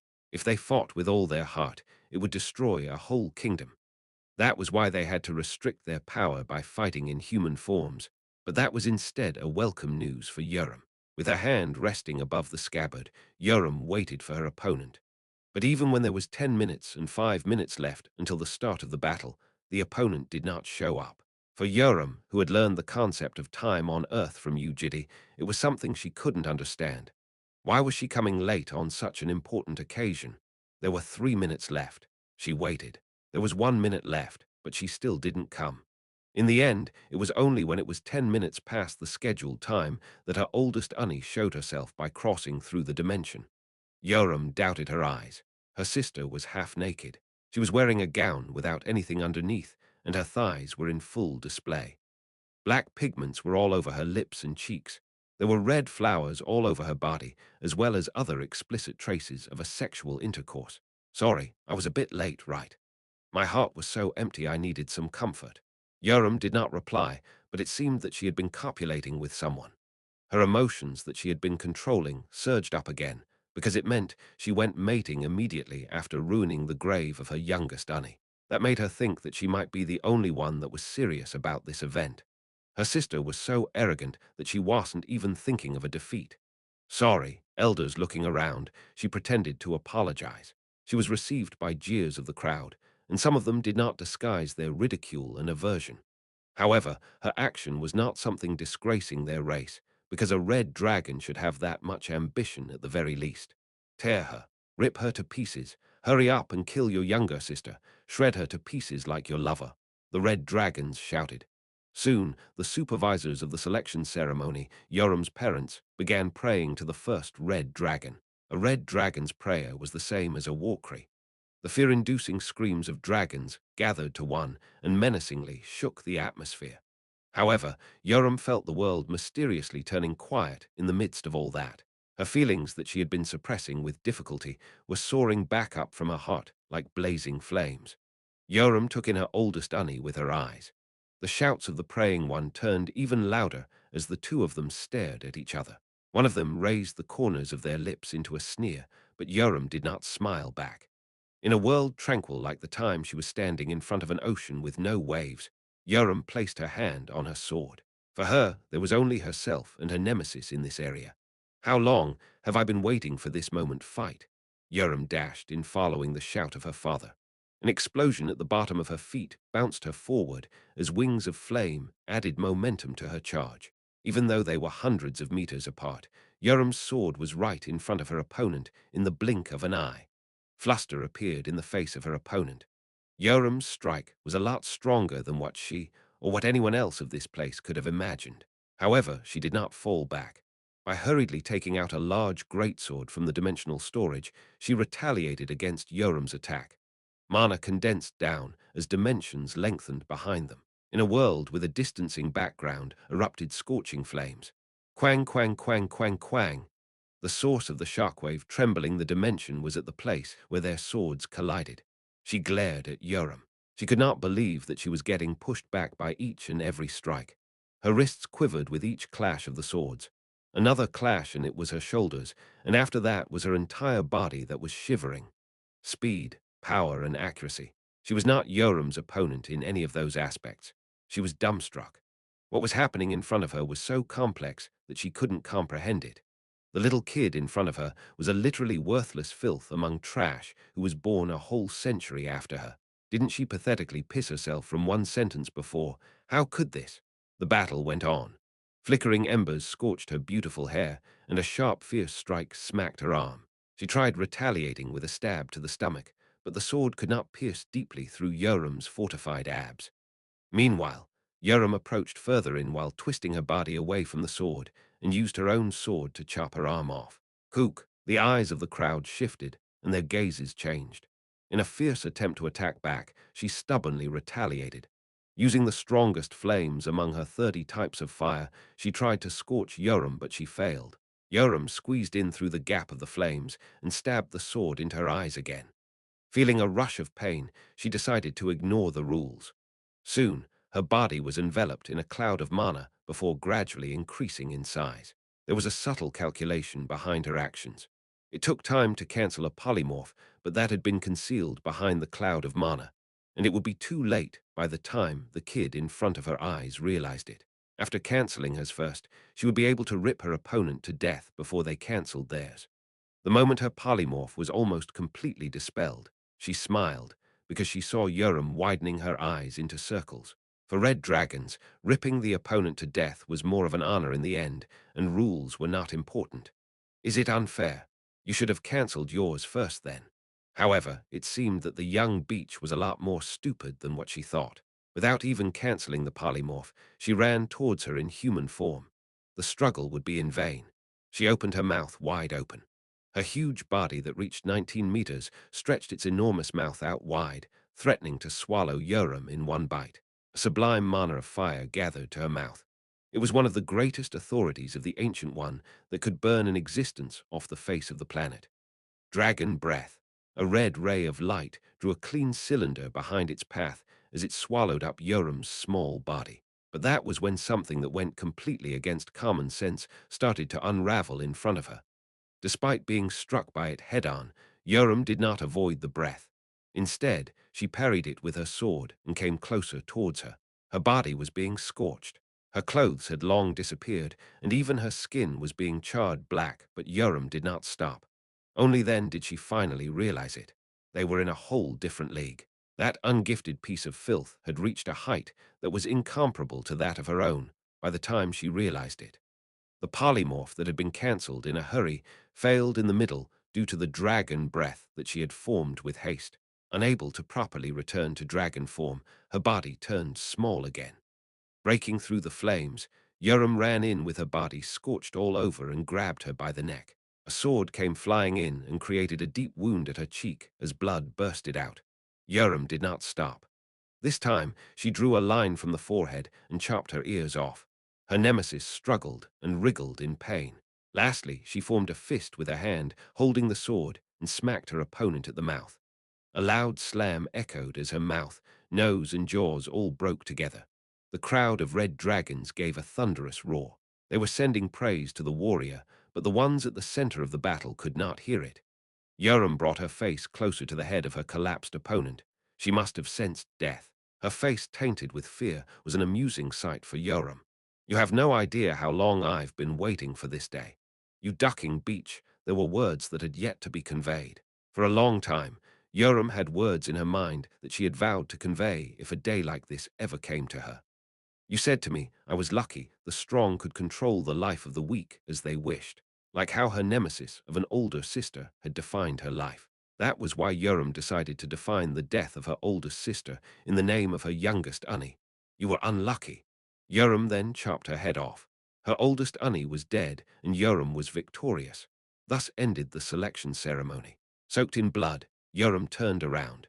She walked out of the arena filled with roaring shouts of red dragons without answering their cries. Yoram was now the rightful heir to her parents. They will now erase their doubt and disbelief against her, trust her, and flood her with unconditional support. However, she did not take them. Instead, she went to the grave of her youngest Unnie and kneeled in front of it. She stabbed the Dream Eater nearby and placed the half-crushed head of her oldest Unnie next to the grave and began wailing out loud. To her precious existence that provided her starving self with food and taught her stammering self words, who also protected her so that she wouldn't die in the hands of her oldest sister, Yoram opened her mouth. I achieved my revenge. I have at last accomplished my lifelong aspiration. After crying without an end for 4 days straight, Yoram stopped her tears and scorched the head of her oldest Unnie into ashes before fluttering them under the breeze. It's astonishing. To think you were that strong. You made me see you in a different light. How unexpected. Why don't you come marry me? NN. Some dragons faced her with unwelcome smiles and words, as well as those who still showed a contemptible attitude. Duck off. Yoram made them go away and mindlessly started walking again. Those were not the compliments she wanted to hear. Belatedly showing trust, even though they had never trusted her before, was nothing but a fake trust and a trash acknowledgement. The acknowledgement she wanted was different. There was one who showed her trust, back when she herself couldn't even trust her. It was because he was there, because he believed in her that Yoram was able to trust herself, and that was why she was able to crawl through the narrow and frightening ravines to stand in this place and achieve her revenge. How amazing would it have been to share such an important moment with the one who allowed her to hold a dream even though she had already verified her life. Yoram wanted to be assured by him again, because being acknowledged by the one who trusted her more than herself would be the truest form of proving her life. Yoram unknowingly stopped in her tracks. Lifting her unfocused eyes, she stared into the distance and murmured, Did I do a good job? Chapter 422. Epilogue. You bomb. Grand Schemer. 1. There is a grand schemer in plan for you. Closing her eyes, she could remember her mother's voice and the words that used to ring her ears like a lullaby. You will vent the grudge of us black dragons. It was that the future of the ill, injured, and sick black dragons whose house had been taken away was on her shoulders. You must achieve this feat, which no one has been able to thus far. No matter how difficult and exhausting it is, you must continue to proceed without giving up, conquer, and obtain it. That was what her mother used to tell her. Do not forget, my beloved daughter, there is she had a grand schemer in plan. Her mother did. The vengeful spirits are gazing at you. Ever since she returned to Ascalipha, there had been 12 pairs of eyes following Balm.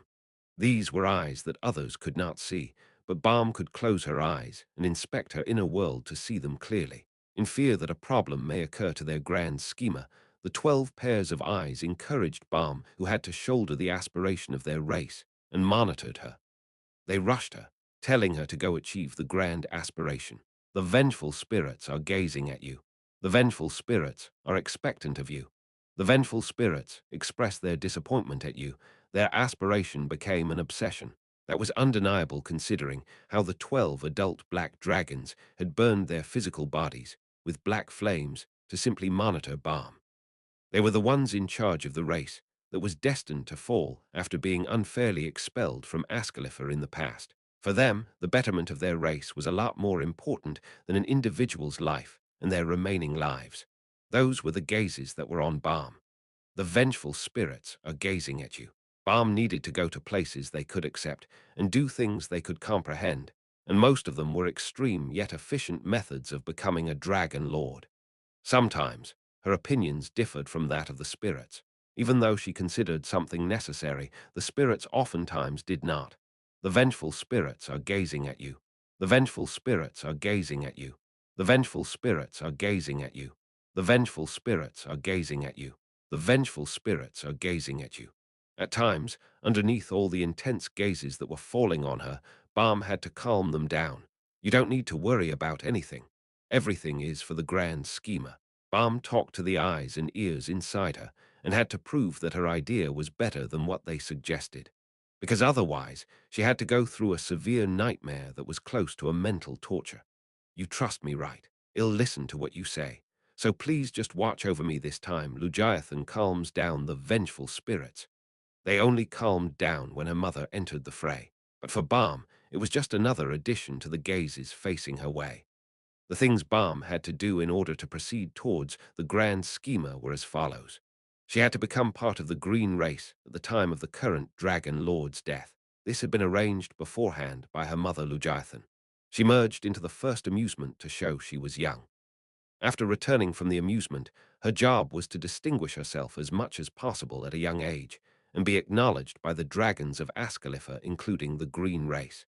It was because of this that she had been going through an intense curriculum ever since her birth, and was also why the advice and lectures of the vengeful spirits were following her, and she had to be selected as the next dragon lord, regardless of the method.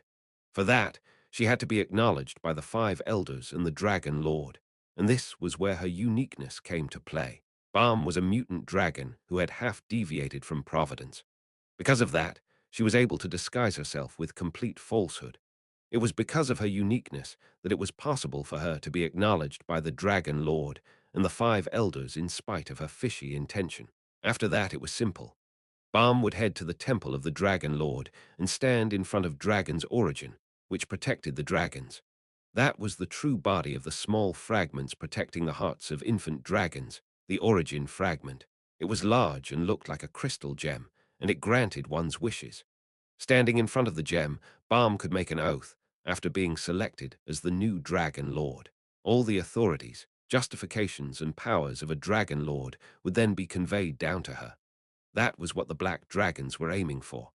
On the day of her coronation as a Dragon Lord, Balm would be standing in front of the large gem, deceive all the participating dragons, and make this as her wish. I wish for the Black Dragon race to permanently reside in Ascalipha. At the same time, she would use the greatest treasure of the Black race, the demonic sword of grief. Balm would stab the demonic sword into Dragon's origin. With that, the Black Dragon race will return to Ascalipha, and all the dragons would have to accept the Black race because of the oath.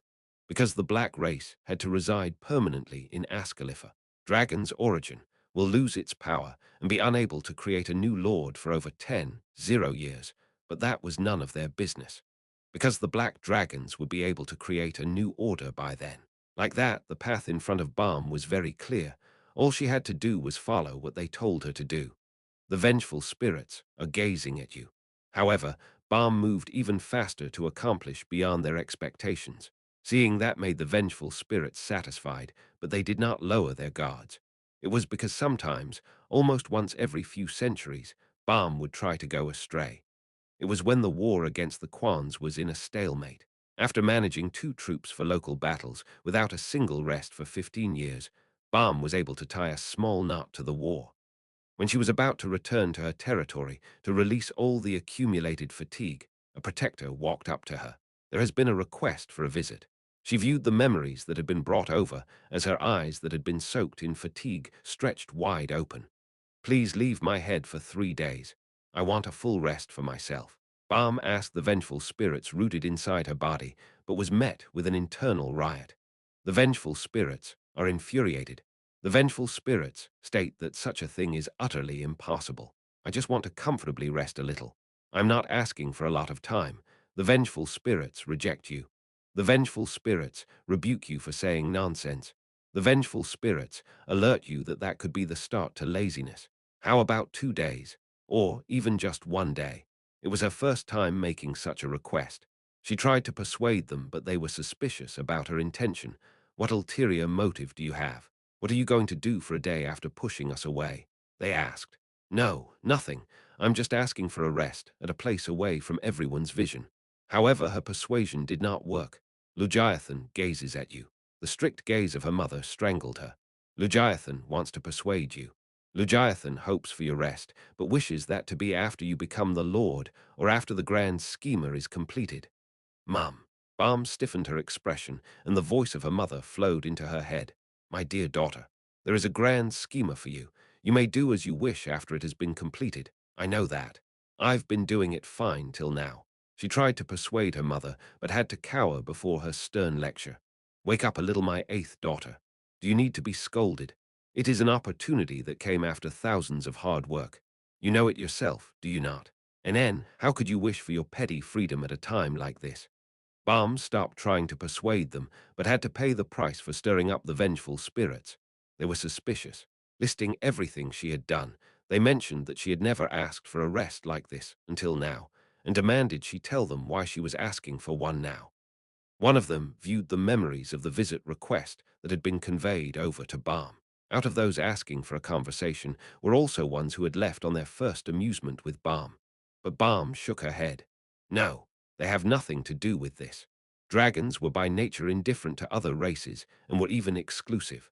Because of that, the friendship between Jael and Keel, as well as the one including Yoram, was famous among the dragon society for being fairly unique. It was the first time in the history of dragonkind that dragons of other races were that close. That was something Balm knew about, and the vengeful spirits obviously knew everything she knew herself. The vengeful spirits are suspicious of you. They demanded a sign which proved that her request for a vacation was really not related to these two kids. Balm said they had nothing to do with it, and she needed to prove that in front of the eyes of the vengeful spirits. Protect her. Yes, miss. Don't report to me any more if you get a visit request from these two kids. Specifically from these two, is it? Yes. Make it so that I am not even aware of their request. You may take care of that yourself. I understand. How long should that arrangement be valid for, may I ask?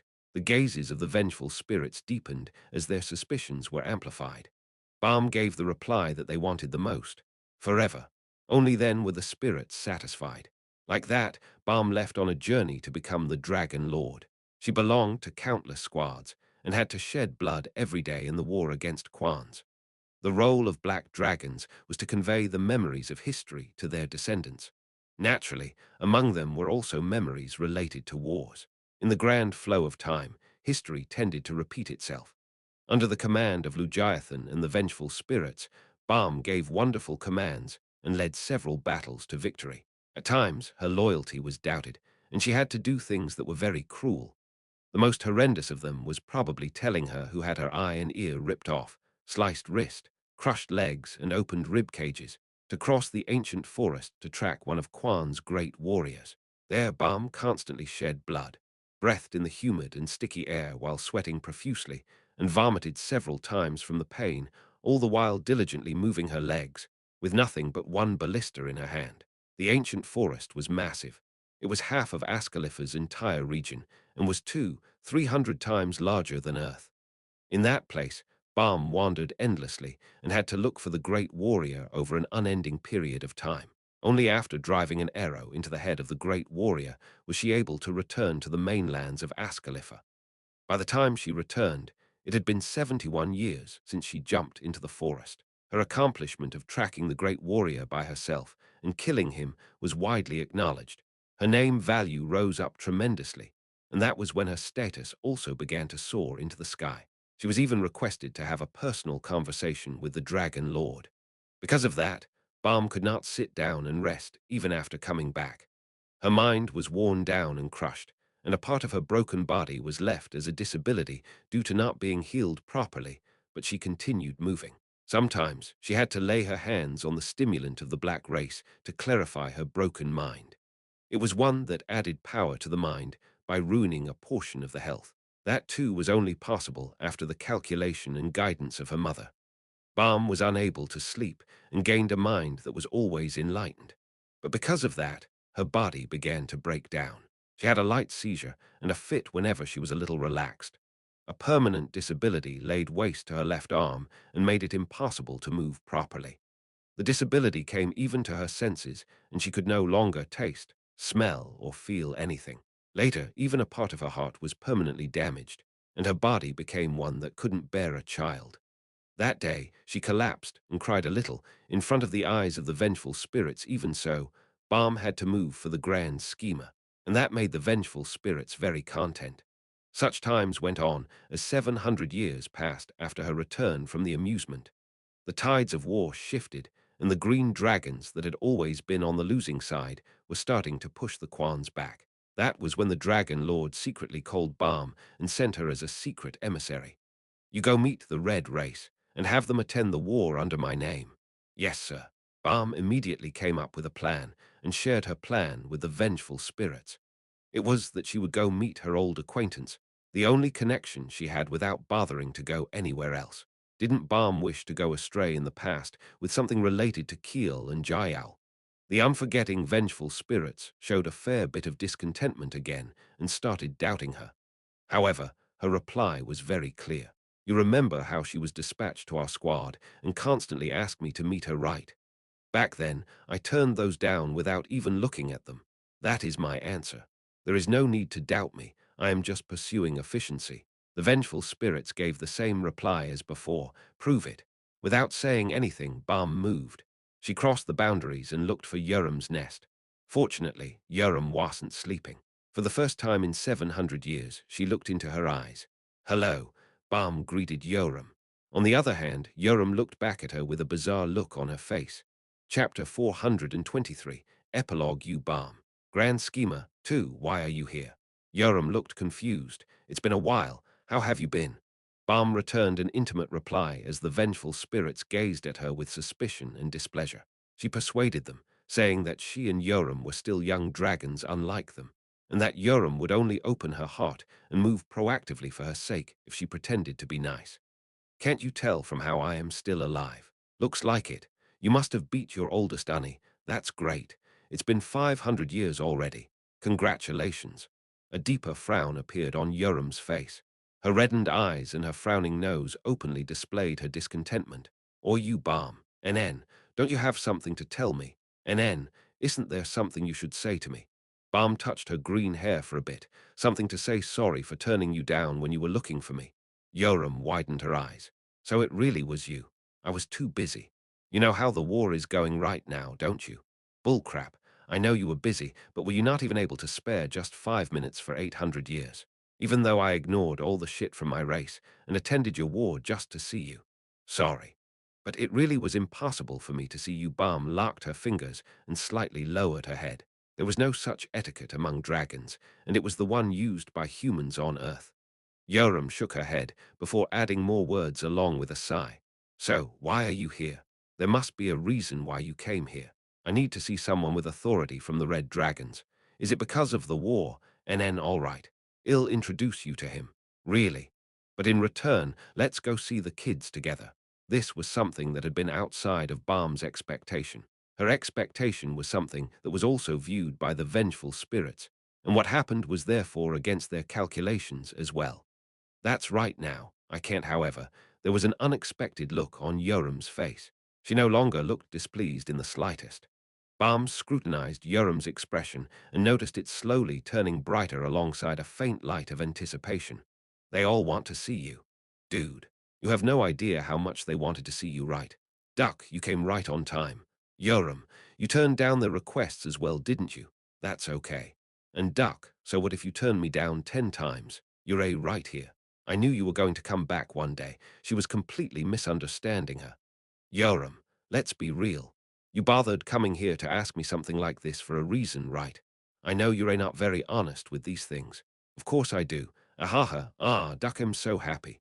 The kids are all going to be super happy when they hear this. They're a gonna like jump around and stuff, you know. Here, come here, you beach. Yoram threw her arms wide open with a bright smile asking for a hug, not realizing the amount of internal commotion she had caused for Balm. No, sorry, I don't think I can do that. Ha! Her expressions were over the top. This had been completely unexpected for Balm. Instead of welcoming her this much, Balm thought she would be slapped or something, because that was the type of person Yoram was in her mind. But she could understand why she was like this. It seemed that Yoram had missed her for a very long time and was worried about her risking her life during the war. There were roaring voices inside her, shouting at her to immediately leave this place. Almost 12 voices were yelling inside her at the same time, and it was so clamorous that she turned dizzy. Aang, what's wrong with you? You feel super distant all of a sudden. No, I'm not here to see you guys. Aang, what's wrong, my darling Yubam? Uan. As if she couldn't believe her attitude, Yoram came even closer while acting cute. The internal roars became even louder the more she approached. Push her away. Dodge. Prove you're not close. They pushed Balm into a corner like they were in a seizure. No, forget it. Let's pretend this never happened. Ah, oi, you Balm. No. Balm hurriedly turned her body, but Yoram came closer in the blink of an eye and grabbed onto her wrist. What is wrong with you, huh? What? You came here to see me, didn't you? Don't do that. Like you came all the way here already. Why are you so embarrassed, and why are you trying to go back? Yoram, I have no plans of seeing them. What are you talking about? If you really didn't, then you wouldn't have come all the way here, right? Ah, if it's because of the war, then don't worry. I can bring the kids over to your squad. We will make it quick. Just take a day off and we'll be all set. She showed more affection the more she was pushed. This was again out of her expectation. Balm was hurting her, and yet Yoram was coming even closer, so she had no choice but to make her go back by hurting her even more. Stop, what? Stop. Please. Ego, come on, what happened to you, boss? What should I do for you? I'm not joking.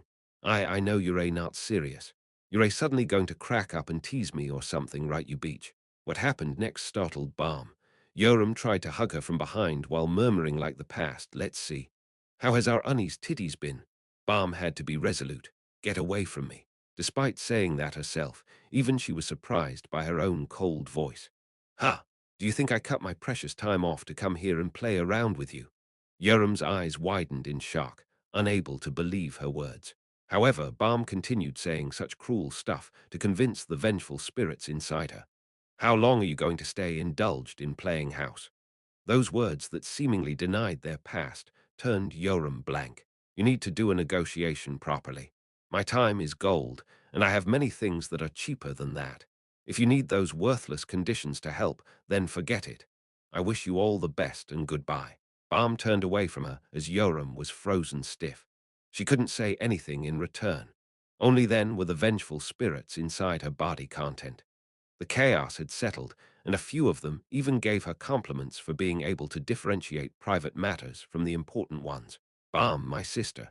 But Yoram's words stopped her in her tracks. My friend, you ducking beach. Her feet came to a stop. There were tears mixed into Yoram's voice. Although she was met with internal complaints again, Balm couldn't help but stop her feet. What? It really feels like my heart is being crushed. Did you actually mean that? You don't know what the kids are doing right now, do you? I don't know. They're probably sleeping because they're around that age. No, they are not sleeping. The two of them left on a journey together 300 years ago to meet you again. Balm couldn't comprehend those words. Why would they have to leave on a journey to meet her? We can't see our guardian anymore. They all accepted that by now, but to at least be able to meet you again, they think they have to be a high enough dragon. They think you're not seeing them because of how useless they are, so they want to come back useful. Because of that, they're not in Ascalifa. They're going around the outer dimensions learning everything. You had no idea, did you? Since you have zero interest in what the kids are thinking. Balm's eyes turned vacant. You Balm, you know what? I had no ducking idea that's how you thought of me, and those kids, Yoram was on the verge of tears while saying that. I was delaying my sleep just so I could see you once, but I should tell the kids now. To give up. Thank you for being honest, you damn beach. At least we don't need to have any false hope now. After finishing her words, Yoram disappeared into the distance. Left alone, Balm blankly stared at the ground like a statue. She couldn't even hear the commotion inside her. My dear daughter, do you feel all right? However, the clearer voice of her mother still reached her ears. She was not trying to cheer her up. That was a question of suspicion. Of course, I can't ruin the grand schema because of this. Balm shifted her mother's suspicion with those words. Then the next red dragon I should talk to is, she carried her feet on despite the stagger, as if she did not care about Yoram in the slightest. It was already night time when she left Yoram's nest. Balm stood still for a bit to turn her gaze towards the sky. She then looked at the stars while remembering someone's voice. War, blood, pain, despair, frustration, determination, and grand schema. Another 200 years went by. The Green Dragon race led the war against Quans to victory. The vast continent was soaked in blood.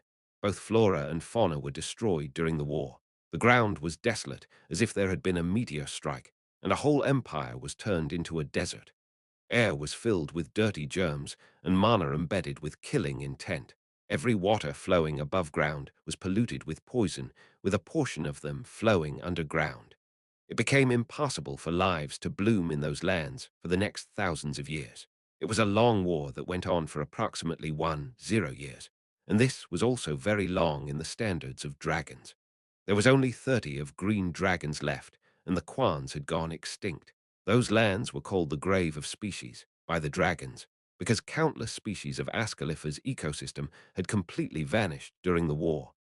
Despite the aftermath of the war, time continued flowing and opened up a new era. The surviving green dragons had a party and noisily praised themselves for destroying their longtime nemesis. Hatchlings were not dead in spite of the long battle, and it was about time for the current Dragon Lord to step down from his position. Another few thousand years, and a new era was bound to come to the Green Dragon race. The new era was ahead of them. Although no one openly mentioned it, they were all aware of the upcoming change. And as for the one that would be the pioneer of the new era, they all thought of one specific dragon. To think we had yet to conduct a coming-of-age ceremony for you even though you are already 10 years old.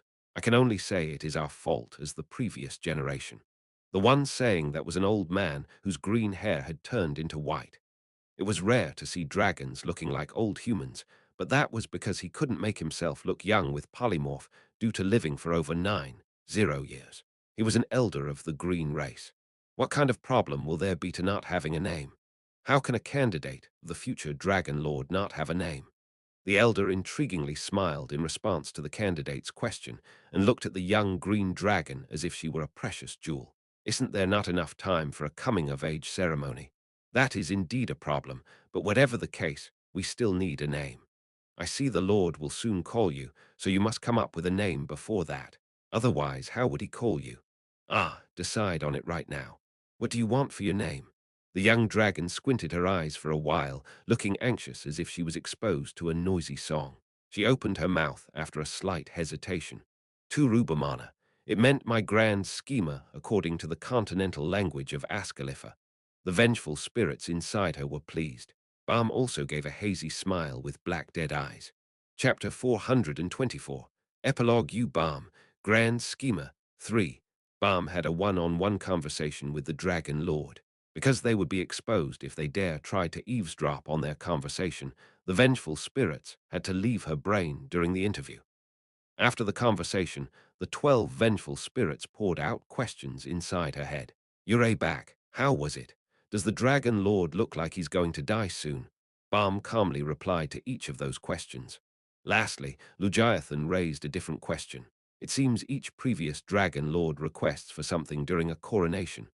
My daughter, what did that old man ask of you? In response to that question, Balm showed a strange reaction. A shadow was cast over her wasted, pale, and exhausted face, seemingly as if the question was difficult to answer. I think the current Dragon Lord is already out of his mind. What do you mean by that? He wanted living sacrifices for his eternal sleep. Did that old man ask you for living sacrifices? Balm mournfully nodded her head. She then added that the Dragon Lord who had gone out of his mind due to the long war was asking for a living dragon. Hearing that ridiculous content, Balm felt goosebumps. If the Dragon Lord was senile, that would be a problem on its own. But on the other hand, it would be an even more dangerous request if he was sober. Her true nature might have been exposed. Thinking that, Balm recalled the moment of her conversation. That can't be. There is no way that old man would ever find out about you. What should we do? I asked if he could change his request to something else, but he was stubborn. Did he really request a living dragon as a sacrifice? Then, how about you take a black dragon? Mum, are you out of your mind? Balm said with a stern face, questioning how she could sacrifice their own kindred. What? What is the problem? No matter how important the grand schema is, we cannot do that. How could you possibly think of using our comrade as a living sacrifice? How insolent. Her mother, however, replied with a strict voice. Do you still not understand how much we aspire for the grand schemer? Mum, be quiet. How could the life of one or two of our kindred have any value at this moment? Do you not remember the things we had to suffer in the outer dimension? Innumerable sovereigns attacked us. My friends and families had to shed blood and crumble to death. Lugiathan sternly rebuked Balm. You keep your mouth shut. I will command my comrades to take a dragon touring through the outer dimension. However, Balm shook her head. She persuaded her mother that this might be a trap if the dragon lord wasn't actually senile. It would seem strange to find a black dragon from the outer dimension for a sacrifice in such a short period of time. We cannot hunt other dragons and cannot take our own kindred either. Then what are we supposed to? Her mother's voice came to a stop as a sigh soon left her mouth. Ah, what came next was something Balm hadn't even expected. My dear daughter, yes, Mum, you have truly done a great job working hard for such a long time. I know clearly what you, who I have given birth to with my life and blood, have suffered through in the stead of your worthless mother. I love you, my dear child. Hearing those unexpected warm words, Balm used her hands filled with wounds to cover her mouth. I love you too, Mum, so please let me ask for one favor. Sorry, for that sacrifice. She shouldn't have listened to the next words. How about you give your friends? Balm defied her mother head-on for the first time in her life. The vengeful spirits scolded, and her mother was also infuriated. They had a big and emotional fight. At night, her unsleeping body was forced into having a dream. There, Lugiathan showed the atrocities that had happened to the black race time after time to her daughter as a nightmare. In the end, Balm could not defeat her mother. She could not escape her position, nor get rid of the future of the black race that was resting on her shoulders. Ill do it.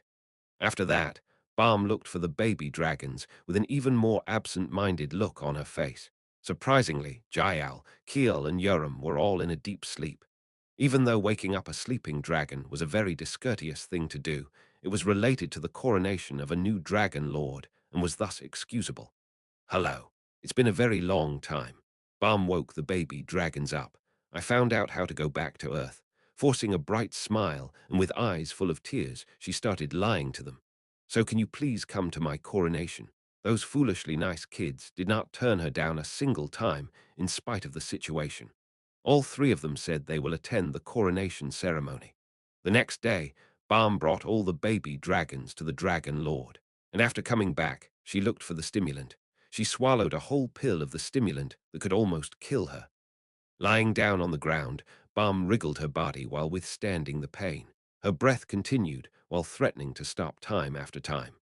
Balm spent a few days lying down on the ground with a crushed look on her face. Her vacant gaze was hard to see as that of a living being. Even though her mother belatedly apologized to her, Balm did not reply. She was almost like a corpse. Before long, at the middle of a mountain range on the ruined peninsula, at the tip of Mount Cartarasis that was 98.0 meters above sea level, the coronation of the history's youngest and the most gifted dragon lord was held. Every dragon existing in the continent of Ascalipha attended regardless of their race and territorial division. It was the first coronation in 15.0 years. Some dragons would not even be able to see one in their entire life. At the peak of the mountain covered in white snow, hundreds of dragons were gathered at one place, stretching out their wings while gazing at the altar, creating a majestic scene that no great artist in existence would be able to even mimic. Standing in front of the altar was the current dragon lord, who was at least twice as big as other dragons. Although he was very old and was waiting for his death every day, he was still a dragon lord. The old man gazed down the mountain range with his clear eyes and announced to the dragons the start of the coronation. After several formal procedures came the ceremony of oath. Heeding the incantation of the dragon lord, a large and glistening crystal appeared from the thin air. Dragon's origin, that was the greatest inheritance left behind by the first dragon, Ancient One, for the dragon race. The future dragon lord shall step up and stand before dragon's origin. In response to his words, an emerald-colored dragon opened its wings apart and flew into the air before standing in front of dragon's origin. It was then the sky opened as a shed of light brightened the crystal. At the same time, Balm was also welcomed by the heavenly light due to standing right in front of Dragon's origin. Because the Dragon Lord was standing nearby, the vengeful spirits and Lugiathan could not create any noise. However, despite not uttering a word, they shivered from the mental pleasure enveloping their existences like a tidal wave. Finally, after all that time, at last, their thousands of years of history had led them to the end of their grand schema. The time for the black dragons to return to Ascalipha was finally just around the corner. Lugiathan, while shuddering from the deathly pleasure filling her mind and soul, shouted out loud, "Hurry up and take out the demonic sword of grief and stab it into Dragon's origin, and make the oath that you wish for the black dragons to reside permanently in Ascalipha. Before we begin the ceremony of oath, there has been a request from the new Dragon Lord." However, bizarre words started leaving the mouth of the previous Dragon Lord. The vengeful spirits and Lugiathan, who had been feeling immense pleasure and the satiation of their thirst, could not understand his words straight away. It was thanks to the ones who had been together with her during her first amusement that the new Dragon Lord, Turubamana, says she was able to become one. As such, she has requested that I personally to bless her friends. As he continued speaking, Lugiathan's mind slowly returned to reality. What was that senile old man blabbering about? Lugiathan checked Balm's heart and her expression in a daze. She was still expressionless. Her emotions were also tranquil. But when Balm's old friends started showing themselves one by one from a distance, which was something Lugiathan definitely did not know of, she started to realize that something was going terribly wrong. The future Dragon Lord, come here. It does not serve right to exclude you when blessing your friends. At last, the Dragon Lord even called Balm to bless her. Their suspicions were soaring endlessly when Balm drove in the nail with a small mutter. "Sorry, Mum." Lugiathan and the vengeful spirits were about to faint from the shock. Her previous face that looked like a corpse was starting to be filled with life. Of course, our race needs to come back to life. I think the same, but now is not the time. There is still the 8th iteration. I'll try my best for 10 years again later. So please forgive me just this once. Murmuring as such, Balm received the blessing of the Dragon Lord. Soon he gave the next command. "The future Dragon Lord shall go make the oath for the eternal stability of us dragons." Standing in front of the large crystal, Balm looked back at the baby dragons. She then gave a small grin. Balm had a grand schema. That was different from the aspiration of her mother, and the project linked to the future of her race. It was her own plan that she had been carrying deep inside her heart ever since she perceived Yu Jitae's death. A Dragon Lord's oath was the only normal way for an existence to use the power of a transcendent authority. It returned every 15,0 years, and was the reason why dragons were able to survive as a prospering species until now, and was powerful enough to force the expelled black dragons to forever reside in Ascalipha. In order to use that unprecedented power for her own plan, Balm had been running around like crazy for 1,000 years, which wasn't short even for dragons.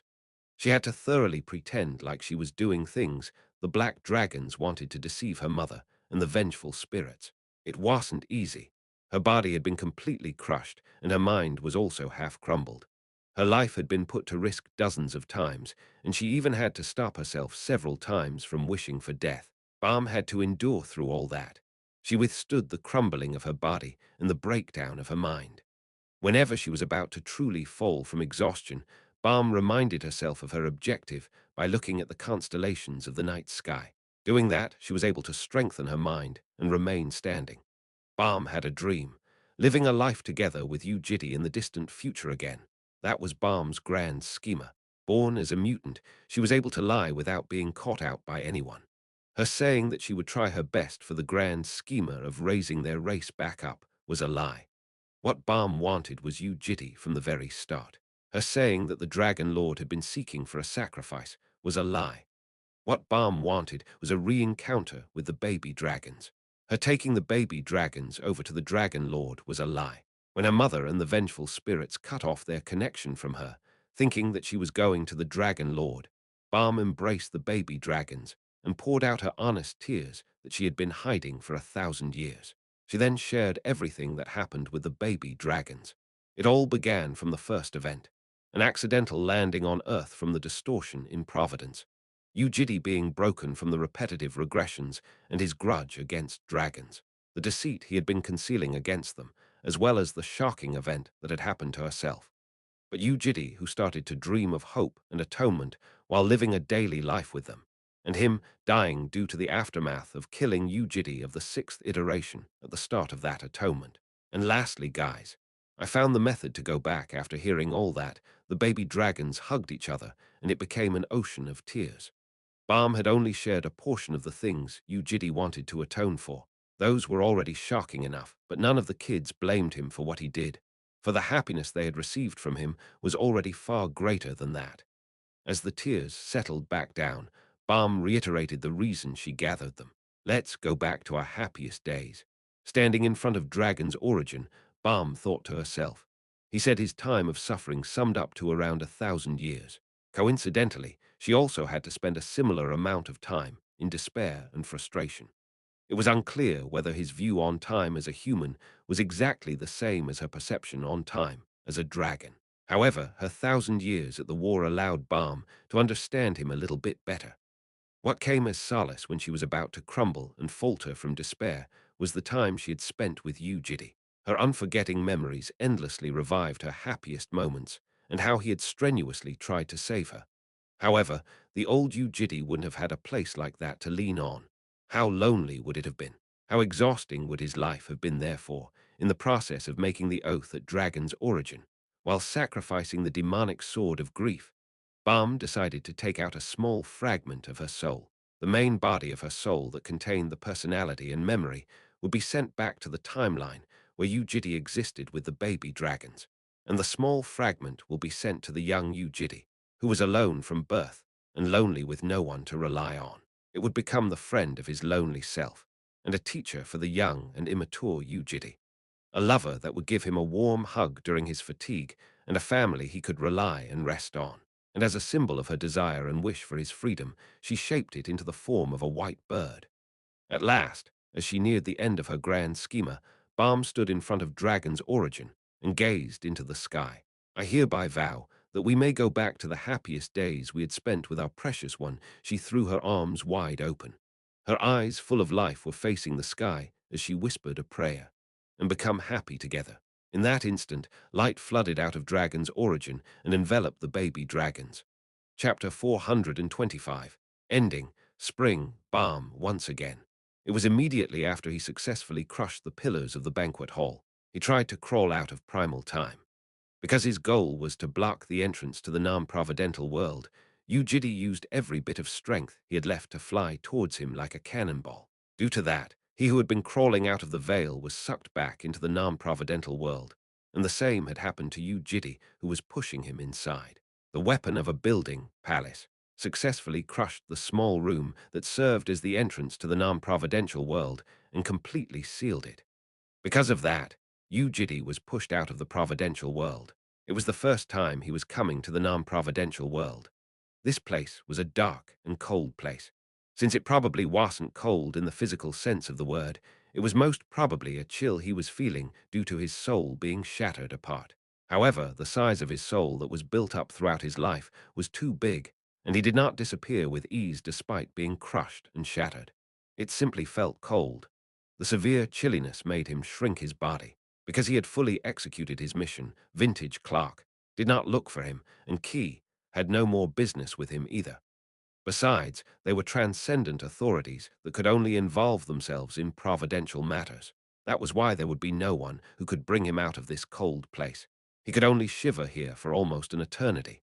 The only thing he could do here was search through his past memories.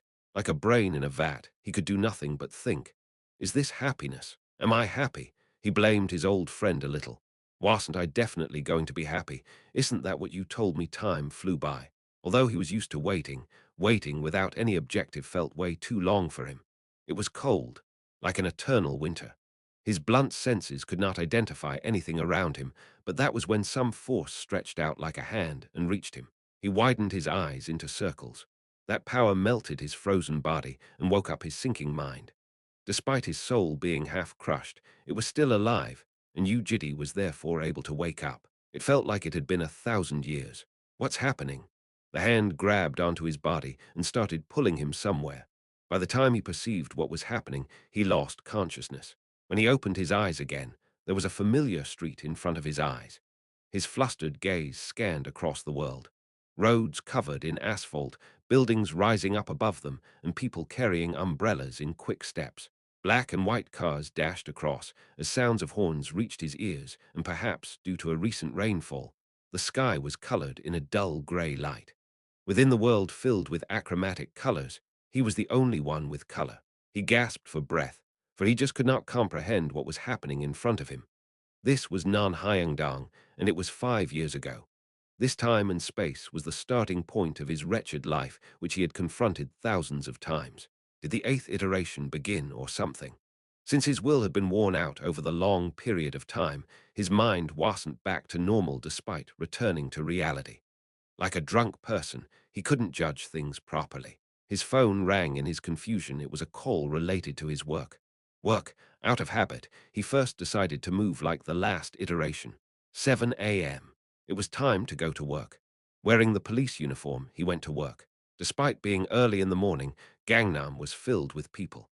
It was them living their everyday life, and he recognized it as something familiar despite his hazy mind. He traveled towards the portal bureau. By the time he reopened his eyes, an even more familiar sight welcomed him. It was the Academy city of Lair, the familiar scene of Hateling and the familiar cadet uniforms. It was filled with things he was so familiar with that he couldn't imagine any other place that he was more used to. Jitty Sunby, hello, Jitty's here as well. We had way too much drink last night, yeah. But seeing his colleagues welcoming him after commuting to work, Jitty felt strange. Ha, don't you think Jitty Sunby looks a bit different now? Wait, what? Was he always that tall? It was strange that his colleagues were one by one walking up to him. There were people he was used to that should be walking up to him for a chat, but these weren't them. Also, there was a place he was used to which was shared by all of them, and this wasn't that place either. "Ha, Jitty Sunby, where are you going?" Jitty turned his body and left the police station. Although his mind had yet to return properly, he hurried his feet. He couldn't move his body properly, so he had to rely on public transport. Walking all the way, there were many things he felt familiar with, as well as things that felt foreign to him. Everything was the same as before, and yet he was considering them either familiar or foreign. What surfaced before anything else among his hazy emotions was that sense of familiarity and a habit. As always, his habit of thinking of the worst possible scenario reared its head. There were things that still remained in a corner of his memories and emotions. In fact, there were a lot of them, so much that he couldn't count them all. It must be because all of those connections had snapped into nothing that he was standing here. This felt as if the eighth iteration had begun. It was similar to his familiar experiences of how everything that had been precious to him forgot about him and went further away while leaving him behind.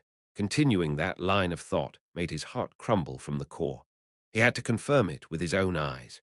That was why he headed to Firenze, Italy, to the road filled with buildings that seemed to be from the Renaissance period.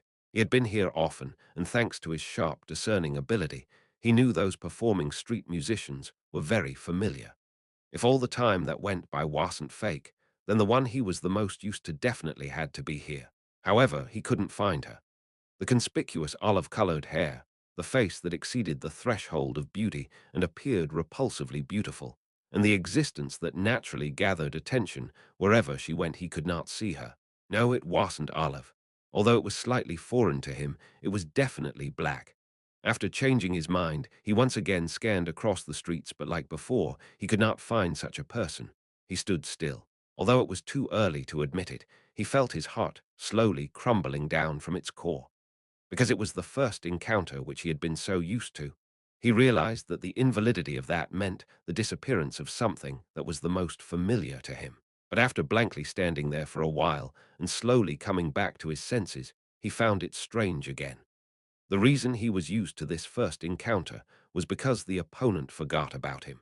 Now that sense of familiarity was gone, and that meant tap tap. Someone tapped him on his shoulder. He felt goosebumps immediately rising all over his body. Slowly, he turned around and found a black-haired girl staring at him. His gaze wavered. It was such a familiar face, a familiar pair of eyes and a smile. He smiled back. He wasn't intending on doing so, but a smile naturally appeared on his lips. It was because he got the verification that all the time he had spent was not fake. "Hi," he greeted her with a dry voice. "Hello." For some reason, the voice that came back from her sounded as exhausted as his own. Even though there was a smile on her lips, there were beads of tears beneath her eyes. It was as if she was seeing him after a very long time. He wanted to ask what was going on, but she suddenly lowered her head a little and gazed up at him with uplifted eyes. She was trying to pull a prank. Why did you come looking for me? Ah, this scene. Feeling like he could remember this, Yu Jitae recalled the words he said to her. Because I have a business. So you came here knowing who I am. Damn it, he wanted to stop this immediately. Therefore, he asked her, Who are you? A smile bloomed on her face like a flower. She cried and smiled. After being unable to control her own expression for a little while, at last to her lover whom she finally met again in a world without any scars, she whispered, I'm your Balm kidnapped, Dragons the End after story 1. Balm opened the window wide open. Light from the warm midsummer sun showered in through the window. They were at the house she used to stay in, and this was also where they were going to bring the kids to for the time being. It was a great day with a refreshing breeze, and not a speck of dust visible in the blue sky. Has sunlight always been so warm? Despite being in a setting that he had experienced countless times already, it gave him a completely different impression. Before long, Balm turned around and faced him. Slowly, she walked towards him, so in return, he reached his arms out and bent his back. Standing on her toes, she wrapped her arms around his neck. He gave the child a tight hug as she took a deep breath out while feeling the arms pressing down on her ribs. That breath made it feel all the more realistic. What is going on? Why are you here, and what happened to this iteration? And how Yu Jitae used to know everything as the one at the center of the regression, but now that he wasn't, he had no idea what was happening to him. A teary look appeared on her face again. She started a short and brief explanation of everything that happened until now. 10 years. Throughout that unbelievably long period of time, she suffered and was bruised until she was at last able to reach this moment. Her journey was conveyed with a small amount of her memories. Yu Jitae gave Balm another tight hug along with a deep sigh. He didn't know how he was supposed to console her. Although he only heard a portion of it, her story was shocking, astonishingly agonizing, and that in turn made him realize how priceless and valuable this moment was. That was the same for Balm. She squinted her eyes and heaved a sigh while seemingly holding her tears in. Ah, I promised not to do this. What? Nothing. They were bound to be closer during a deep hug. He lowered his head as Balm lifted hers and looked into his eyes. There was something permeating inside in their distance of touching breaths. Supporting herself by resting her hands on his shoulders, she stood on her toes. The two of them brought their lips closer at the same time. Their mixing tongues conveyed the warmth that proved they were alive. A small moan was heard as he bit on her lower lips. In that moment of long-awaited happiness, Yu Jitae slowly coveted her lips. At one point, the two of them separated their lips. Without even voicing it out loud, they both knew that staying together in such a steamy atmosphere might make them waste a few days. He slowly wiped the smudged lipstick on her lips with his thumb. I'll bring the kids back. Okay, in order to not ruin his reunion with the other kids, Balm decided to wait at home. However, Yu Jitae had to stop while he was in the middle of opening the door. Balm, who was behind him by the time he realized it, was wrapping her arms around his waist while leaning her forehead on his back. Don't be late, Balm said Yoram and Keel would be waiting at the same place as before. Dragons could remember something and never forget them in their lives. Because of that, standing in the same environment and comparing the scene to their memories to find differences was an enjoyable experience for them. It was slightly different from how humans tended to look for similarities by comparing their environment to their hazy memories, but it was apparently fun nonetheless. That was why Yu Jitae headed to Africa. Walking across the desert under the scorching sun for half a day, he felt deeply fatigued and exhausted for the first time in a very long time. Due to his soul being worn out over a long period of time, his mana and body were both very weakened. A portion of his power had been permanently lost, but even the leftover remnant in his body wasn't being used to its full potential. He would have to train himself again.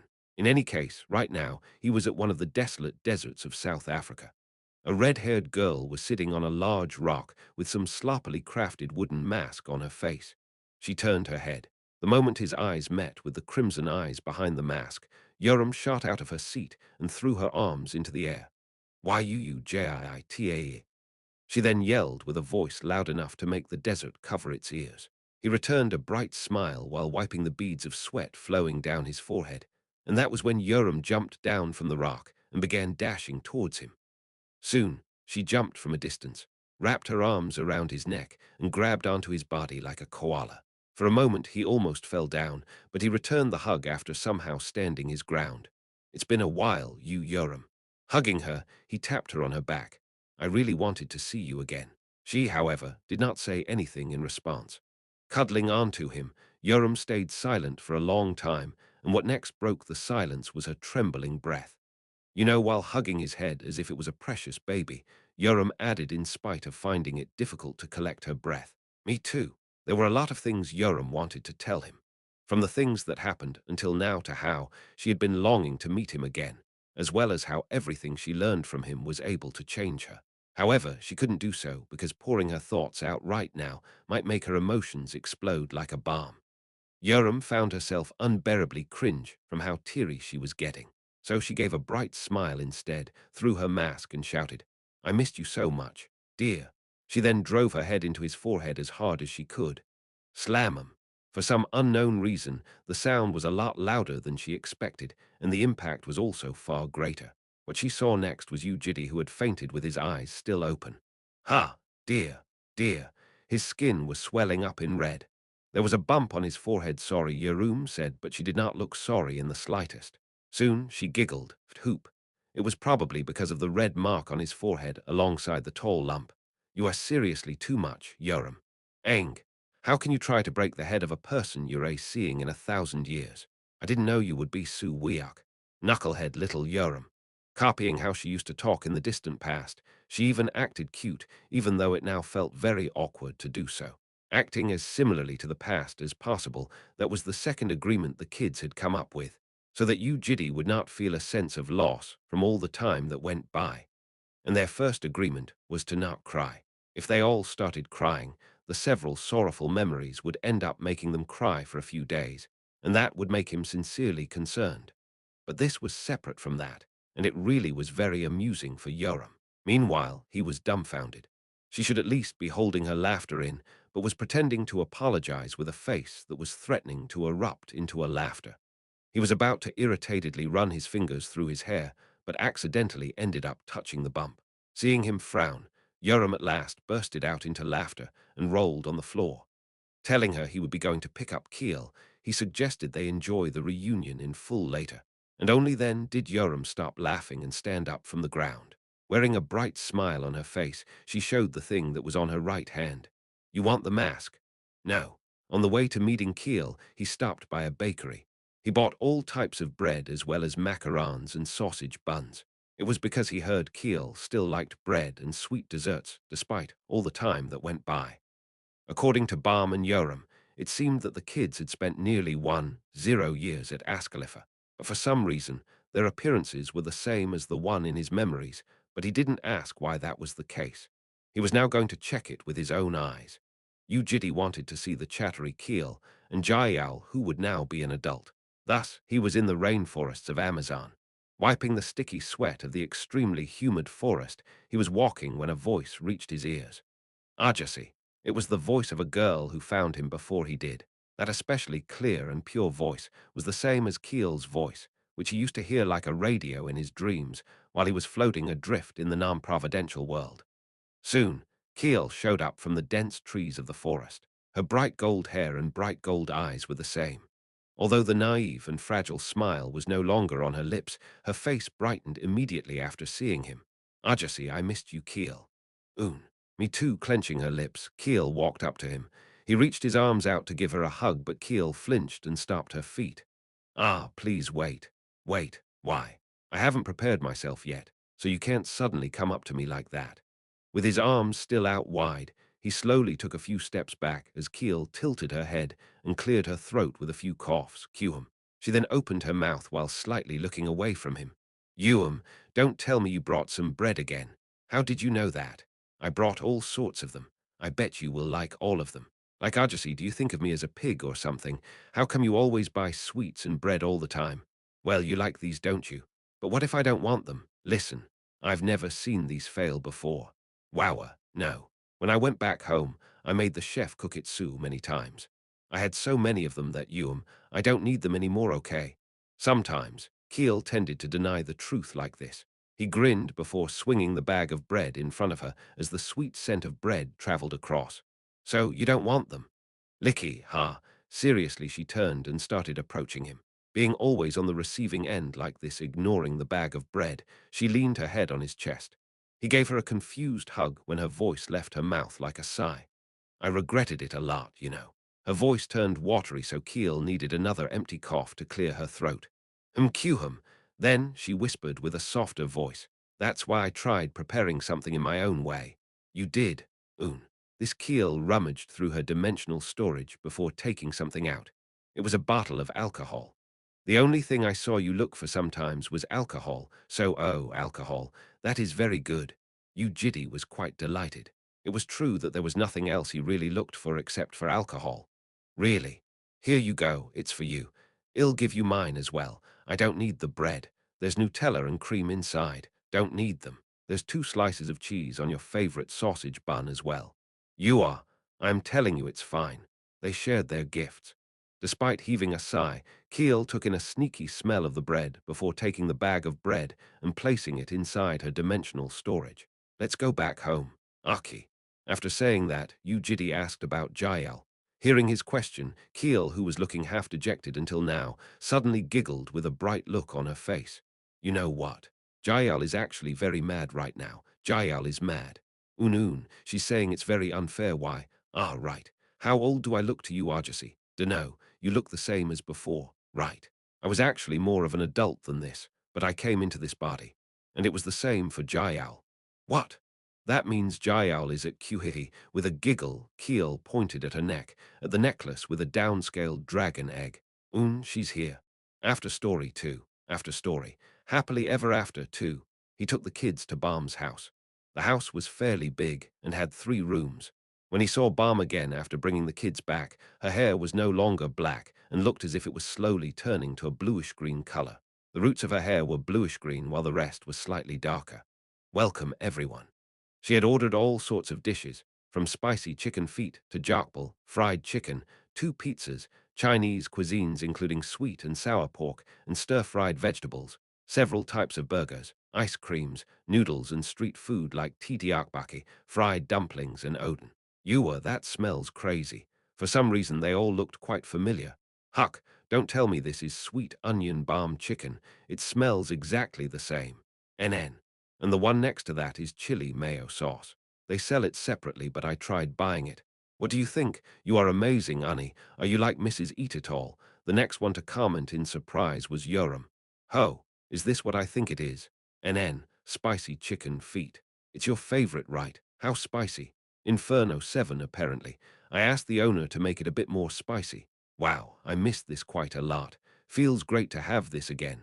Yoram and Keel said with sparkling eyes. But that wasn't the end. Placed in front of Yu Jitae was a very familiar burger. It's from back then. Do you remember it? Of course I do. I made that myself. Yu Jitae smiled, seeing how thorough Balm was.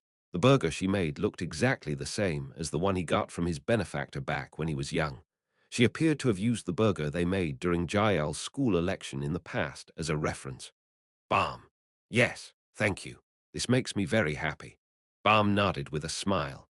Sitting at the table full of food that might even cause the legs of the table to bend, the 4 of them waited. They weren't praying or anything.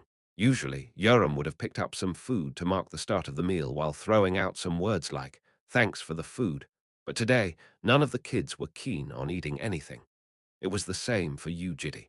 Even though he had his hands on the burger, he couldn't eat it.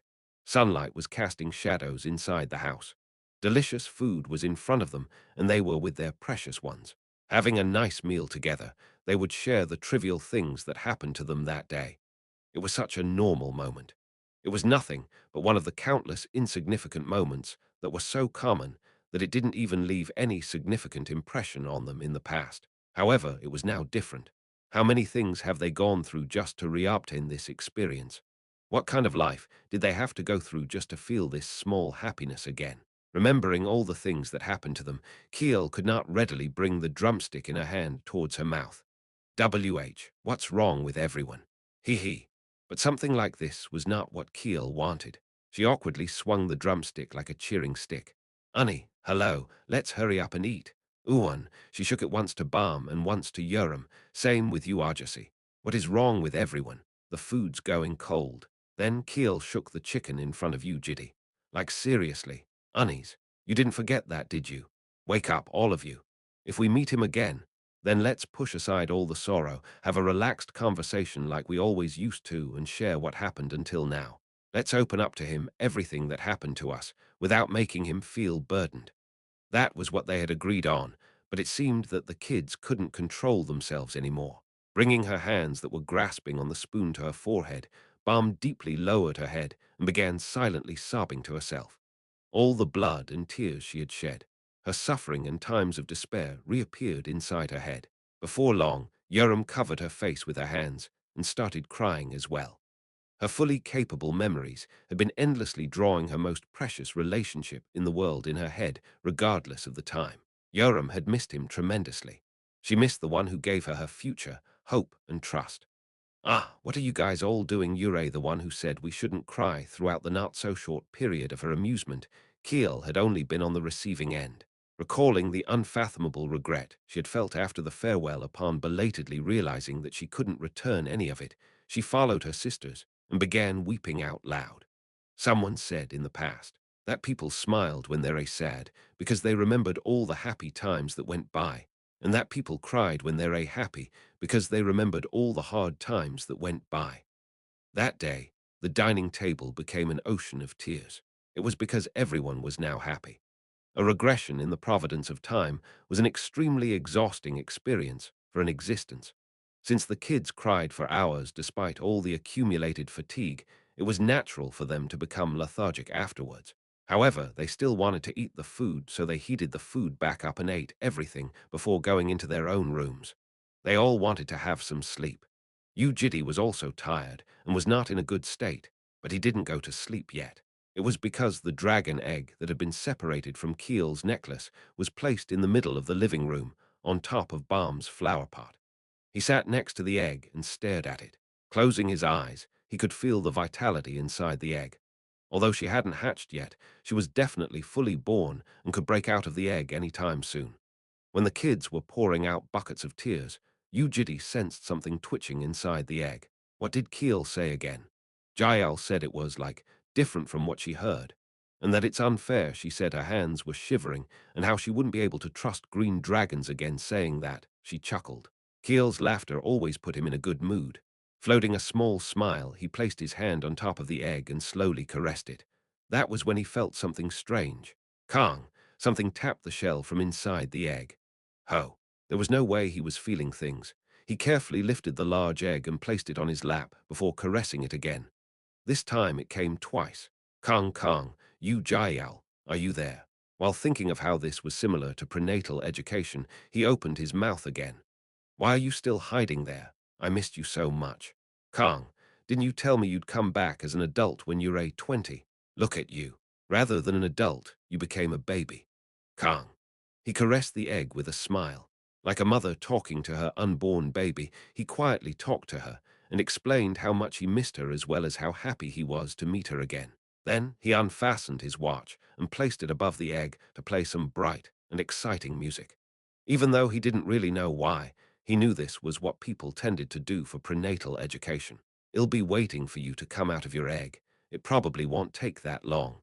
It's your second time, so you know how it's supposed to be done, right? Kang, don't be in too much of a rush, though. Your soul did come here, but your body is still that of a baby, so you might hurt yourself if you try to rush things. Kang Kang, all right. I'm sure you are also tired from the regression. Take a good rest." He placed the egg back on the flower pot and was about to go into his room when the egg suddenly turned noisy. "Kang Kang Kang Kang." It seemed that she was telling him not to leave. Therefore, he carefully carried the egg, headed to the bed, and lied down next to Balm, who was quietly letting out a snore. It was time to have some sleep. He closed his eyes inside the blanket with the egg next to him. Meanwhile, Jael inside the egg was very disappointed. Her sisters had already met Yu Jitae and were talking about this and that, and yet she was stuck in this place without even being able to see anything. I have to hurry up and keep my promise. Thinking like that made her once again feel how unfair everything was.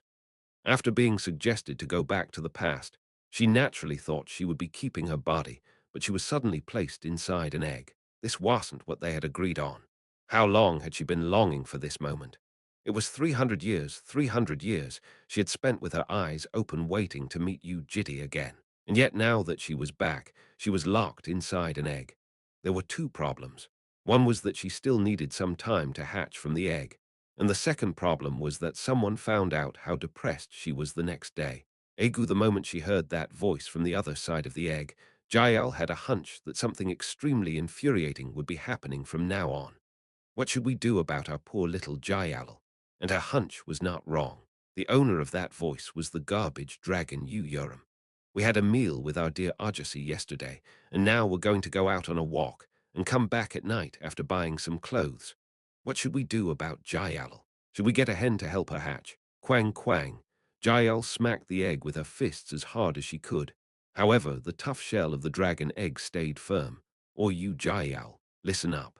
I'm going to have a meal with my dear darling, watch a movie, play games, ask for instant noodles and go sleighing together. Honey, stop. She's gonna cry. Go to an amusement park, a cat cafe, go to a Darnberry restaurant together, and have a super special Dunga Dunga time with the three of us, including Keel. Of course, that will be without you. You are. Just stop, you devil. Jael was so frustrated that her hands shivered and she felt like bursting into tears. I guess I'm the winner for being born early. Ah, duck. Forget what I said suddenly. She walked away while sounding dejected for some reason. In any case, Jael had to suppress her fury. She was no longer young enough to be provoked by something like that. She wasn't a baby anymore, and had lived for 1,000 years just like Balm, Yoram, and Keel. Although she stayed away from needless experiences as much as possible to keep her existing memories as special as possible, and was now in the body of a baby, she was still not a child. At least that was what Jael thought about herself. All she had to do was hatch from the egg. The moment she hatched, she would also go shopping, go on a walk, play games, and ask for noodles.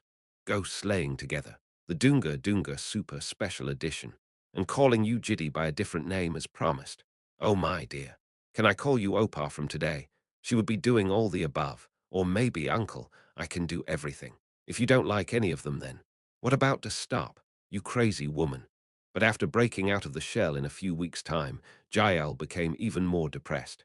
It was when she polymorphed into a human form after hatching from the egg. She had no idea how this could possibly be happening, and wondered if the entire world was trying its best to tease her or something. Jael, who wanted to say something to you, Jiddy, soon heaved a sigh with a gloomy look on her face. Oh wow, look at her mumble. She couldn't speak. After story 3, after story, happily ever after 3, you were.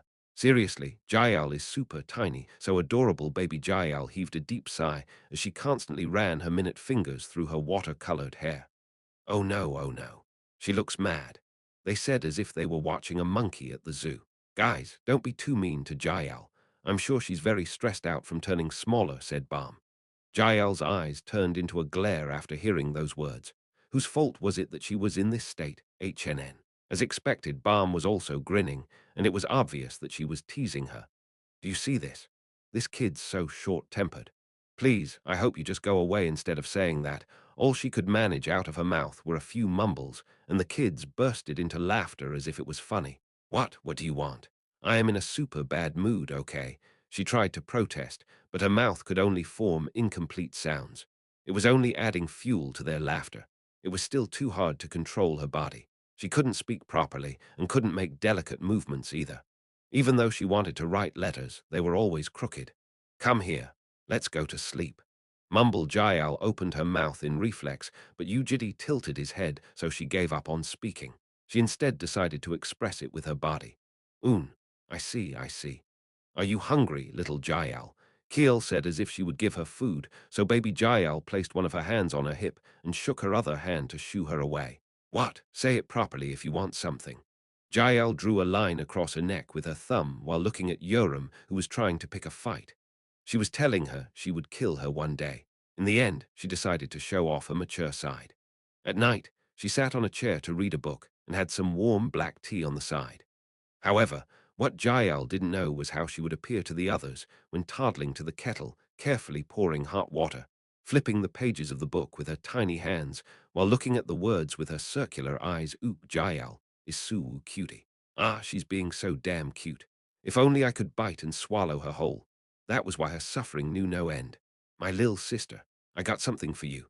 One day, Yoram brought diapers, toys, and nursery mobiles and handed them over to Jael with a wide smile hanging on her lips. Jael looked at her as if she was staring at trash before chucking her gift on the ground. Dude, how can you do that to my gift? Yoram protested. But that wasn't the end. Jael, I bought some too. This time, Keel came up while showing her a teddy bear and a pacifier. What? What do you want? Jael asked with her gaze, but the look on Keel's face was clearly not normal either. Until now, she had been simply enjoying herself, but there were now small fumes leaving her nostrils. Can you please put this in your mouth? Un. While pushing forward the pacifier in her hand, Keel turned on the camera of her watch with her other hand. Wow, these guys. They must be seriously crazy thinking that. Jael quickly turned around and began running away, but Yoram and Keel both chased after her. Kai ha ha ha. Ung. Please, let's just take one photo. You look way too cute right now. No, oi oi, you Jael. If you don't want that, how about my titties? Hell no. What type of nonsense is that? What's going on?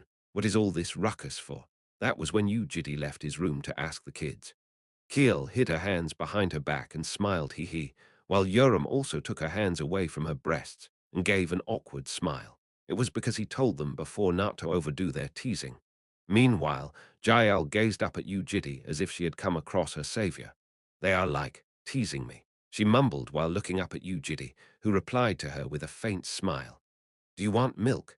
Yoram and Keel almost rolled on the floor laughing, while Jael felt betrayed by Yu Jitae for the first time. Thus, he had to soothe the child later, with 1 hour of Dunga Dunga. At the start, they were trying to imitate how they used to act in the past, but they were back to their past selves by the time they realized it.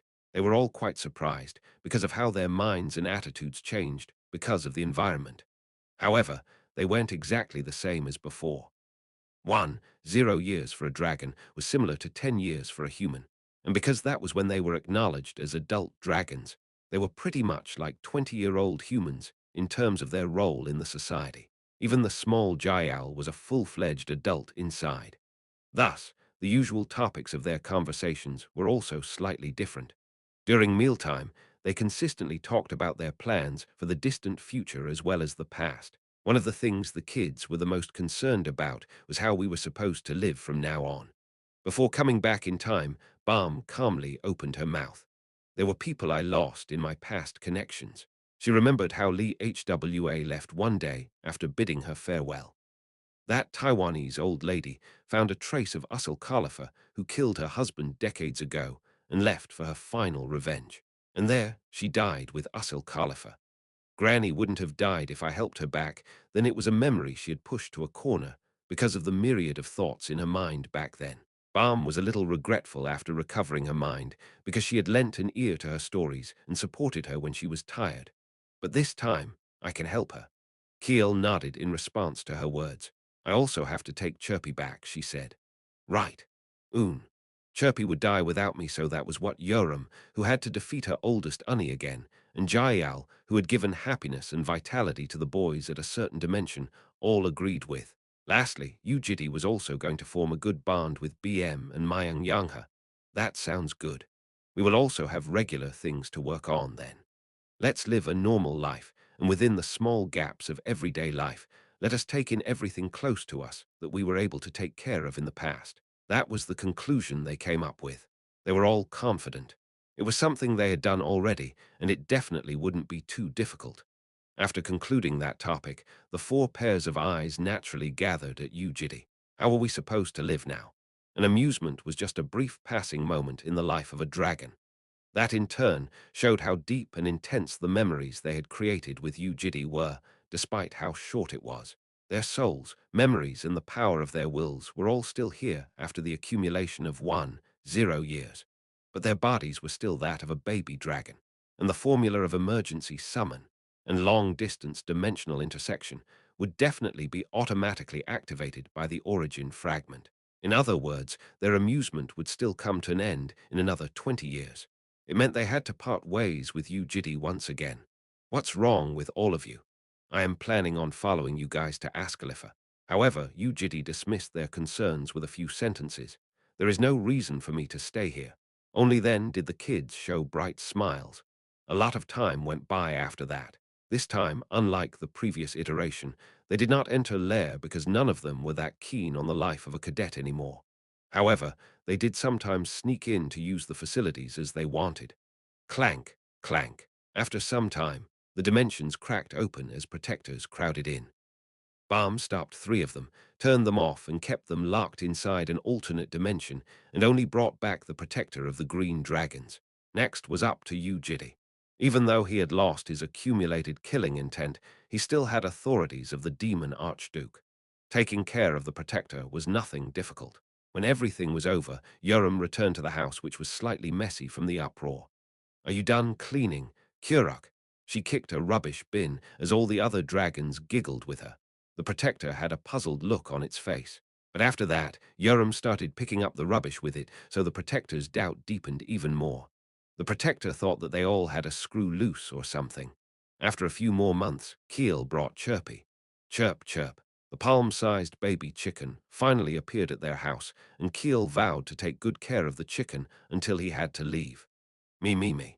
I can do it very well this time. The number of spirit beasts she had raised for centuries while looking after the gnome village was at least several hundred, and Keel's method of caring for Chirpy, the spirit beast, was therefore on a completely different level. She healed the baby chicken who was injured and hurt, washed him clean, took a refreshing walk every day, and gave him delicious food to healthily raise him up. Wow, Keel, that's really amazing. Right. Even though she said that, Balm tilted her head. That yellow furry ball, why was it so big? More and more question marks appeared above her head as time went by. And in the blink of an eye, Chirpy was as big as an average large dog. Ha! Wait a minute.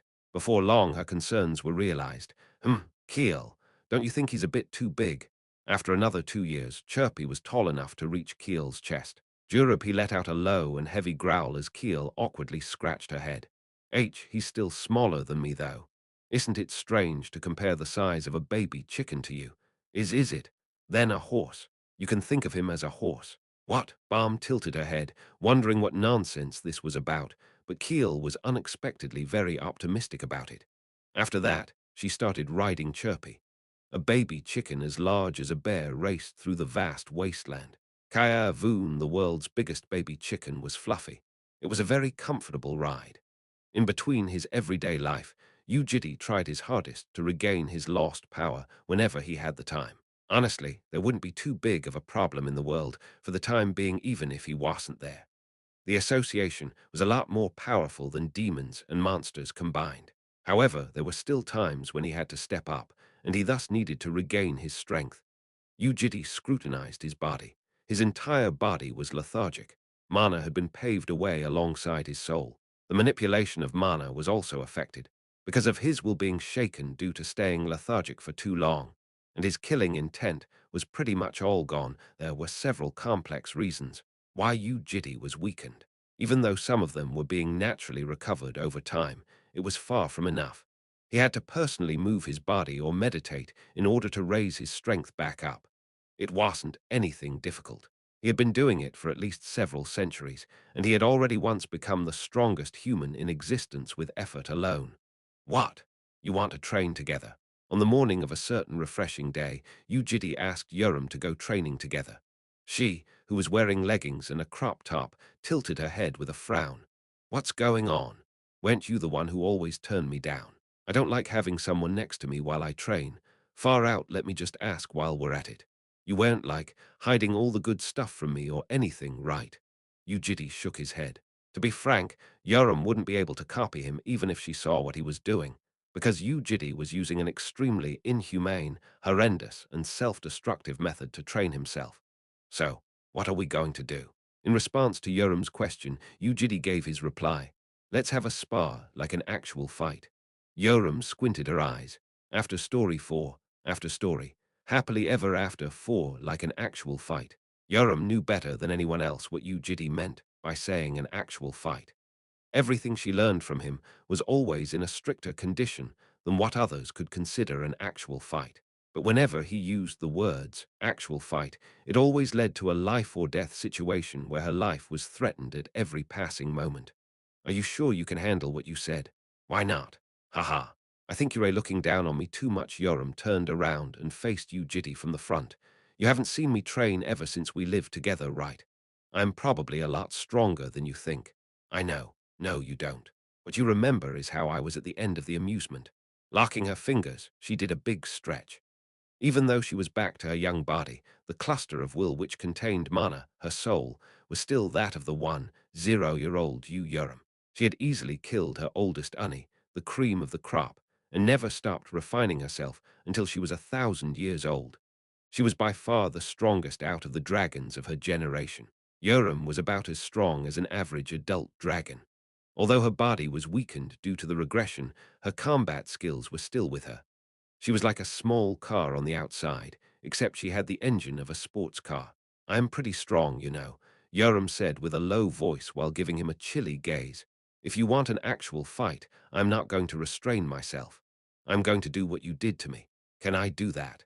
It wasn't a warning. She was trying to double-check whether it really was okay to do as he said or not. Yoram, that's quite funny, said Yu Jitae. What is? You're talking as if you are obviously going to be the winner. It's very funny. I am speechless. Ha! She gave a scoff as faint tension appeared between the two. I remember someone fainting from a single headbutt. Why do you sound so confident? You should not be arrogant before a fight. Did I not tell you time after time? How long ago was this? Listen. It has already been quite some time, and there might be variables. You should not judge based on the past. Ho, what is this? Do you still think you're my teacher? Looking at your actions, it looks like it's still too early for you to graduate. Yoram forced her stiff lips into a smile. I'm actually gonna beat you up soon. After jumping across the dimensions to a barren wasteland, Yu Jitae and Yoram began to fight. I'm not gonna hold back. Unsheathing her sword, Yoram lowered her body. She took a big step forward as a large spark flickered beneath her feet, and Yu Jitae had to widen his eyes. Yoram dashed across in the blink of an eye, and her sword was already right in front of him. Clank, he parried her attack. It was a heavy and oppressive yet clean attack. It created a ripple in the air and shook his bones, but nonetheless, he was able to block it. It was a stunning improvement compared to how he was like right after the regression, because he had lost his killing intent, shapeless sword. No longer had the same amount of power as before, but Yu Jitae still possessed thousands of authorities and abilities which he didn't need to use beforehand due to the shapeless sword. He was planning on pouring everything into this fight. After a short exhale of breath, he reopened his eyes. The victor was decided after 2 hours. Blood was oozing out, and several bones were broken for Yu Jitae. His eyes were bruised, and parts of his body were exposed due to the partially scorched clothes. Yoram wasn't in a perfect state, either. She had also been struck several times, and the long cut created by a sword on her waist still had beads of blood dripping at every second. During the fight, Yoram came to the judgment that she would be exposed to Yu Jitae's thousands of attacks if she were to distance herself, and aimed for a close distance and a grappling fight. Their swords broke, and they rolled on the ground while throwing fists back and forth, and she proved that her judgment was correct. Slam! The back of Yu Jitae's head was forced into the ground as Yoram pressed onto his body from above. Huck, give up, she suggested. The tip of her dagger was next to his throat. While coarsely gasping for breath, Yu Jitae closed his eyes and gave a nod. It was a sign of surrender. What did I tell you? I told you ill win, yes. I was right. You Yoram, you crazy freak. Even Yu Jitae is nothing for you. Little Yoram is the strongest in the world, is she not? Answer me. Now, yes. Bullshit. He gave his agreement all too easily, and Yoram was unamused. It was boring to tease someone who was too straightforward. In any case, his body was in a pretty bad state, and they had to end the fight here. That was why Yoram was about to raise her body, but she stopped in the middle. Hold on. A sudden line of thought popped up in her head. Had she ever beaten that Yu Jitae like this in her entire life? She pondered to herself. No. Except for that one time when she punched him in the chest, she had never beaten him even once in her entire life. But what about now? Yu Jitae was pinned underneath her. A grin appeared on Yoram's lips. Meanwhile, Yu Jitae bewilderedly opened his eyes after sensing how Yoram was showing no signs of standing back up, curious as to what she was trying to do. And what he found was a perverted smile hanging on her lips. What? What are you doing? Move aside. Hugh, the stern tension covering the two of them, was gone in the blink of an eye. Yoram said after a giggle. Right now, you can't escape without my permission, can you? What? After a smirk, Yoram raised her hand and snapped a handful of her hair with her fingernails. She then grabbed the stiff and red hair strands like a brush. Oi, hoo Q, what are you doing right now? Q hoo hoo, Q-kakuk.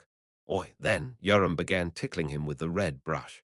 His skin was very sensitive after being scorched by Yoram's flames, so much so that Yu Jitae was feeling ticklish despite being usually immune to it. Oi, dude, he frowned. Due to the fierce fight they had, he had trouble moving his mana properly and thus couldn't cut off his senses. Besides, Yoram's movement of her brush was extremely explicit. From his ears, she sneaked past his earlobes and began sweeping his neck with her hair. Or you, Yoram, oops, stop this right now. What do you think you're doing? Q-Hop, can't you hear me telling you to stop? Q-Hop, what are you gonna do if I can't hear you? Hit me. You, Yoram. Aguo so scary she held back her laughter which was threatening to burst out. Her brush continued to move. Before long, her hair traveled down the neck, past the collarbone towards his armpits as he called her name with a scowl. Oi, Yoram. Hearing the faint sense of urgency in his voice, Yoram could not stop herself and began chuckling out loud. For her, this was way too interesting. Wow, it was none other than Yu Jitae. That man who was always arrogant and aloof, who kept an indifferent look on his face all the time as if he was some kind of big shot, was pinned underneath her while stuttering in a hurry. Stop, let's stop this kind of prank, it's tickling me. Yoram replied after a chuckle, don't wanna. If you're respectful, then maybe, be as polite as you can. What kind of wacky shit is this? Stop this right now and move aside, you hear me? No, why should I HNN? What's in it for me? You, why the hell are you doing this? Ha, no need to worry about that. Say please. If you don't want to, be as polite as you can, polite enough to satisfy me. Her brush continued moving. It started heading to his wide chest. The destination were the darts that were acknowledged in a certain underground fight club of North America for being wonderful. So you're not going to do it, huh? Are you still not going to do it? Who? It's going even lower, though. It's already past your collarbones. I can see your beautiful nips. Yu Jitae closed his eyes with a deep sigh. He had to end this horrifying humiliation immediately.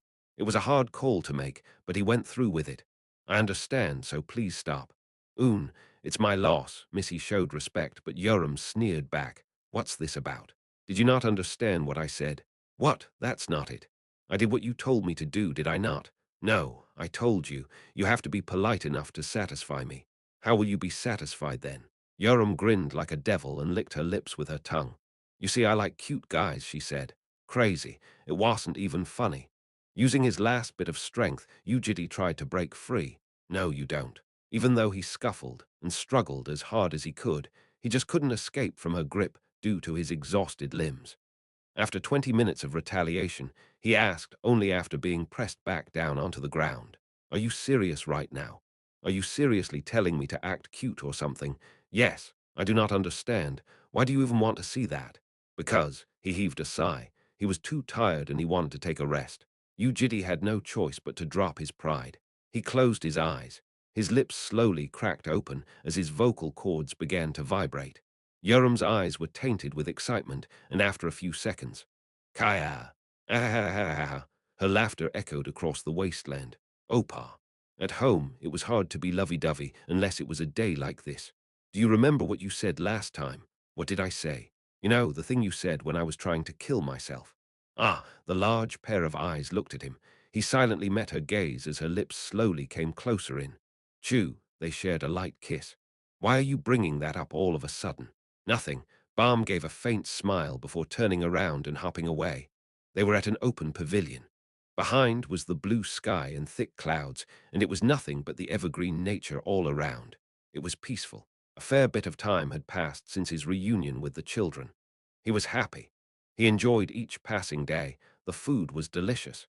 His relationship with Balm was delightful, and the house they lived in together was very cozy. Until now, he had never known that living and breathing could be so enjoyable and precious. Only after belatedly realizing that was Yu Jitae finally able to smile from the bottom of his heart. "Honey, look at that stupid smile on that guy's face." Keel sneered while pointing at Yu Jitae. Bam, who was next to her, also gave a smile. What was this about? Keel's sudden words made the smile vanish from Yu Jitae's face. MHMM, right, how shameless, I know, right. Does he think he has the right to be happy? What a piece of trash. Well, good for us, though. I can do that now, right? Shoot. Yu Jitae, watch carefully. Watch what I'm doing next. After saying that, Bam took out a ballista and pointed it at Keel's head. She then pulled the trigger. Bam! Yu Jitae opened his eyes with a flash. Grabbing onto his chest, he tried to raise himself up, but his body refused to listen to him. His body was screaming all around as if there were countless needles piercing into his body. With his entire body glistening from sweat, he gasped for breath. It was a dream. That thing just then was a dream. His sense of reality slowly came back to him as a deep frown appeared above his eyes. That was the third ridiculous nightmare he had ever since he began living a new life. His neck turned relaxed as his head helplessly fell back down. Something soft touched the back of his head, and only then did he notice the person sitting next to him. "Are you okay, Arjasi?" It was Keel. He had been lying down with Keel's thigh underneath his head. After story 5. After story. Happily ever after 5. Wondering what was going on, he tried to raise himself up, but his body shrieked in pain and refused to listen to him. "You should stay down. I'm healing you right now. Thanks. Where's Balm?" She went outside with Jayal. That startled me just then, you know. You suddenly started gasping and stuff. While collecting his breath, Yu Jitae shook his head. "It's nothing. It was a nightmare, as you said." He felt an excruciating pain all around his body and frowned. The injuries he got during the fight against Yoram wasn't fully recovered yet. Like Ajasi, why did you have to fight like that? How is fighting to kill each other a part of training? You could have been seriously injured with one mistake, because that's the fastest way to regain my power. Is there a reason why you're in a rush? There wasn't. It was just the way of his life. He had to obtain something as quickly as possible if it had to be obtained. In any case, lying down using Keel's lap as a pillow was weird no matter how he thought about it. Thus he tried to lift his body up again, but Keel pressed down on his forehead. "Just stay still. Come on, stop interrupting me, I'm trying to heal you. By the way, Arjasi, yeah, you really are a lot weaker now." "Huh. Actually, I accidentally saw your dream. Drip. It felt like a droplet of water had dripped onto a lake. Sorry, that must have been startling. It's okay." That was all she said in response. Feeling slightly awkward, Yu Jitae added, "But still, how could you peek at someone else's dream like that? If I was having an obscene dream, that would have made it uncomfortable for both of us." "Ah, I guess you didn't know about it because you've always been strong, Arjasi, but we always live while passively accepting the emotions and memories of other races. So me looking at your dream just then was not because I wanted to. I see you should hurry up and become stronger if you want a sexy dream, hee hee." She joked with a smile as he shook his hand in response. Even that small movement of his arm made his chest muscles scream due to the wound carved by Yoram, so he lowered his hand back down and closed his eyes. Keel closed her mouth after the little joke, and Yu Jitae also stayed silent for a long time. Her hand resting on his forehead started to convey warmth down his skin. She slowly began caressing his hair. Leaving behind a rustle, her fingers traveled through the short strands of his hair from the forehead to the crown of his head. Keel stroked his hair, which was probably dirty from the dust. He couldn't easily open his mouth. They had been living together for almost 2 years by now, but they still hadn't talked much about the past 0 years, let alone the stories that laid at the bottom of everything. Although he decided to be honest, that didn't mean all of his problems would be resolved in an instant. He had initially chosen deceit because of how immensely difficult it was to come out clean, and thus it was still challenging to find the right occasion even after deciding to be fully honest. Let's do it one day when the time comes. Let's do it when we can open our hearts a bit more. He was delaying things and had been waiting for the right timing until this day. And now, while feeling her cautious fingers that were caressing his hair and her quiet gaze looking at him, he realized that the time had come at last. "Keel, Un, I have something to confess to you." What is it about?" "About the sins I've committed." He was scared. What if this occasion and this method was wrong? What if it created a crack in their relationship? Even though Balm had been telling him there should be no problems, several times until now the sinner still couldn't control his fear. Rustle, rustle, the fingers stroking his hair did not stop, and that gave him the courage. Firstly, I need to explain about everything that happened. Lying down, he began telling Keel the start of everything. From how he met the gold hatchling for the first time in the distant past, her life that ended with a suicide multiple times, and everything that cornered them. He talked about all the unfortunate events. Throughout his story, Keel did not say anything. All she did was silently look into his eyes and blink. He was currently very weakened and couldn't censor every piece of floating memories, and those were thus being conveyed to Keel. Everything that happened to BY at the fourth iteration, the imprisonment in the fifth and the sixth iteration, and all the atrocities he committed within the countless forgotten iterations in the middle were all fully conveyed to Keel. His detailed emotions during that time were also in the mix. Yu Jitae did not try to defend himself because excuses were not necessary in an atonement. Yu Jitae did not try to explain himself. He did not try to decorate his wrongdoings. It might have been possible if he wanted to, but he didn't. He simply chose to be honest. Can you please forgive me? Keel stopped her hand. That acted like a small signal that made Yu Jitae feel uneasy. No matter how happy Keel was in the seventh iteration, a change in history tended to negate happy memories. An approach with a hidden agenda. Pretentious kindness. Those hands that tied and imprisoned me were the same ones caressing my hair all the time. That must be how Yu Jitae appeared to Keel. Anxiously, he held his breath and waited for her next words. Soon, Keel slowly opened her mouth. Yu Jitae widened his eyes. There were drops of tears budding in her eyes. The child gave a faint smile as the tears traveled down her cheeks. Keel smiled at him. I don't know if I have the right to forgive, but if I do, I will forgive you. He felt his heart beating rapidly. Because of how hard it was for him to pour those words out, and because of the long moments of his fear and uneasiness, Keel's one word felt like a breeze warmer than anything else that started to melt his past regrets and fears. So promise me you won't have a dream like that again. It's definitely chocolates when you're feeling down. That's right. Here, hurry up and have some. Yu Jitae was unable to even lift a fork and was leaning on the backrest when Keel suddenly came up and fed him a piece of the chocolate cake like what he used to do when Keel was sick one day. You see, after returning to Ascalipha, I looked after gnomes. Keel started talking about the things that happened in a world without Yu Jitae which she had been hiding in her heart. Raising kids is not easy, right? Egugu. Don't even mention it. She gave another silly smile before cutting off a piece of the cake and bringing it to his mouth. Looking back on the time she spent with the gnomes, there were in fact more memories of her hardship than her happiness. That made me think about Ajasi a lot. About me, because I was clearly the biggest problem. You never showed it on the outside, but you must have been very frustrated and tired on the inside, right? No, Yu Jitae denied while shaking his head. There was no need to be honest about every single thing. As if it's a no. Hee hee. Keel chuckled before raising the coffee mug and bringing the straw to his mouth. It was on a certain sunny afternoon of early autumn. In the middle of the background noise of the small cafe, the two people who had once been a guardian and a ward continued talking to each other. In a world where they no longer had to feel hurt, they shared the warmth of the past, and that brought a small amount of peace to his sick heart. Thank you for apologizing to me. I will do a lot better from now on, Keel said with a bright smile. That day, Yu Jitae received redemption from a girl. However, that was only the beginning. He still had to ask the other kids for their forgiveness. When would be the right timing? Who should I apologize to first? He was pondering and deliberating on the right occasion as time rapidly flew by.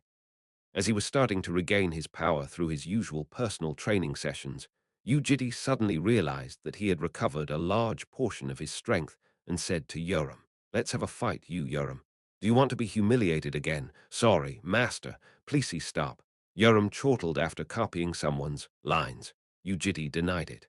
He had no idea what she was talking about. It was quite straightforward after they arrived at the training grounds. Yu Jitae picked up a wooden sword and immediately dashed at Yoram.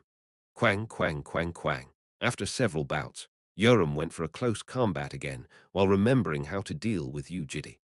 But unlike how he had to dodge her attacks a few months ago due to insufficient power, he chucked his sword away and punched back. He smacked Yoram's head with his fist and bashed her as hard as he could on her stomach.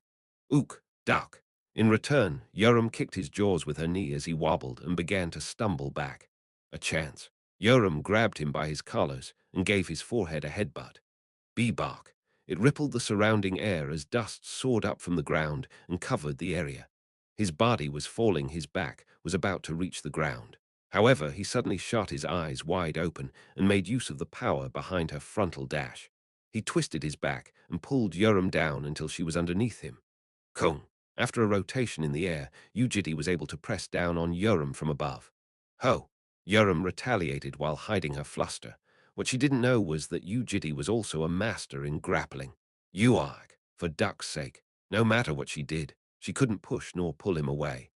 Whenever she somehow raised her body back up, his foot came flying in from a mysterious angle and made her fall back down. As if she was stuck in a quagmire, Yoram could not get up despite trying everything she could.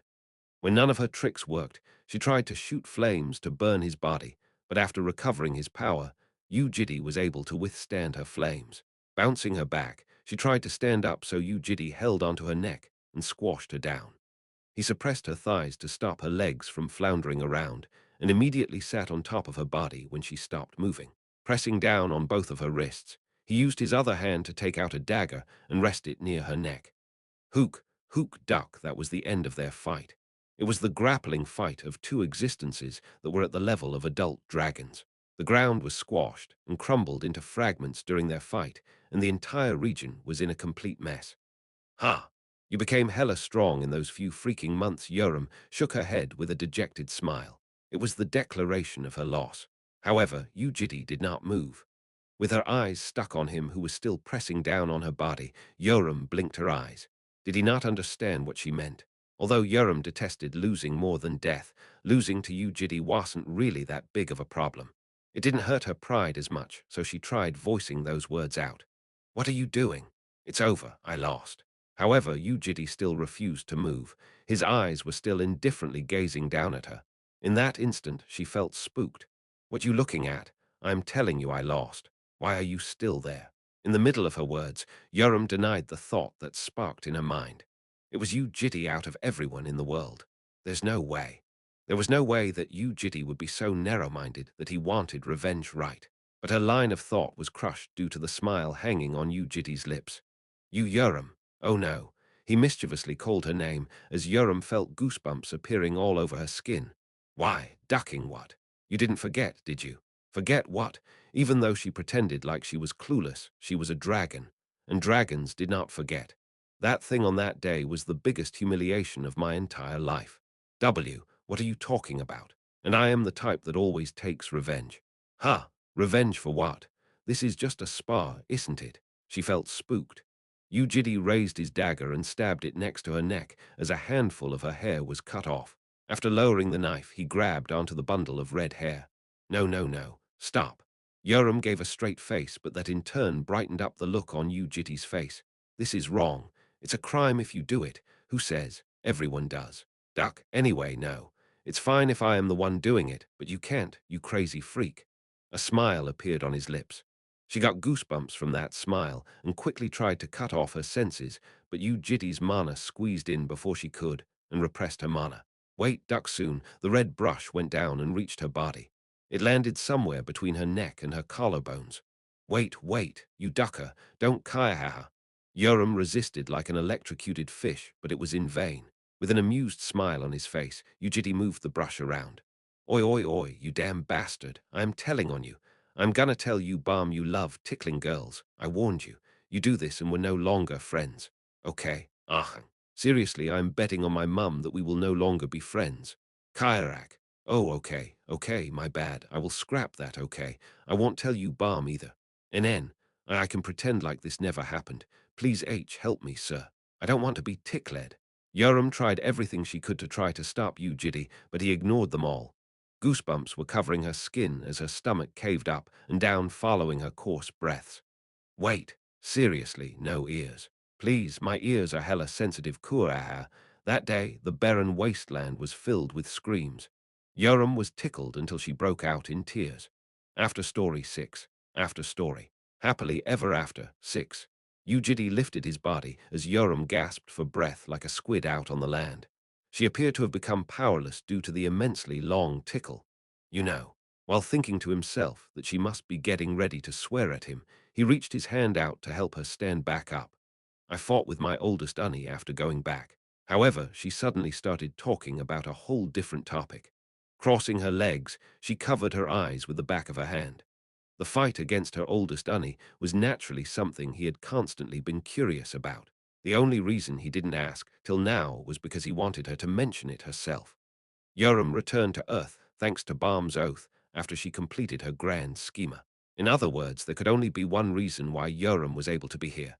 So you won, you beat her. NN. He felt his heart being quite overwhelmed with emotions. You, Yoram. His voice was a little brighter. I'm insane, right? She asked. Yes, you're crazy. Is Yoram cool? Fabulous. Is she the best? You're the best in the entire universe. Yoram twitched her lips as she soon let out a grin. Kulkulkul like a person who can't control their laughter, she continued giggling like a boiling kettle. His compliment was like a full stop to her story. You did an excellent job. Her smile slowly dissipated. At this moment, Yoram had her life and hard work acknowledged once again by the one who trusted her more than herself. That very person asked her a question. How did you fight her? Do you mind telling me? She described everything that happened back then to Yu Jitae, including every detail possible. While talking about those moments, a drop of tear left her eye, and like a water drop on a document, it tainted the paper to smudge the ink of her memories. Wiping off those tears, Yoram calmly continued her story, starting from the 300 years which had gone by, as she blindly waited for the selection ceremony after returning from the amusement. Yoram explained how she trampled upon the condescending gazes of her parents to kill her oldest sister, as well as how she wailed by herself in front of her youngest Unnie's grave at the end of everything. Those stories, feelings, and words created a lump in her throat whenever she looked back on them, but he serenely listened to her story and lent a close ear to her chronicles. Meanwhile, it made Yu Jitae think that today might be the day for him to ask Yoram for her forgiveness, but her following words put a stop to his line of thought. It was super hard for everyone, you know that. I think I do, the more I listen to your stories. But to be honest, I don't think what I went through is even close to half of all the suffering you Balm had to go through. What? You really need to take good care of her. She worked really, really hard. Yoram then started mentioning the chronicles of Balm in a soft voice. She talked about the crazy vengeful spirits of the black dragons, the war of green dragons and the likes. But I guess she wouldn't have been that worried about the future, because she must have been certain that she will be sleeping with you as a black hair. Her next words, however, were very confusing for you, Jitty. Sleeping with him as a black hair. What is that about? What? Do what with me as a black hair? Aang, as if she finally noticed her mistake, Yoram shook her hands. Pretend like you didn't hear that. What is it about? I don't know. Whatever. Don't tell her I told you that, and don't even pretend like you know what it's about. Okay. Ujidi was already greatly intrigued, though, because he remembered how Balm used to pick a few females in the association to become friends with. What was common between all of them, except for one person, was that they were all Asians. Until now, he didn't know why she hadn't tried to befriend some females over others and couldn't find anything common between them. But the sudden words of Yoram became a puzzle piece that entered his head. He remembered the hair colors of the ones Balm had been trying to become friends with. He recalled the appearances of Kang Arjun, Zhu Heiyin, and Freya Wahabi. Black hair, they all had black hair. That black hair or whatever, are you really not going to tell me what it is? I don't know what you're talking about. I can't tell you anything. Why? Dunno, just forget about it. Please. Yoram stood up and shook her hands in the air before jumping across the dimensions to escape from him. After that, he asked her a few more times in secret when they were at home, but Yoram did not tell him anything. Yu Jitae recalled what she said. But I guess she wouldn't have been that worried about the future, because she must have been certain that she will be sleeping with you as a black hair. It sounded positive, as if there was an underlying layer of hope. Sleeping was probably referring to a sexual relationship. In other words, that meant Balm with black hair having an intercourse with him would lead to some kind of optimistic result. That, however, was strange. It was because her hair had been turning back to green ever since they met each other again. There was pretty much no strand of black hair left. If black hair would lead to an optimistic result, then why was her hair turning back to green? In the end, he couldn't ask Yoram for forgiveness that day, but he decided not to be in a hurry. Atonement was his lifelong duty. There was no need to be in a hurry, and the future ahead of them was still very long. He would have more opportunities in the future. Thus, he decided to drop the things related to his atonement in daily life for the time being, and started pondering about Balm's show of affection. He was way too curious to disregard it. But asking wasn't an option, either considering the frantic attitude Yoram showed when he asked her a few times. It didn't seem like a joke, and seemed like a fairly serious topic that shouldn't be delved into. Yu Jitae wanted to find the truth. There were two keywords. 1. Black hair. 2. Show of affection. There was nothing he could do about the first one. It wasn't something he could openly ask about, so he had to control the variables and make Balm introduce the topic. Thus, he decided to control the second element. After that day, he avoided having deep affectionate actions with Balm. It wasn't easy. There were only 3 rooms. They didn't bother making any more rooms, so he had to use the same room as Jaeal and Balm. It was on a certain warm evening in spring. The kids were outside playing, and Balm was the only one who had returned before them. After coming into the room, she stared at him as he turned his eyes and returned the gaze. There was no one inside the house, as the two of them shared a suggestive eye contact. Balm looked very pretty today as well. Her eyes that were gazing up at his eyes from uneasiness, and the nervously pursed lips were a sight to behold. They had already done it a few times, and yet Balm was still very nervous before having a relationship with him. That was why it was usually his job to approach her and be the one moving. But today, it was different. Yu Jitae returned a faint smile before looking away from her. A look of doubt appeared in Balm's eyes. That was the end. While suppressing the burning passion inside, he soothed himself. He continued lying down on the bed reading a book, but that was when a fragrant scent of nature cleared up his brain. That was the furtive signal Balm was throwing at him. However, he contained his desire and refused to move. Balm tilted her head. She then swept past her lower lips with her thin fingers. After a few days, it was a day where Jaeal and Yoram went playing outside together despite bickering with each other all the time, while Keel came back after playing with Chirpy, the enormous baby chicken, and immediately fell asleep in her room. He was alone in the living room watching a documentary on hologram TV. That was when Balm came out of the shower like a human, while wearing a gown with her hair lifted to a bun.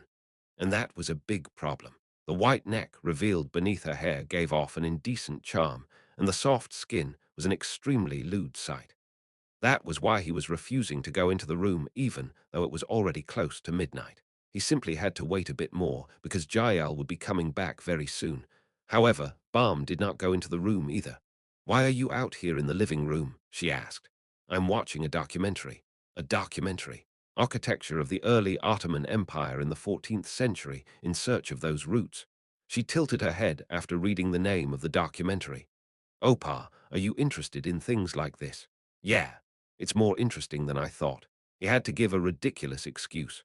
However, it was a good choice of documentary because Balm would definitely have zero interest in such a topic.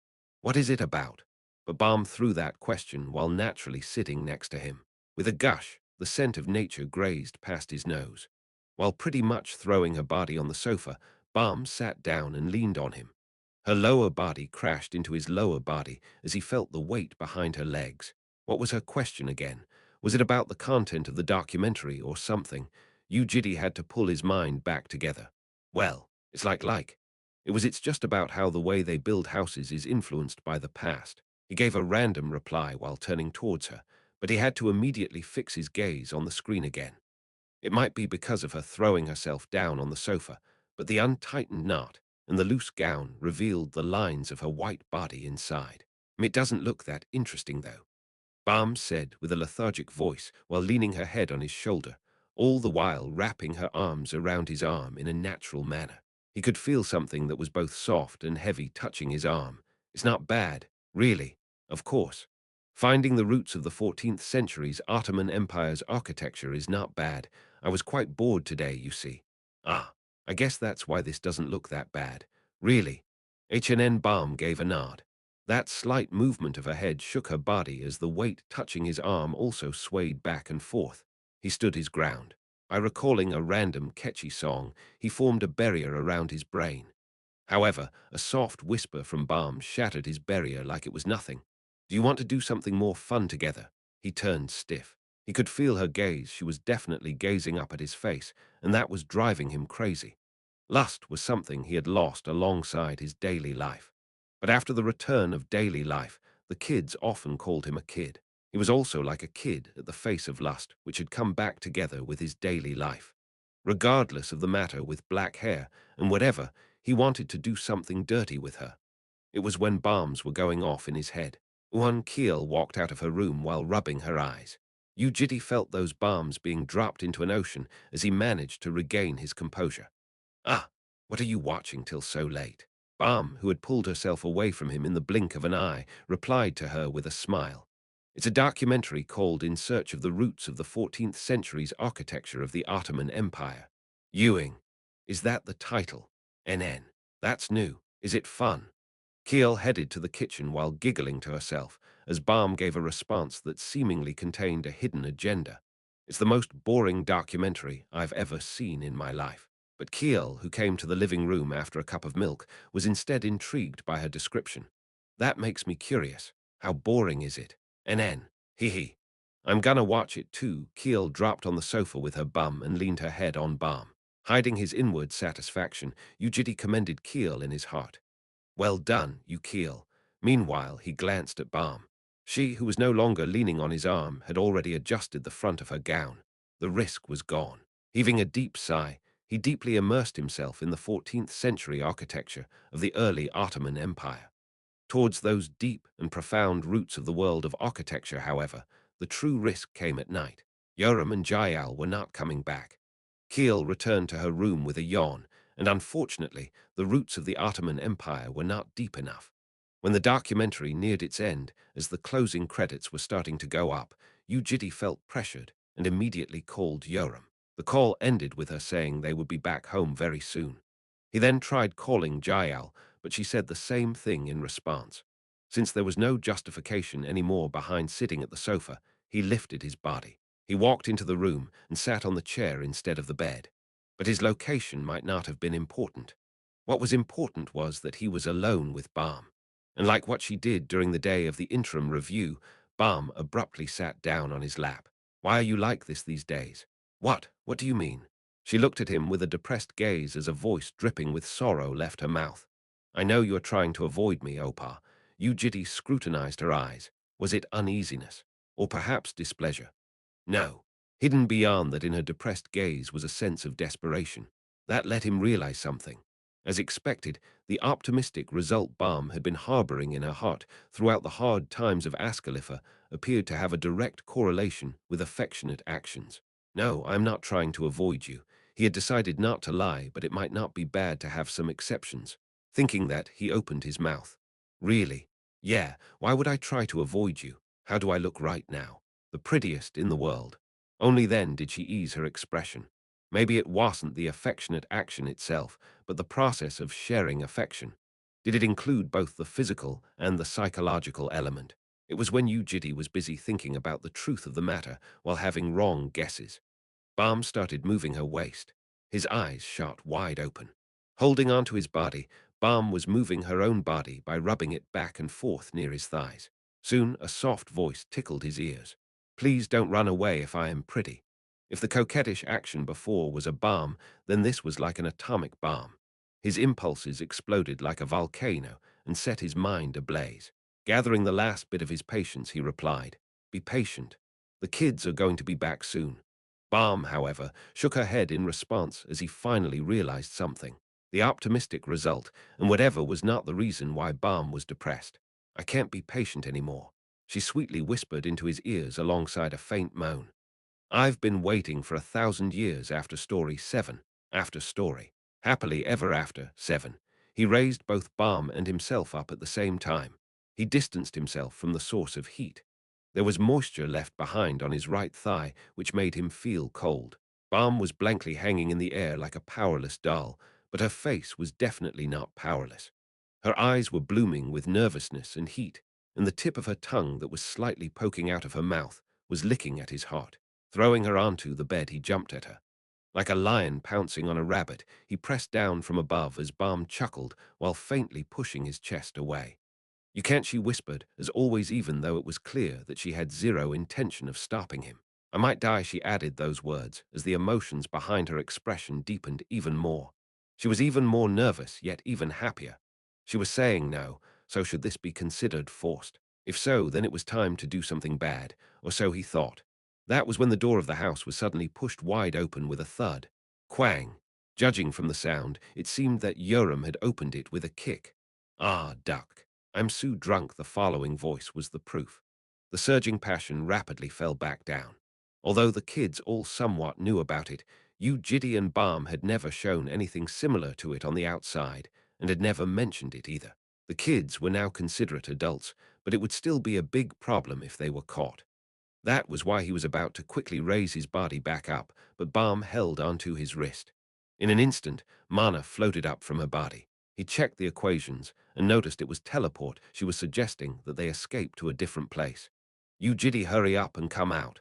There's something Yu Jitae wants to show you right now. At the same time, words that were completely outside of his expectations left Yoram's mouth.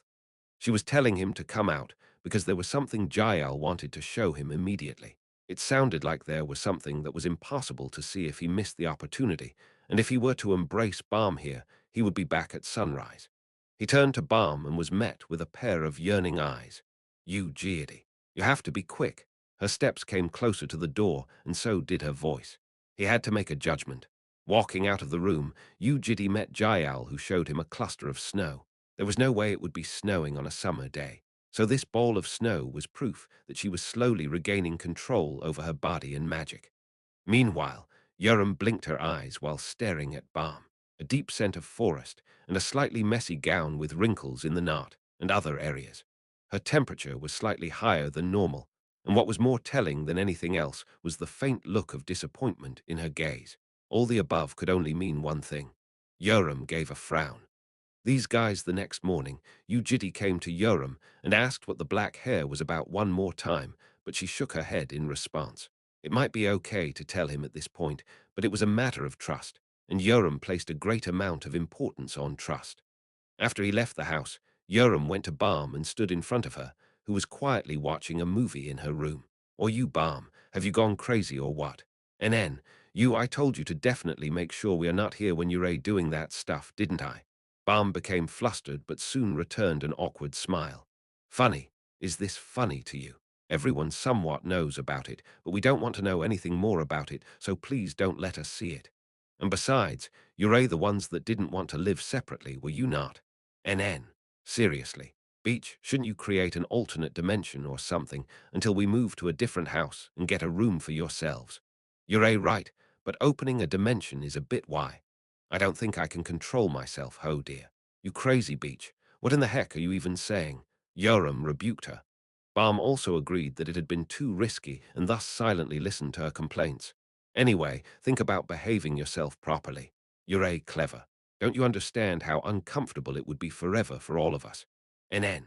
Sorry, she continued the lesson for more than 30 minutes. A conversation like this was very embarrassing, and Balm nodded while feeling like hiding herself in a corner. Seeing that, Yoram also changed the topic. Anyway, what are you gonna do if you become pregnant or something? She talked about a random topic, but looking back, it was something she was quite curious about. Humans could not receive the seed of a dragon, and the lofty dragons did not bother receiving the seed of a petty human. But what if they wanted to? Can a human and a dragon have a child together? Balm nodded her head. Polymorph made the body exactly the same as a human body, and they would get a child in the form of a fetus instead of an egg. Dragons didn't have periods, though, because they could get pregnant at any time. That was why her next question was also quite natural. Ah, so have you been avoiding it till now then? In that instant, Balm's expression turned dark as Yoram became curious. I can't have babies. She sounded so calm that Yoram replied, okay, and only after belatedly realizing the meaning behind her words did she drop her chin. What? My heart was damaged severely during the war, so what? Is there, like, a problem in your conception organ or something? There were many devices in the dragon heart that related to the reproduction and continuance of the dragon race. They played a part in childbirth and growth, and the conception organ was the one in charge of conception. Balm replied with a voice that was still very composed. It's not just a small problem. It's completely crushed. Everything is slowly coming back, but that organ just refuses to heal back up. It was similar to a circular bowl of glass being shattered. Even if she were to receive affection, the bowl was gone, and it was difficult for a life to establish itself there. She had been trying it time after time just in case, but had never succeeded even once despite dozens of attempts. Have you told Yu Jitae? Not yet. What? Why didn't you tell him already? How am I supposed to say this to him? Like it's not like you did something terrible, and it was all to bring Yu Jitae back to life. What in the heck is stopping you from saying it? You should have done it ages ago. How could you say something so important to me before Yu Jitae? Balm pursed her lips into a pout without saying anything in response. Soon, when she reopened her mouth, her voice came out in a composed tone, but the slight look of depression on her face was still there. She said with a deep sigh, I don't know. This isn't something you can just say I don't know to.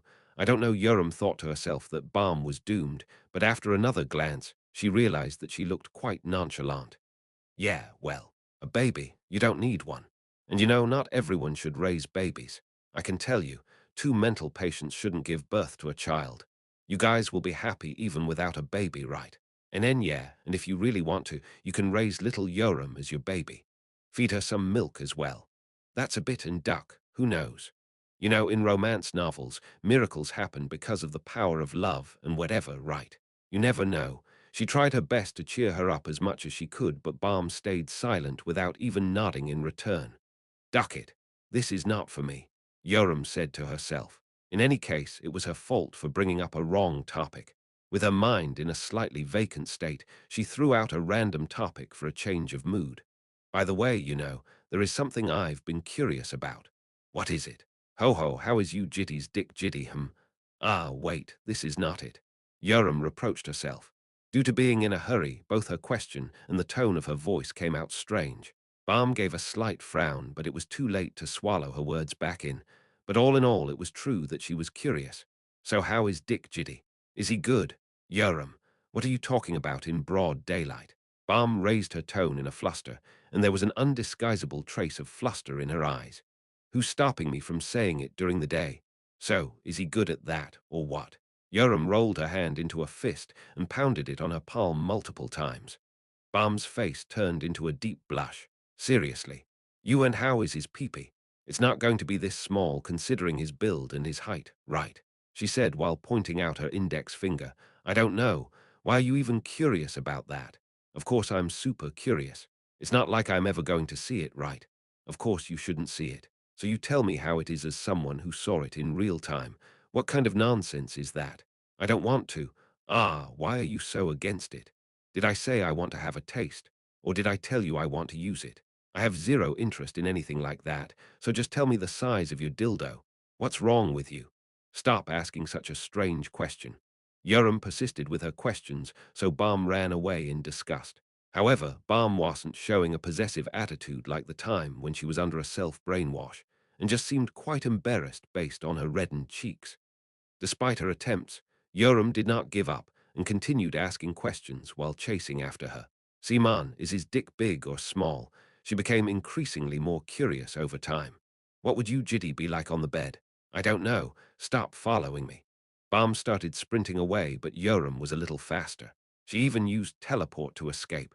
But Yoram also knew how to teleport after all those years and followed suit. Through the deserts, all the way through Lair, and to the middle of the Atlantic Ocean, their race continued as Yoram consistently begged about his dick. Are you not gonna tell me? Why the hell would I tell you, you dumbass? At last, when Balm even cursed at her, Yoram felt her curiosity almost erupting like an active volcano. It was because of the doubt that it might actually be super tiny. Let's just do a comparison, okay? I won't ask you any more if you tell me this. What now? Is it this big? Yoram created a long gap between her thumb and her index finger in front of her eyes. Balm glared back at her in extreme disgust before heaving out a deep sigh and distractedly scratching her hair. Balm settled her heart that had been jolting in embarrassment, after which she opened her mouth with a voice dripping with disgust. Yoram, sometimes you act like an actual piece of trash, you know that. Huh, how can you ask me that question after everything I told you? My bad. If you're sorry, then go away. Stop following me. Hing but one chan. Little Yoram is a red dragon and is super curious about weenies. Yoram replied with an awkward smile. It was seriously a crazy obsession. Balm heaved another deep sigh before turning to Yoram's hand. She irritatedly glared at it before giving up and reaching her hand out. Her hand traveled towards Yoram's hand, and it went past and grabbed onto her arm. What? Yoram's eyes widened into circles as she dumbfoundedly looked back at the olive pair of eyes. She was too stunned to say anything. Her mouth was agape as if she was smacked on the back of her head. Yoram nodded as Balm nodded back to her. Nod. Meanwhile, Balm's face was so red it seemed like she was seconds away from exploding, but considering how stubborn Yoram was, she decided to tell her one more thing. Have you heard of the Korean expression, so good you could die? Hugh. Yoram replied in a shrill voice as a shocking set of words reached her ears. You do faint, but you don't die. Leaving those words behind, Balm jumped over the dimensions and disappeared. Left alone in the middle of the Atlantic Ocean, Yoram thought to herself, holy cow. Swoosh, the wind blew at her face as she gazed into the horizon. She then nodded her head. Nod. Yoram returned home. She saw Jael, who has always frowned immediately after seeing her. Usually, she would have thrown her a curse word, but today's Yoram met her gaze with a serious look on her face and nodded. Nod. Jael tilted her head in displeasure. At night, Yu Jitae returned home after sending the byproducts of a dungeon to an auction house. Yoram was playing a game in the living room, and when he came in, she turned around. Her gaze shifted to his feet and slowly came up, before suddenly going back down and stopping at a certain part of his body. What are you doing? Yoram raised her thumb. What? Why are you showing me your thumb? He asked, but she didn't say anything in response. After giving him a thumbs up, she stole a glance at her own arm before turning back to him with a nod. Nod, he frowned. For some reason, he felt like a victim of sexual harassment. After story 8, after story, happily ever after 8, Balm was feeling down. There were actually a few things which she hadn't mentioned to Yoram. After retrieving the lost daily life, Balm had thrown Yu Jitae roundabout questions a few times, asking if he had conducted an experiment and taken a look at the organs related to conception and childbirth when vivisecting her body. But he shook his head. I didn't. Why? All my experiments were related to the origin fragment. There was no reason for me to touch anything else. Did you not touch the heart at all? To be exact, I did have a look at a section of the heart that shared organs with the origin fragment. The things inside a dragon heart weren't actually in one piece, so there was no need to touch anything else. Throughout his response, Yu Jitae stole glances at her face in concern, because their conversation was related to his unsightly past of conducting experiments on her body. However, Balm had already forgiven him and did not care about it. It was on a certain midsummer evening when she was alone by herself. The surroundings were quiet, and the sunset over the window was casting an ambient light over everything. While applying a red pedicure on her toes, Balm thought to herself, I am currently living a happy life. Each and every passing day was overwhelmingly precious and satisfying for Balm. She no longer had any great concerns or problems like the past, and was creating wonderfully incredible memories with the kids and her most precious person in the world, Yu Jitae. However, not everything can be perfect and beautiful. That was the bitter truth of reality. Her toenails were colored into lustrous red as she deeply pondered to herself. Like other women, Balm also couldn't help but think about having a child after having someone whom she wanted to spend the rest of her life with, and that was what she had been thinking of for the past several centuries at the very least. A reunion with Yu Jitae, having his baby and living happily ever after forever. That was the hopeful future she had been harboring in her heart through the agonizing times at the bottom of hell.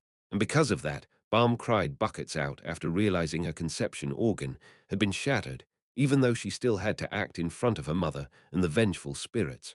One of her greatest hopes had been crushed. Ah, Balm forced a smile on her face. She had to stop that line of thought because lingering on that topic only made her more depressed. As long as she forgot about it, although it was unforgettable, she could still live while immersing herself in happiness. How could you say something so important to me before you, Jitty? Yoram's voice vividly came back to the surface. But how was I even supposed to say this to Opar? It might be because she was greatly conscious of it already, but Balm started having a strange experience after that. First of all, her eyes picked up more children in the streets than before. to the point it made her wonder if this was the normal number of kids in the neighborhood or not. There were a lot of children energetically running around with a shout, as well as babies blankly gazing at the sky on a pram. At the start, her eyes were fixed on those young children, but they soon moved up towards the joyful parents, people smiling with their babies standing on their lap, a mother gazing down at her child while breastfeeding, and a father walking with his son, sitting on his shoulders. It must be because she was jealous. After admitting that fact, Balm decided to switch off her interest for the time being while waiting for her emotions to settle back down. However, that wasn't the end of her strange experiences. Hee hee, chirp chirp, jip jip. It was when she went to a spirit beast cafe with Keel and Chirpy. Keel loved spirit beasts and came here very often. Balm followed her today and came across all sorts of cute spirit beasts that ranged from birds, cats, dogs, and mice to spirit beasts that resembled animals that were not from Earth.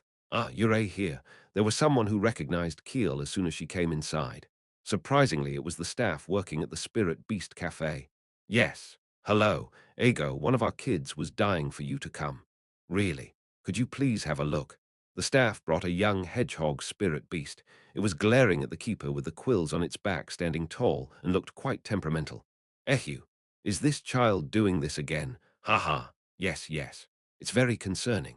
He doesn't want any food. It's great that he's okay for a week after every time you come, miss. But Balm tilted her head while wondering what that was about.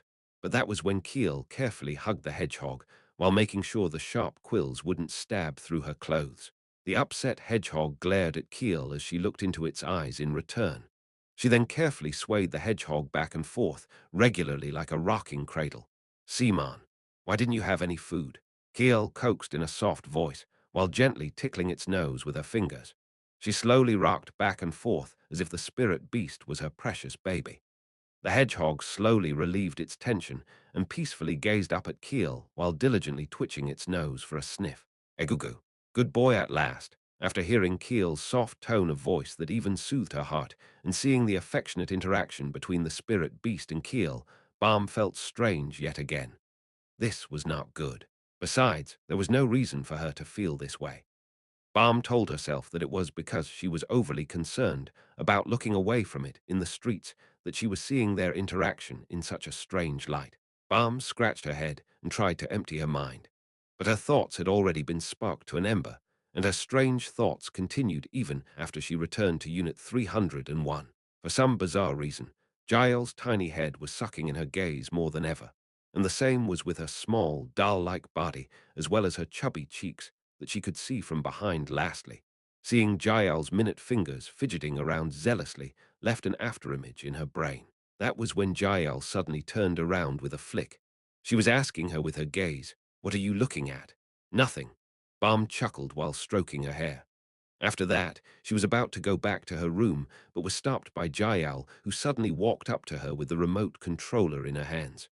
A bright smile was hanging on her lips, and she seemed keen on watching a movie together. Balm felt awkward. Whenever they were watching a movie together, Jael always used to sit on her lap. The backrest was too uncomfortable when sitting on Keel, and the seat was too uncomfortable in the case of Yoram, or it might in fact be her existence itself. Due to those reasons, Jael's favorite sofa was Balm. Now, they were no longer in the relationship of a mother and a daughter. They were just friends who were slightly more affectionate of one another. Was she wrong for being conscious of it? Should she be natural like before? Thinking that, Balm placed the child down on her lap and watched the movie together. Actually, she tried to, but couldn't do it naturally. The small head resting on her chest was way too adorable, and the tiny body leaning on her belly was so endearing that it almost drove her crazy. This is not good. She couldn't focus on the movie at all. Jael was too cute. Actually, I'm sorry, but I think I have to stop watching the movie NN. Sorry, I'm a bit tired. Ah. After that, she avoided coming into contact with Jael. Jael seemed puzzled by her actions, but it couldn't be helped, because Balm had to consciously create a distance between herself and Jael. But as if mocking her determination, a different situation came knocking on the door. It was on a certain morning. Yu Jitae was getting ready to go out to a park with Jael sitting on his shoulders. There was a speaking practice book in his hands. The two of them were planning on going to a park and practicing speaking to help Jael with her pronunciation. Jael chuckled and mumbled something into his ears as a similar smile bloomed on his face. Yu Jitae and a baby. That's what their relationship appeared like in her eyes. It seemed way too natural and joyful. The image of Yu Jitae and a baby was a perfect match, as if it was straight out of a painting. The birth of a baby means a new relationship and the start of a society. That was the phrase Balm saw when reading a book that day. Her fingers twitched. She almost unconsciously closed the book, but somehow managed to continue reading the next words. It is when there are exactly 3 or more people that we form a society.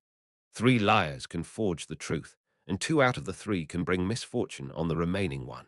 Members of the society gain access to a far greater amount of power than what they possessed as an individual. It's the same for a married couple and their baby. The happiness of themselves as an individual is brought by the happiness of the society, and as such, the members seek a healthy and happy society for the happiness of their own. The personal wounds and dissatisfaction the couple has against each other become easier to swallow after the birth of a baby, let alone the ones that were made before the foundation of the society. The birth of a baby is one of the methods that allows a couple to forget the past misfortune and head towards a new relationship. Balm closed the book. This might be why Yu Jitae started to avoid having a relationship with her. In the end, Balm couldn't spend the night with Yu Jitae on the day they discovered the deep roots of the Ottoman Empire. She didn't have any opportunities after that.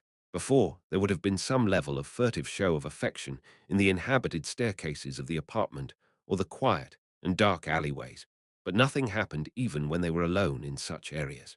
That was why Balm thought to herself that it must be somehow related to babies. Although she couldn't exactly connect that reason to what was happening right now, she couldn't come up with any other possible reason.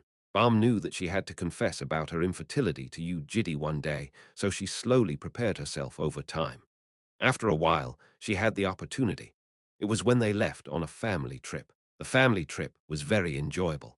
Spending 2 weeks in a cabin next to the coast with a warm breeze, they caught fish for sashimi and caught prawns and the likes for a stew. They cooked raw sausages and lamb shanks and topped them with nice sauces and had plenty of delicious food. They saw a bunch of pretty corals, and traveling around the wonderful underwater scenery was also a delightful experience. When they were having a race by holding onto the shells of turtle spirit beasts, Yoram constantly bickered with her turtle, so Balm laughed her heart out. Quietly chatting with each other under the refreshing breeze at night in front of the campfire was also a nice experience. Having a sneaky kiss with him away from the eyes of everyone else, and then hiding from Jayal, who walked towards them during their kiss, everything made her happy. Lastly, she gazed at the falling stars. It was the same thing they saw when they first met, as well as during their farewell, and today, even though it was her third time seeing falling stars, that scene always appeared refreshing and beautiful. After waiting for the right opportunity, Balm asked Yu Jitae if they could take a walk along the coastline with just the 2 of them. Holding onto his hand, she walked across the fine grains of sand on bare feet before coming to a stop and sitting down. It was a bright and starry night. A long silence befell the beach. It was time for her to say it, but the long silence made her feel all the more frightened. The answer she had been running away from the whole time added to her fears. However, his hand grasping onto hers was very warm. His hand used to be cold the whole time, but that was now no longer that case. That was like a solace for Balm and gave her courage. She marked the end of her hesitation by opening her mouth. There is something I want to ask. I actually have one myself as well.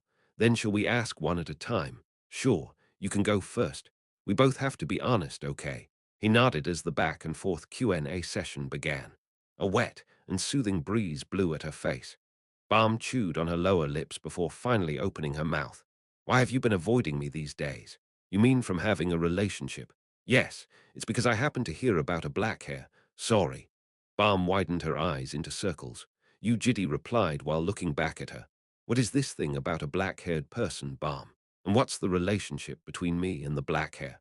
There is something I am not aware of, and you don't have to tell me if it's hard for you to say it. It didn't seem like a light topic to casually ask about, so I was wondering and thought you would tell me in one way or another if I avoided having a relationship with you. But that wasn't the case either. It seemed that they had been misunderstanding each other. The thing about black hair was probably something he heard from Yoram.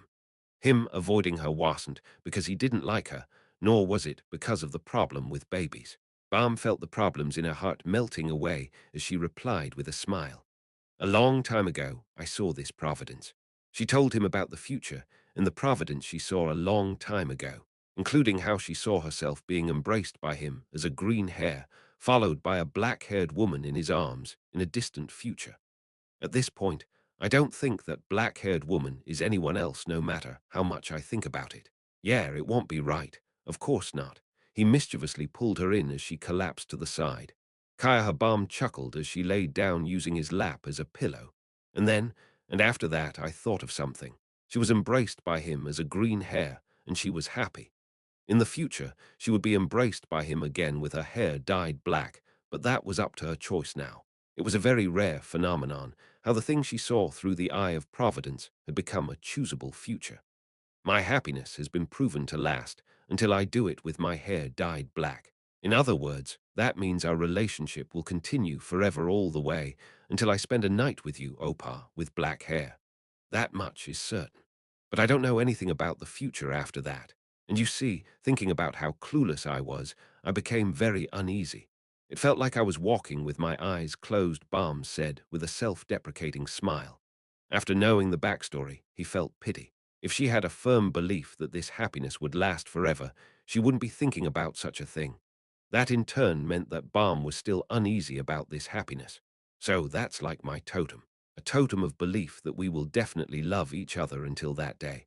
Haha, like how he had been having a nightmare, she also had her own share of troubles. After story 9, after story, happily ever after 9, he looked back at his own past. Even though it had already been a long time, he could still close his eyes and see it vividly in his memories. Because of how precious his daily life was, the problems thrown by reality that brought him to devastation were shivering cold like the blade of a knife. Since the start of his wounds had been from daily life, he was no longer able to take in that daily life with a comfortable heart. It was an anxiety that stemmed from his mental scars. He would oftentimes feel uneasy despite being calm most of the time, and that appeared to be the same for Balm. How long ago was it that she started having such symptoms? Looking back at how her hair started turning green immediately after their reunion, he noticed that it must have been from the start. That meant Balm had also been suppressing her surging anxiety by acting composed like he did. Thinking about it like that, he felt a sense of kinship rather than pity. He opened his mouth. You don't have to be that worried. We won't fight like before, right? That will never happen. And you don't hate me on the inside or anything. Of course not. Why would I hate you after coming this far? So is everything okay? Are we all happy? Yes. You don't need to be anxious about anything. Think about all the things we went through to obtain this happiness. Why would we let go of it? Right, that's right, like a broken dam. Her lips shivered and endlessly poured out words. NN, you're right, I know. I know, but I know there'll be nothing happening to us, and I am also sure that we will continue living happily, but you don't sound like it at all. That's the strange part. Even though everything is definitely making me happy, I keep getting scared, and I keep on having these insecure thoughts. Her eyelids started to tremble. It was something she had never shown after returning to daily life. Yu Jitae squinted his eyes. Balm, let's calm down. Take a deep breath. Do you not like green hair? What is this about all of a sudden? Does my green hair appear like a symbol of disbelief? Or maybe it doesn't make me look as pretty? She asked while tightly grasping onto her hair, but he shook his head in return. Balm was still pretty, and the color was not important. Then, NN, what if I tie it like this? You know how I don't tie my hair very often. Saying that, she suddenly took out the elastic band that was around her wrist and began tying her hair. It was quite rare, as she said, to see her in a ponytail. Do you still not hate me? He naturally didn't hate her. Hairstyle had nothing to do with it. Over time, Yu Jitae realized that there must be a reason why Balm was feeling so uneasy. There was something that made her think to herself that she would be discarded. What if I cut my hair? It will suit you. What if it's very short, like barb hair? That will also suit you. What about a boyish short cut? What if I look like a boy? It'll be nice and refreshing. What if I shave my hair? Did I go too far? Yeah. Sorry, although they ended it with a light joke, there was uneasiness hanging in her eyes like fruits as she melancholically gazed at him. There was no brainwash now, and her love didn't seem serious like that of a mental patient. Seeing her do that made her look quite cute, but the topic at hand was most certainly something that required a serious approach. It doesn't matter. Whether you shave your hair or tie it to a pigtail, I might find it funny over time, but I do not think that will be a reason for me to hate you. Do you mean it? Of course. What if I can't have babies? For a moment, he thought he heard it wrong, but Balm still had a serious and gloomy look on her face as she gazed into his eyes. Can't have babies? What was that? Even if I can't have babies, will you still not hate me? Do you mean you can't have one right now? She turned even gloomier after hearing his question. Drops of tears were budding beneath her eyes. No. Forever tears traveled down her cheeks as soon as she finished her words. She blinked her eyes on repeat as 2 and 3 drops of tears fell from her eyes. He finally realized what that long set of questions at the start was for. There's something I have to confess. While controlling her emotions, Balm started composedly confessing about her past. The things that went included when she first talked about her past events during their reunion were starting to be revealed one by one. A broken conception organ, a body that cannot have babies, as well as how she failed upon dozens of attempts. Yu Jitae felt disordered throughout her speech. Some wounds were left behind as scars even after being healed and burned one's skin endlessly, all the way until death. Beasts had trouble withstanding the sensitive and aching pain of their skin and lived while unendingly licking their scars. And that would become a habit that sticks deeper over time, like how countless soldiers live the rest of their life in misfortune after a war. Balm's confession was not just representative of her own circumstances. Yu Jitae was in a similar state. The scenes he often saw in his dreams would show the kids killing each other in the worst forms and kept on instilling an unhappy image in his brain. In this place were 2 wounded beasts leaning on each other. Will you still not hate me? However, they were different from the past. Although elements like these tended to become a problem after stacking themselves up, Balm no longer tried to hide her deficits with deceit. It was time for him to also show his sincerity. I need to confess as well. There was something he had prepared immediately after coming to his senses, which he had been delaying constantly while waiting for the right opportunity. Yu Jitae walked up to the nervous and uneasy Balm and took out a small box from his dimensional storage. How was this supposed to be done? He couldn't remember it properly, but there were a few things he saw, so he got down on one of his knees. Then he handed her the box as wonder appeared in the eyes of Balm, who had been waiting for him to continue. The box cracked open. He remembered how baby Balm used to think there were only black flowers in the world. To explain freedom to that child, Yu Jitae had shown her all sorts of colors. Because of those memories, this time he prepared a white flower. Balm, this is my reply. The white flower buds slowly started to blossom. On the other hand, Balm shrunk her body. It was because she saw a ring that was hiding inside the white flower. The flower hanging in Yu Jitae's hand gave off a white radiance of light through the dark night. Please marry me. Her eyes widened into circles, and she covered her mouth to stop her emotions from flooding out. It wasn't easy for her to take the ring. Tears constantly fell down her cheeks and her wrists, and her hands were therefore very busy. Her tears still refused to stop, so Balm gave a bright smile that bloomed through her tears. The statement that people became happy by smiling might be true. Her emotions started bursting out like water through a broken dam as everything started to feel realistic. Balm gave a very slow nod. She then fully wrapped her trembling hands around his neck as he stayed on one of his knees. Ill be glad to the proposal, and the short date they had alone were all over in the blink of an eye. It was time to go back to the cabin. On the way back, Balm walked while holding onto his hand as her feet trampled on the rustling leaves. Even though it was late at night, the streets were still bright thanks to the abundant street lamps. People that had no thoughts of diligently staying at their cabins in this campsite were still energetically playing outside with firecrackers. Suddenly, a group of young kids appeared. They chuckled while running off somewhere by themselves with tiny shoes on their feet. Balm's hand holding onto his hand suddenly turned stiff, so he clenched his grip while faintly covering her sight with his other hand. What are you looking at? We're going this way. Ah, yes, his words made her heart flutter once again. Love.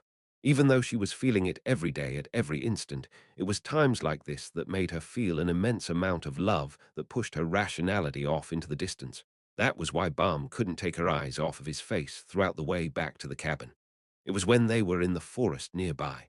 300 more meters, and they would be at the cabin, but Balm suddenly halted her feet. Yu Jitae felt resistance from her hand as he stopped and turned back to her. He stared at her flushed cheeks in puzzlement and opened his mouth. "What are you?" It was then. As if she resolved herself, Balm lifted her hands and started undoing the hair that was tied behind her hair. With an indifferent expression and circular eyes, she untied her hair and disheveled it by running her fingers across. Her hair that had been slowly returning to green rapidly began to be tainted in darkness like magic. "Let's go, Ha." After changing her hair to pure black, Balm pulled him by his hand and started walking somewhere. She energetically pulled him forward, so he obediently followed from behind as Balm glanced around before opening an alternate dimension. A small room with nothing but one bed revealed itself, and Balm immediately realized that this place was the one she saw in the past. Using her eye of providence, she didn't need any more totems. Balm decided to trust him even more. When the door of the alternate dimension came to a close, an ambient source of light emerged from the ceiling and brightened up the dark and small room. Their lips converged. This time he didn't avoid her. Balm let out a moan after getting her neck and collarbones bitten. His lips slowly traveled further down. When he supported her bum with his powerful arms and raised her up into the air, she instinctively wrapped her arms around his neck. Because of the difference in their height, her feet almost never landed on the ground. Even so, she was able to see his face and share her breath with him. The sweetness of his lips loosened the nervousness filling her body, and the smell of his skin jolted her dizzy mind. With their future together in sight, Balm thought to herself, even though things might not always be perfectly good, she would still be happy. Although she might not be able to achieve everything she wanted, she would still be content. Only after dropping the burden in her mind was Balm able to accept the incomplete happiness. But what she definitely hadn't expected was a miracle. At the end of the trip, Balm conveyed the happy news to the kids who hopped in joy and congratulated her. They decided on the day of their marriage. There weren't that many people to bring, so they decided to hold a simple ceremony at the forest near the house. Balm and Keel went around looking for a wedding dress. Time flew by. As happy as it was, the flow of time was also very rapid. "By the way, you Balm, you know that onion core," Yoram said while scratching her chin. "NN, I forgot about it, but that jinx thing is broken now, right?" "Oh yeah, you're right. There used to be an equally great misfortune after a fortunate event that was her life. However, nothing particularly happened because of the onion core. There were a few things that happened around the same time by coincidence, but looking back at it now, they weren't anything significant, unlike her nameless dead sibling and her father who did not come back after leaving her. Come on, that's just superstition. Do you still believe in things like that?" "What? Hegu, I should have taken a video when you were shivering and peeing yourself. When did I do that? You can't fool me like that, buddy. You were poking your head into a rubbish bin and stuff. It was a nightmare." Yoram giggled while reflecting on the time they were doing a gacha on the onion core. Balm, who shared the same memories as her, also couldn't hold back her laughter. Those were the times. That was when something changed. Balm blinked her eyes. Something. There definitely was something. Inside her belly, she put her hand inside her outstretched t-shirt.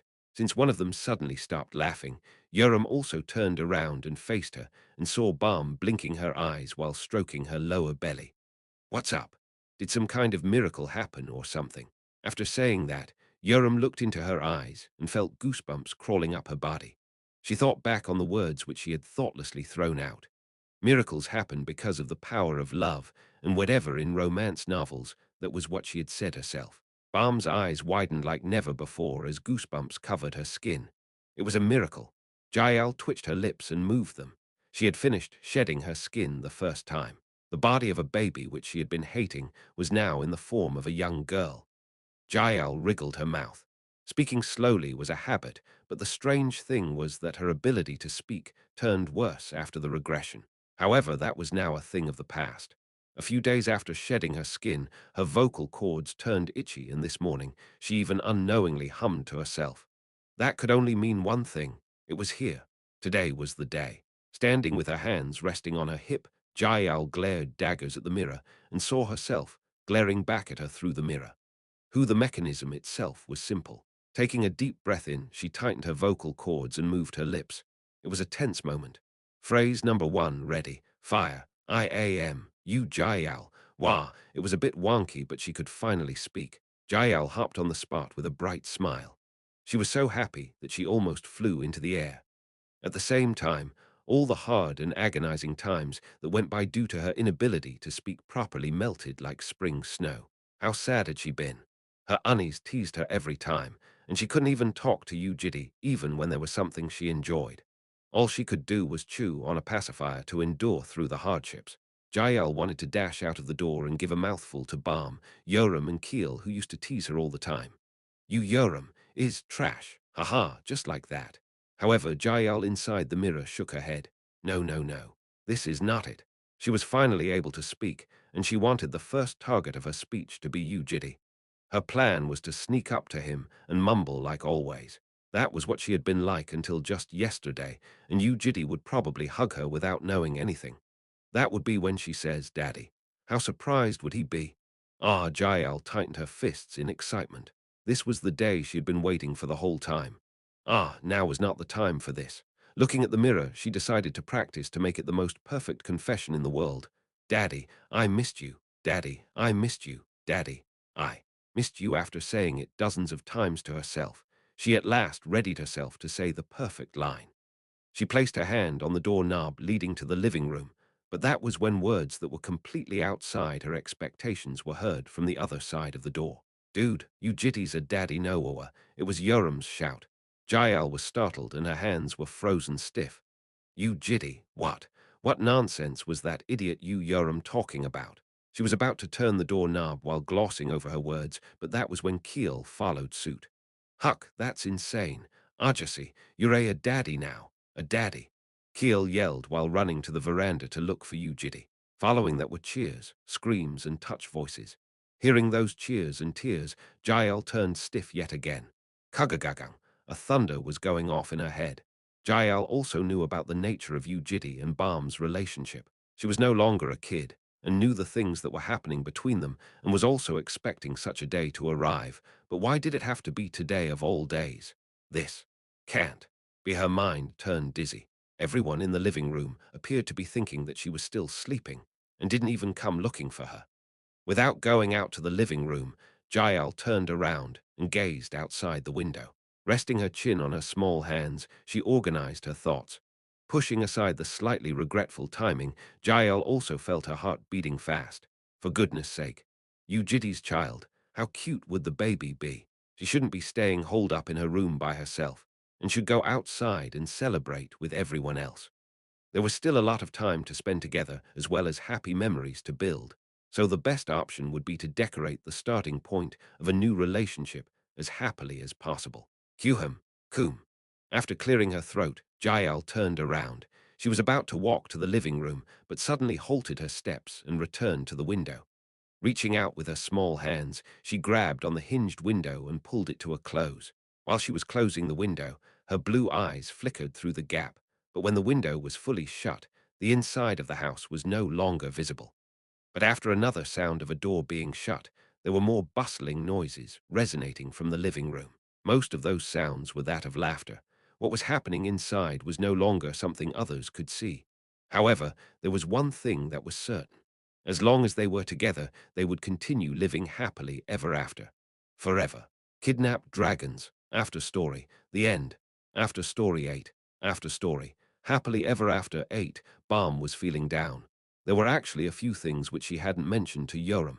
After retrieving the lost daily life, Balm had thrown Yu Jitty roundabout questions a few times, asking if he had conducted an experiment and taken a look at the organs related to conception and childbirth when vivisecting her body. But he shook his head. I didn't. Why? All my experiments were related to the origin fragment. There was no reason for me to touch anything else. Did you not touch the heart at all? To be exact, I did have a look at a section of the heart that shared organs with the origin fragment. The things inside a dragon heart weren't actually in one piece, so there was no need to touch anything else. Throughout his response, Yu Jitty stole glances at her face in concern, because their conversation was related to his unsightly past of conducting experiments on her body. However, Balm had already forgiven him and did not care about it. It was on a certain midsummer evening when she was alone by herself.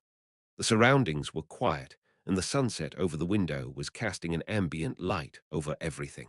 While applying a red pedicure on her toes, Balm thought to herself, I am currently living a happy life. Each and every passing day was overwhelmingly precious and satisfying for Balm. She no longer had any great concerns or problems like the past, and was creating wonderfully incredible memories with the kids and her most precious person in the world, Yu Jitae. However, not everything can be perfect and beautiful. That was the bitter truth of reality. Her toenails were colored into lustrous red as she deeply pondered to herself. Like other women, Balm also couldn't help but think about having a child after having someone whom she wanted to spend the rest of her life with, and that was what she had been thinking of for the past several centuries at the very least. A reunion with Yu Jitae, having his baby and living happily ever after forever. That was the hopeful future she had been harboring in her heart through the agonizing times at the bottom of hell. And because of that, Balm cried buckets out after realizing her conception organ had been shattered, even though she still had to act in front of her mother and the vengeful spirits. One of her greatest hopes had been crushed. Ah, Balm forced a smile on her face. She had to stop that line of thought because lingering on that topic only made her more depressed. As long as she forgot about it, although it was unforgettable, she could still live while immersing herself in happiness. How could you say something so important to me before you, Jiddy? Yoram's voice vividly came back to the surface. But how was I even supposed to say this to Opar? It might be because she was greatly conscious of it already, but Balm started having a strange experience after that. First of all, her eyes picked up more children in the streets than before, to the point it made her wonder if this was the normal number of kids in the neighborhood or not. There were a lot of children energetically running around with a shout, as well as babies blankly gazing at the sky on a pram. At the start, her eyes were fixed on those young children, but they soon moved up towards the joyful parents, people smiling with their babies standing on their lap, a mother gazing down at her child while breastfeeding, and a father walking with his son, sitting on his shoulders. It must be because she was jealous. After admitting that fact, Balm decided to switch off her interest for the time being while waiting for her emotions to settle back down. However, that wasn't the end of her strange experiences. Hee hee, chirp chirp, chirp chirp. It was when she went to a spirit beast cafe with Keel and Chirpy. Keel loved spirit beasts and came here very often. Balm followed her today and came across all sorts of cute spirit beasts that ranged from birds, cats, dogs, and mice to spirit beasts that resembled animals that were not from Earth. Ah, you're here. There was someone who recognized Keel as soon as she came inside. Surprisingly, it was the staff working at the Spirit Beast Cafe. Yes. Hello, Ego, one of our kids was dying for you to come. Really? Could you please have a look? The staff brought a young hedgehog spirit beast. It was glaring at the keeper with the quills on its back standing tall and looked quite temperamental. Ehu, is this child doing this again? Ha ha. Yes, yes. It's very concerning. He doesn't want any food. It's great that he's okay for a week after every time you come, miss, but Balm tilted her head while wondering what that was about. But that was when Keel carefully hugged the hedgehog while making sure the sharp quills wouldn't stab through her clothes. The upset hedgehog glared at Keel as she looked into its eyes in return. She then carefully swayed the hedgehog back and forth, regularly like a rocking cradle. Seaman, why didn't you have any food? Keel coaxed in a soft voice, while gently tickling its nose with her fingers. She slowly rocked back and forth as if the spirit beast was her precious baby. The hedgehog slowly relieved its tension and peacefully gazed up at Keel while diligently twitching its nose for a sniff. Egugu, good boy at last. After hearing Keel's soft tone of voice that even soothed her heart and seeing the affectionate interaction between the spirit beast and Keel, Balm felt strange yet again. This was not good. Besides, there was no reason for her to feel this way. Balm told herself that it was because she was overly concerned about looking away from it in the streets that she was seeing their interaction in such a strange light. Balm scratched her head and tried to empty her mind. But her thoughts had already been sparked to an ember, and her strange thoughts continued even after she returned to Unit 301. For some bizarre reason, Giles' tiny head was sucking in her gaze more than ever, and the same was with her small, doll-like body as well as her chubby cheeks that she could see from behind. Lastly, seeing Jael's minute fingers fidgeting around zealously left an afterimage in her brain. That was when Jael suddenly turned around with a flick. She was asking her with her gaze, "What are you looking at?" "Nothing." Bam chuckled while stroking her hair. After that, she was about to go back to her room, but was stopped by Jael, who suddenly walked up to her with the remote controller in her hands. A bright smile was hanging on her lips, and she seemed keen on watching a movie together. Bam felt awkward. Whenever they were watching a movie together, Jael always used to sit on her lap.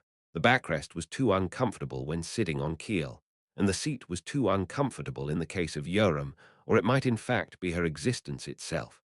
Due to those reasons, Jael's favorite sofa was Bam. Now, they were no longer in the relationship of a mother and a daughter. They were just friends who were slightly more affectionate of one another. Was she wrong for being conscious of it? Should she be natural like before? Thinking that, Bam placed the child down on her lap and watched the movie together. Actually, she tried to, but couldn't do it naturally. The small head resting on her chest was way too adorable, and the tiny body leaning on her belly was so endearing that it almost drove her crazy. This is not good. She couldn't focus on the movie at all. Jael was too cute. Actually, I am sorry, but I think I have to stop watching the movie NN. Sorry, I'm a bit tired. Ah. After that, she avoided coming into contact with Jael. Jael seemed puzzled by her actions, but it couldn't be helped, because Bam had to consciously create a distance between herself and Jael. But as if marking her determination, a different situation came knocking on the door. It was on a certain morning. Yu Jitae was getting ready to go out to a park with Jael sitting on his shoulders.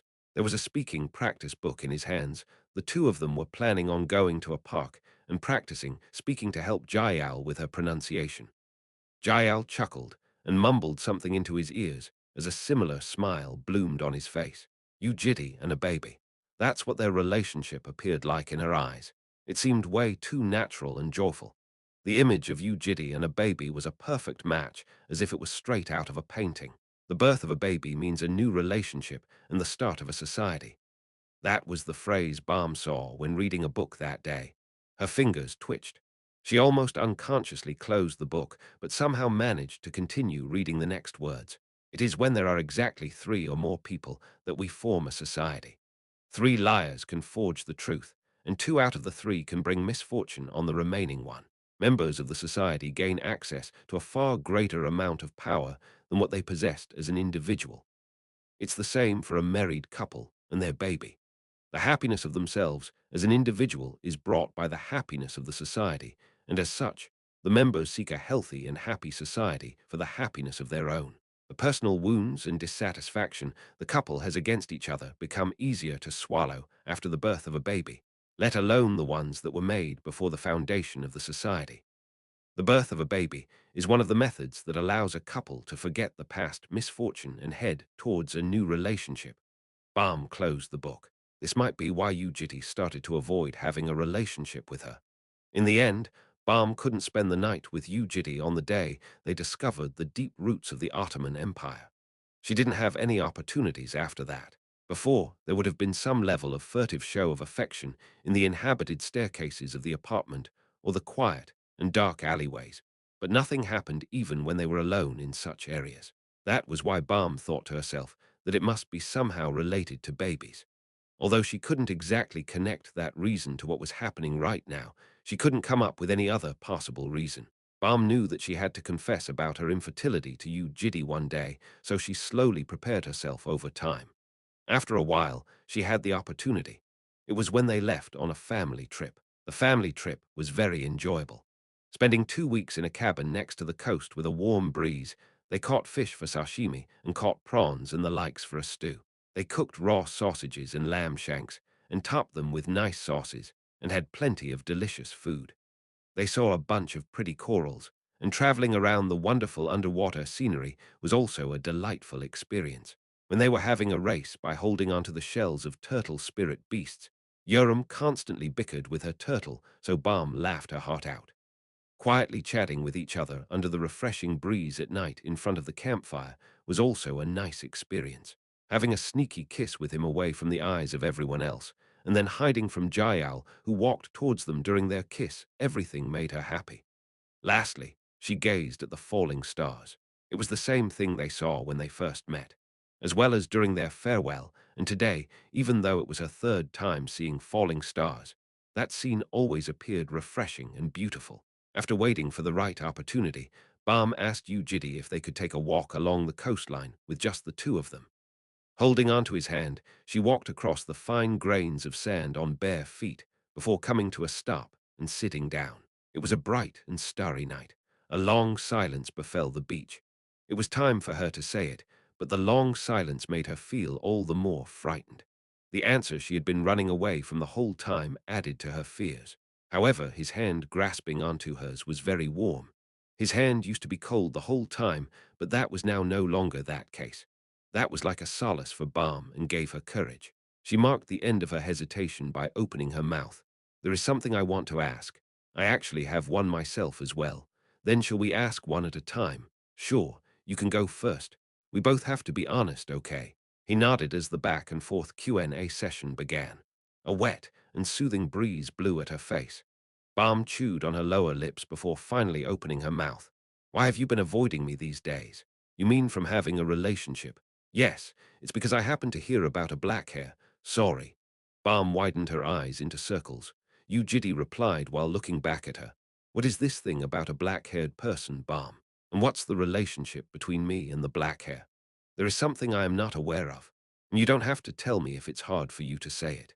It didn't seem like a light topic to casually ask about, so I was wondering and thought you would tell me in one way or another if I avoided having a relationship with you. But that wasn't the case either. It seemed that they had been misunderstanding each other.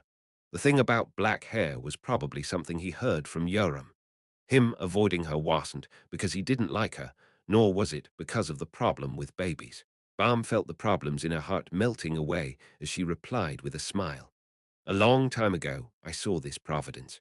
She told him about the future and the providence she saw a long time ago, including how she saw herself being embraced by him as a green hair, followed by a black-haired woman in his arms in a distant future. At this point, I don't think that black-haired woman is anyone else no matter how much I think about it. Yeah, it won't be right. Of course not. He mischievously pulled her in as she collapsed to the side. Kaya Habam chuckled as she laid down using his lap as a pillow. And then, and after that, I thought of something. She was embraced by him as a green hair, and she was happy. In the future, she would be embraced by him again with her hair dyed black, but that was up to her choice now. It was a very rare phenomenon, how the thing she saw through the eye of Providence had become a choosable future. My happiness has been proven to last until I do it with my hair dyed black. In other words, that means our relationship will continue forever all the way until I spend a night with you, Opa, with black hair. That much is certain. But I don't know anything about the future after that.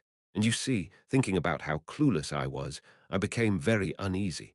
It felt like I was walking with my eyes closed, Balm said, with a self-deprecating smile.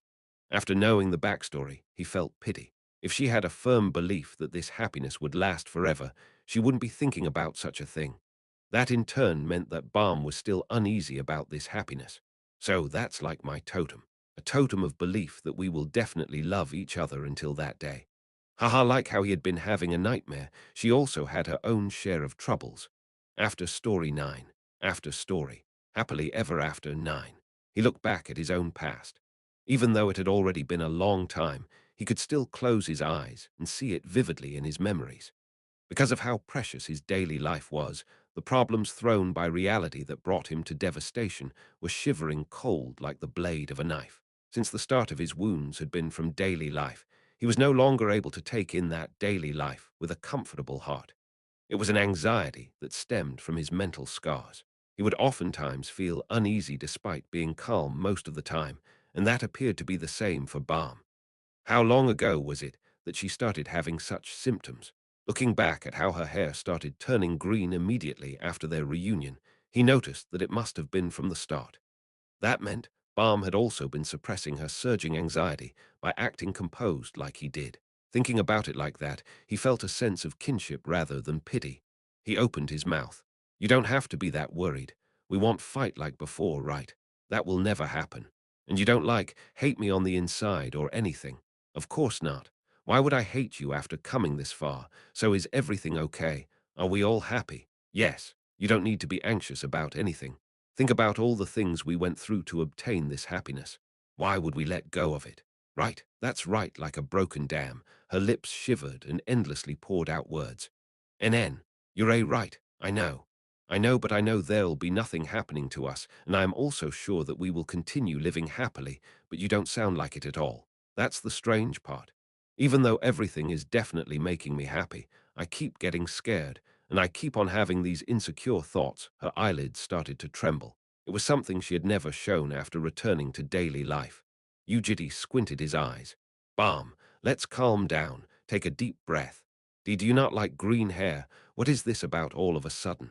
Does my green hair appear like a symbol of disbelief? Or maybe it doesn't make me look as pretty? She asked while tightly grasping onto her hair, but he shook his head in return. Balm was still pretty, and the color was not important.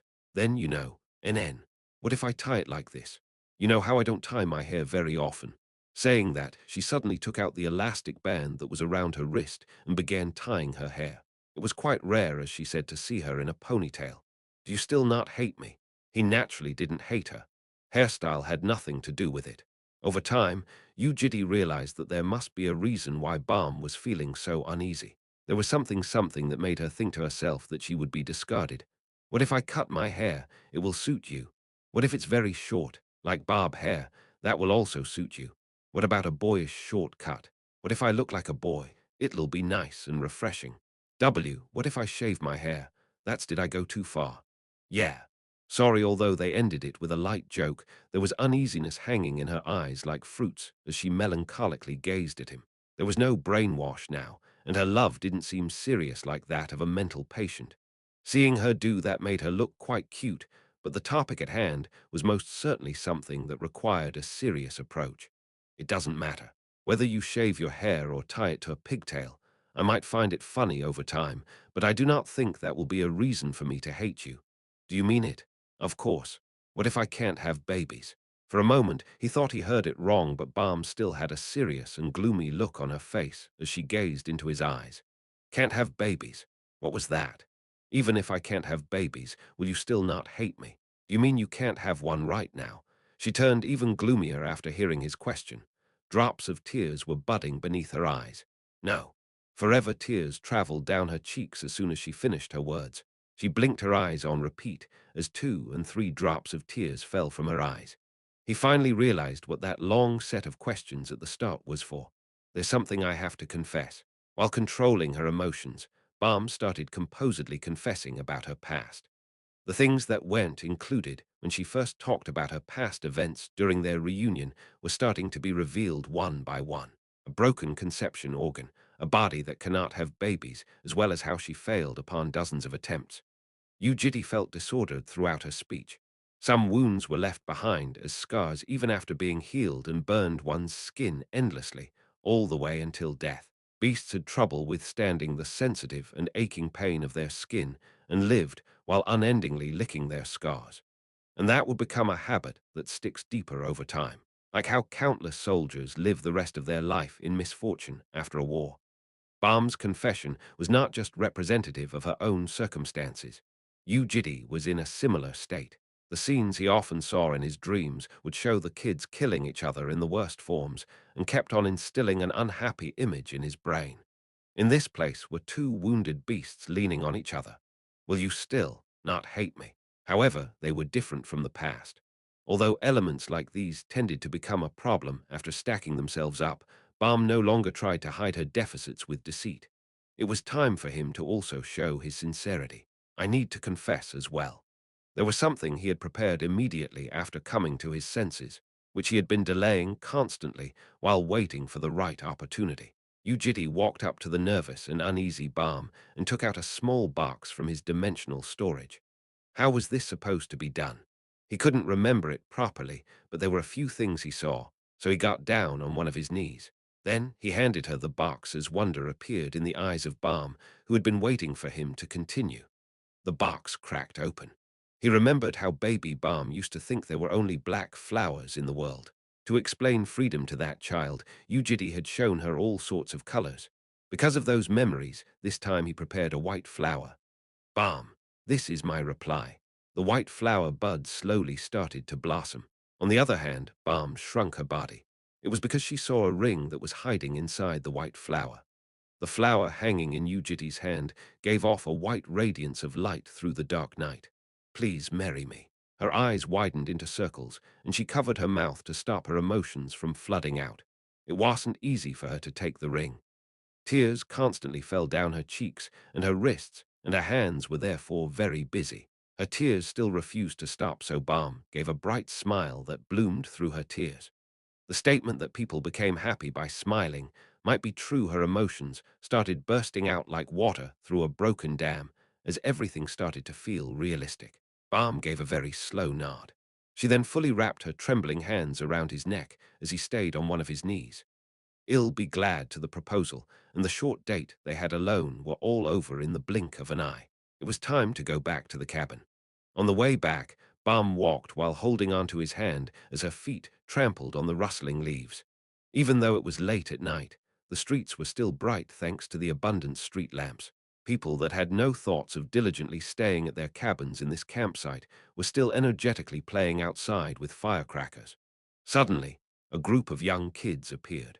They chuckled while running off somewhere by themselves with tiny shoes on their feet. Balm's hand holding onto his hand suddenly turned stiff, so he clenched his grip while faintly covering her sight with his other hand. "What are you looking at? We're going this way." Ah, yes, his words made her heart flutter once again. Love. Even though she was feeling it every day at every instant, it was times like this that made her feel an immense amount of love that pushed her rationality off into the distance. That was why Balm couldn't take her eyes off of his face throughout the way back to the cabin. It was when they were in the forest nearby. 300 more meters, and they would be at the cabin, but Balm suddenly halted her feet. Yu Jitae felt resistance from her hand as he stopped and turned back to her. He stared at her flushed cheeks in puzzlement and opened his mouth. "What are you?" It was then. As if she resolved herself, Balm lifted her hands and started undoing the hair that was tied behind her hair. With an indifferent expression and circular eyes, she untied her hair and disheveled it by running her fingers across. Her hair that had been slowly returning to green rapidly began to be tainted in darkness like magic. "Let's go, Ha." After changing her hair to pure black, Balm pulled him by his hand and started walking somewhere. She energetically pulled him forward, so he obediently followed from behind as Balm glanced around before opening an alternate dimension. A small room with nothing but one bed revealed itself, and Balm immediately realized that this place was the one she saw in the past. Using her eye of providence, she didn't need any more totems. Balm decided to trust him even more. When the door of the alternate dimension came to a close, an ambient source of light emerged from the ceiling and brightened up the dark and small room. Their lips converged. This time he didn't avoid her. Balm let out a moan after getting her neck and collarbones bitten. His lips slowly traveled further down. When he supported her bum with his powerful arms and raised her up into the air, she instinctively wrapped her arms around his neck. Because of the difference in their height, her feet almost never landed on the ground. Even so, she was able to see his face and share her breath with him. The sweetness of his lips loosened the nervousness filling her body, and the smell of his skin jolted her dizzy mind. With their future together in sight, Balm thought to herself, even though things might not always be perfectly good, she would still be happy. Although she might not be able to achieve everything she wanted, she would still be content. Only after dropping the burden in her mind was Balm able to accept the incomplete happiness. But what she definitely hadn't expected was a miracle. At the end of the trip, Balm conveyed the happy news to the kids who hopped in joy and congratulated her. They decided on the day of their marriage. There weren't that many people to bring, so they decided to hold a simple ceremony at the forest near the house. Balm and Keel went around looking for a wedding dress. Time flew by. As happy as it was, the flow of time was also very rapid. "By the way, you Balm, you know that onion core," Yoram said while scratching her chin. "NN, I forgot about it, but that jinx thing is broken now, right?" "Oh yeah, you're right. There used to be an equally great misfortune after a fortunate event that was her life. However, nothing particularly happened because of the onion core. There were a few things that happened around the same time by coincidence, but looking back at it now, they weren't anything significant, unlike her nameless dead sibling and her father who did not come back after leaving her. Come on, that's just superstition. Do you still believe in things like that?" "What? Hegu, I should have taken a video when you were shivering and peeing yourself." "When did I do that? You can't fool me like that, buddy. You were poking your head into a rubbish bin and stuff. It was a nightmare." Yoram giggled while reflecting on the time they were doing a gacha on the onion core. Balm, who shared the same memories as her, also couldn't hold back her laughter. Those were the times. That was when something changed. Ah, Balm blinked her eyes. Something. There definitely was something. Inside her belly, she put her hand inside her outstretched t-shirt. Since one of them suddenly stopped laughing, Yoram also turned around and faced her and saw Balm blinking her eyes while stroking her lower belly. What's up? Did some kind of miracle happen or something? After saying that, Yoram looked into her eyes and felt goosebumps crawling up her body. She thought back on the words which she had thoughtlessly thrown out. Miracles happen because of the power of love, and whatever in romance novels, that was what she had said herself. Balm's eyes widened like never before as goosebumps covered her skin. It was a miracle. Jael twitched her lips and moved them. She had finished shedding her skin the first time. The body of a baby which she had been hating was now in the form of a young girl. Jael wriggled her mouth. Speaking slowly was a habit, but the strange thing was that her ability to speak turned worse after the regression. However, that was now a thing of the past. A few days after shedding her skin, her vocal cords turned itchy, and this morning she even unknowingly hummed to herself. That could only mean one thing. It was here. Today was the day. Standing with her hands resting on her hip, Jael glared daggers at the mirror and saw herself glaring back at her through the mirror. Who the mechanism itself was simple. Taking a deep breath in, she tightened her vocal cords and moved her lips. It was a tense moment. Phrase number 1 ready. Fire. I am. You Jael. Wah. It was a bit wonky, but she could finally speak. Jael hopped on the spot with a bright smile. She was so happy that she almost flew into the air. At the same time, all the hard and agonizing times that went by due to her inability to speak properly melted like spring snow. How sad had she been? Her unease teased her every time, and she couldn't even talk to Yu Jitae even when there was something she enjoyed. All she could do was chew on a pacifier to endure through the hardships. Jael wanted to dash out of the door and give a mouthful to Balm, Yoram and Keel, who used to tease her all the time. You Yoram is trash. Haha, just like that.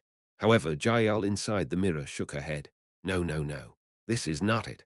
She was finally able to speak, and she wanted the first target of her speech to be Yu Jitae. Her plan was to sneak up to him and mumble like always. That was what she had been like until just yesterday, and Yu Jitae would probably hug her without knowing anything. That would be when she says, Daddy. How surprised would he be? Ah, Jael tightened her fists in excitement. This was the day she had been waiting for the whole time. Ah, now was not the time for this. Looking at the mirror, she decided to practice to make it the most perfect confession in the world. Daddy, I missed you. Daddy, I missed you. Daddy, I missed you. After saying it dozens of times to herself, she at last readied herself to say the perfect line. She placed her hand on the doorknob leading to the living room, but that was when words that were completely outside her expectations were heard from the other side of the door. Dude, you jitties a daddy no. It was Yoram's shout. Jael was startled and her hands were frozen stiff. You jitty, what? What nonsense was that idiot you Yoram talking about? She was about to turn the doorknob while glossing over her words, but that was when Keel followed suit. Huck, that's insane. Ajasi, you're a daddy now. A daddy. Keel yelled while running to the veranda to look for you Jitty. Following that were cheers, screams, and touch voices. Hearing those cheers and tears, Jael turned stiff yet again. Kugagagang. A thunder was going off in her head. Jael also knew about the nature of Yu Jitty and Balm's relationship. She was no longer a kid, and knew the things that were happening between them, and was also expecting such a day to arrive. But why did it have to be today of all days? This can't be. Her mind turned dizzy. Everyone in the living room appeared to be thinking that she was still sleeping, and didn't even come looking for her. Without going out to the living room, Jael turned around and gazed outside the window. Resting her chin on her small hands, she organized her thoughts. Pushing aside the slightly regretful timing, Jael also felt her heart beating fast. For goodness sake. You Jitty's child, how cute would the baby be? She shouldn't be staying holed up in her room by herself, and should go outside and celebrate with everyone else. There was still a lot of time to spend together, as well as happy memories to build, so the best option would be to decorate the starting point of a new relationship as happily as possible. Kuhum, Kum.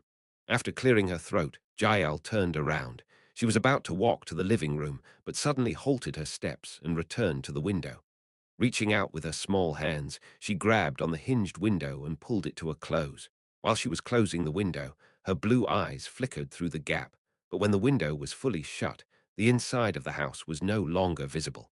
But after another sound of a door being shut, there were more bustling noises resonating from the living room. Most of those sounds were that of laughter. What was happening inside was no longer something others could see. However, there was one thing that was certain. As long as they were together, they would continue living happily ever after. Forever. Kidnapped dragons. After story, the end.